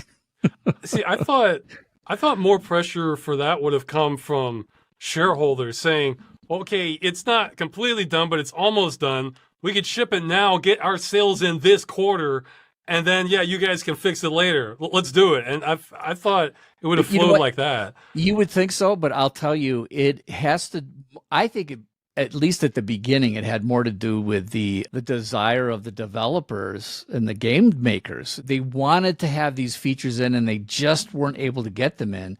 See, like for us, this was back in the day when there were two significant dates every year. One was E3, because you had to go to E3 and show your best stuff to everybody who was going to eventually buy the products and put it on shelves. That's who E3 was for. Christmas is the other one, or? And Christmas was the other one. So as developers, we weren't like, oh, well, that's okay. We'll just push the date out to February 2nd. Like, no, we knew that we wouldn't make a living if we weren't in there at Christmas time. So those dates meant a lot to us. And if we had some feature that we thought was important, but we couldn't get it in, once that day one patch idea came out, we're like, oh, this is great. Because it used to be you had to RTM, your gold disc had to be like September in order to hit the shelves go through the Christmas. manufacturing process. Right. And once we saw, we could do an RTM, we could do a gold master in September, but on December 10th, when all the kids are buying it, and on Christmas Day, when they stick it in their box, we can stick something in that we fixed 5 days earlier, so that day one patch was something that so they could have the experience we wanted, and that gave us an extra 2-3 months to screw around with things. But I just remember thinking this will be taken advantage of, because when the corporate heads and the stockholders understand that they can ship stuff that's not ready, they will take advantage of it. And I think you're right. But believe it or not, I think a lot of the very first taking advantage of it came from the desire of developers to make sure they got all the great stuff in at the last minute. Yeah, because it wasn't really an option until I'm not sure what year, where there was enough people who did have good enough internet that they could Yes. download that patch. One Yeah, of it the was videos, probably 2007-ish, maybe 2008-ish, where it really became a thing because of high broadband. one of the videos I did was talking about an old game called Sin, and the game's pretty good, but Yeah, it's a shooter, it got right? panned at the time because they did exactly what you're talking about, where it was a buggy mess. Okay. The first patch, I remember, was about 50 megs. And everybody listening is probably saying, oh, yeah, so what? That was kind of unheard of back then, because that's Yeah. when the whole game came on one CD. So it was like Yeah. 650 or 700 megabytes. The Right. thought of like a patch Downloading. having 50 megs of just bug fixes, that's like unthinkable. like that. Well- So, Well, the other thing that happened was a patch that was a small 50 megs out of 750. That changed to the point where by the time you have I don't know if it was the Xbox 360, whenever broadband became ubiquitous, and especially with, let's say, for me, my recollection would be probably PlayStation 4 era, for sure by then. Xbox One, the official Xbox One era with everything online all the time. The patches were not patches. They were the entire game. You were downloading the entire game because it was easier, because like the way data is stored and organized and stuff, you can't just write something in the middle of something. So instead, Because you there's going to couldn't be have 50 just a little things pile over. pointing to it that needs Yeah, to, it was just like, oh, okay, well, just here's another 750 megs to download, or here's 5 gigs or whatever it is now. Like, it's just so insane, which is why most of the time you come home, you get your new game, you get your new console, you stick it in, and then, oh, we're going to update the operating system. We're going to update. Now you can't play this game because you have to wait 3 hours to download it, and you're downloading the entire game, even though That's why we have that fiber internet specifically for this. you think you have a disc. You have nothing tangible. It's all being downloaded on day one. It's so fun listening to the old heads talk about the early days in development, dude. They're talking about when that broadband internet came out, you know? And to be fair, I'm a little bit of an older gamer as well, but not nearly as veteran as these guys are. So they're talking about the discs and how they came out with digital updates and day one patches, and how the whole industry was totally different before that. You had to ship it as a well-polished, well-finished product. And you can see the quality in those initial games, right? You can go back and play some of those games now. Not too many glitches. I mean, eventually with enough time and energy spent, I guess you'll find some, but if you're playing the game as intended, you know, through the general routes you're supposed to run through and move through, then it's not too bad. But then, of course, they had those day one hot fixes, those day one patches that we get every time they launch anything in Destiny, right? And it just created an opening for devs to finish products less polished, less finished. And that is compounded with games getting more and more complex. It equals just a slew of messes. I mean, look at the last fucking fix for Destiny 2. They just launched this June 9th update. I absolutely love it. It's an incredible update in terms of the size and scale and quality. However, of course, there's a bunch of terrible glitches. Like, there's so many glitches in this right now. You can solo the raid bosses in Pantheon, hurl them off the map, hurl every raid boss off the map right now. And that's not even the only glitch. You can go in your artifact and equip 7 of the same mod and just do insane amounts of damage with your super. And even if that wasn't a glitch, you also have just sandbox imbalances, like the Truth Rocket Launcher just doing absolutely stupid amounts of damage. So it feels like it's things have obviously changed quite a bit from the early days. From these days until today, my God, we're in a whole new era of gaming. And there's a certain level of nostalgia and enjoyment from that older era where things were a little more polished, a little more simplistic, and technically functioned better than they do in this day and age. But let me know what you think about it down in the comment section below. All right.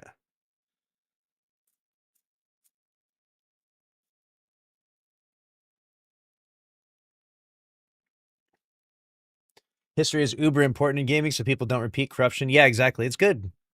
It's good. It's good to hear these different opinions and ideas.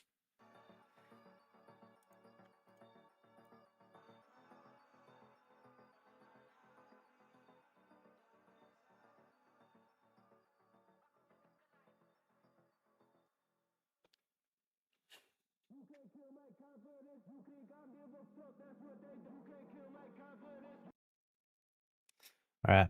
What do we got here? Oh, there's drama. All right.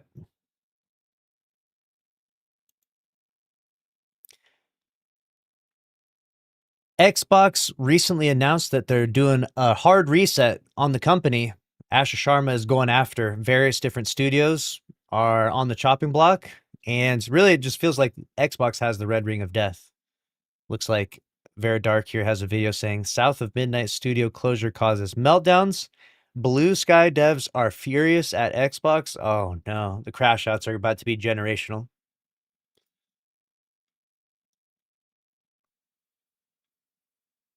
If you ever want to know how out of touch video game developers, writers, and creatives in general are, all you have to do is go to Blue Sky. You can just tell that they are making games for themselves, that they don't understand what customers actually want, and whenever things don't go their way, they go back to their echo chamber and they say, we need more change and the industry isn't doing good enough. And over the past few days, we've heard about a lot of studios potentially shuttering, games being canceled, and people have been talking a lot about Compulsion and their title South of Midnight. And if you go to the threads on Blue Sky about this, man oh man, are the activists melting down. Blue Sky, if you don't know, is this alternative app to Twitter that is literally an echo chamber. And this thing is just such an abomination. Watching the crash outs on Blue Sky, though, is pure content. It's beautiful. So I like this. This is awesome. I don't spend any time on the app, but I can only imagine the stuff that they're saying over there.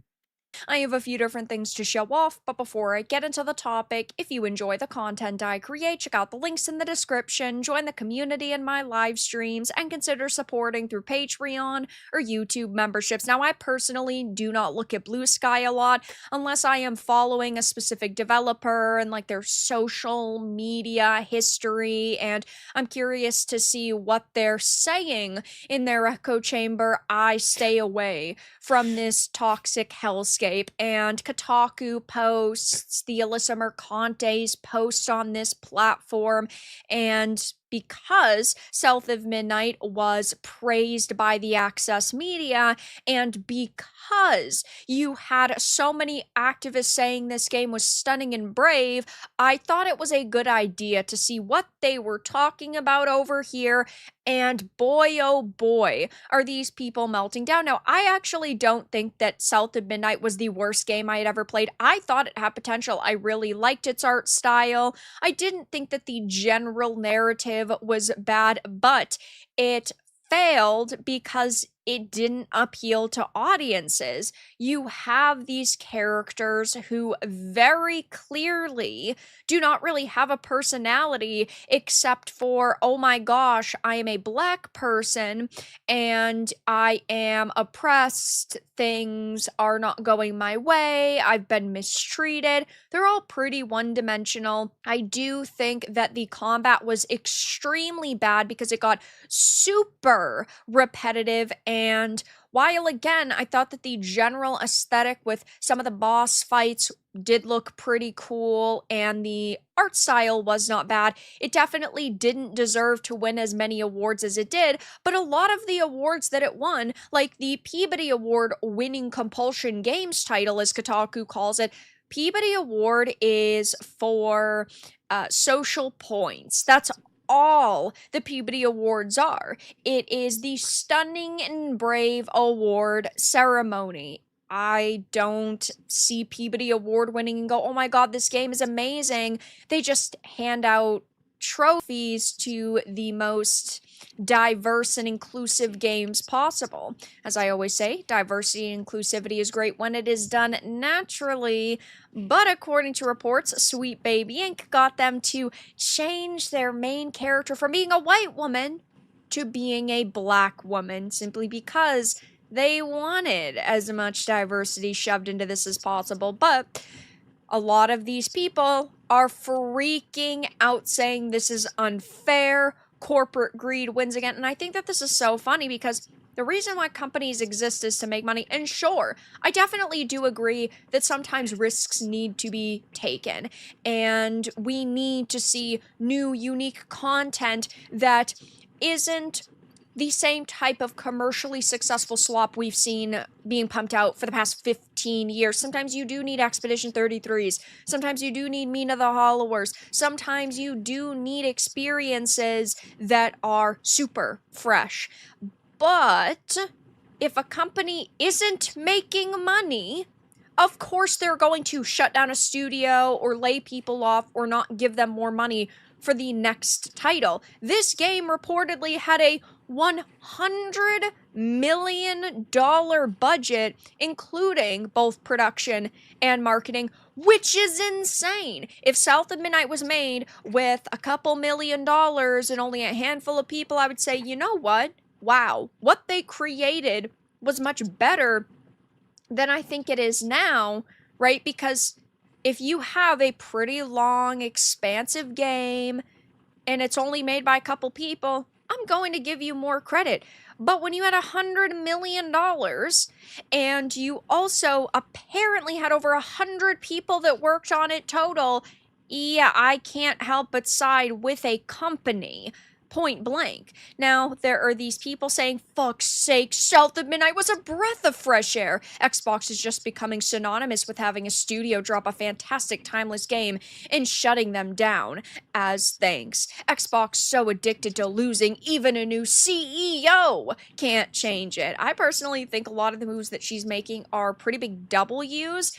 It is, of course, depressing, right? To see that people are losing their jobs, and there's bound to be a couple of really talented and passionate people that were laid off that I wouldn't want to see leave this industry. But with how many activists are in this space, how many issues we have, how many untalented people were hired just based on their skin color or their sexuality, it is what it is. If you're not good at your job, you don't deserve to have it. This industry is so beyond broken, says Miria with the trans flag in their bio. I'm playing South of Midnight on PS5 now, a unique game that should have gotten more support from the publisher. I think it's so hilarious when people like this blame the publisher for not supporting the studio when a mother truckers like this didn't show up to support it either. Maybe if you actually swiped your credit card on this game and you used the word support and you actually showed up to give the developers your money, then they wouldn't be shutting down. I think it's so hilarious when the modern audience goes online, virtue signals, and says, oh my god, I'm playing this game. Oh my god, it's so good. Oh my god, we need to... I don't know. This one's not really hitting for me. I feel like this topic is very like culture wars more than anything. And I don't know. I don't know if I really agree with all the focus that's being put on it, if that makes sense. I feel like this is more just it's a lot of that like rhetoric of Republican versus Democrat stuff. And I don't know, man. The political vacuum is pretty fucking obnoxious in my opinion. I like to criticize games for their merits and criticize them for their shortcomings. I feel like I just don't really vibe or care as much with the whole like the activism calling out as much. Like, yes, there is obnoxious activism at times, but man, this whole thing is very like it's not exactly my favorite. Not my favorite video on that one. What did you think though? What did you think though, chat? Oh, is it 5 o'clock now? I'm gonna have to head out pretty soon here. I'm gonna be playing some Pokemon with my son in just a little bit. So I'm gonna be ending the stream in just a little bit. Just wanted to see if there's any other crazy stories I missed out on.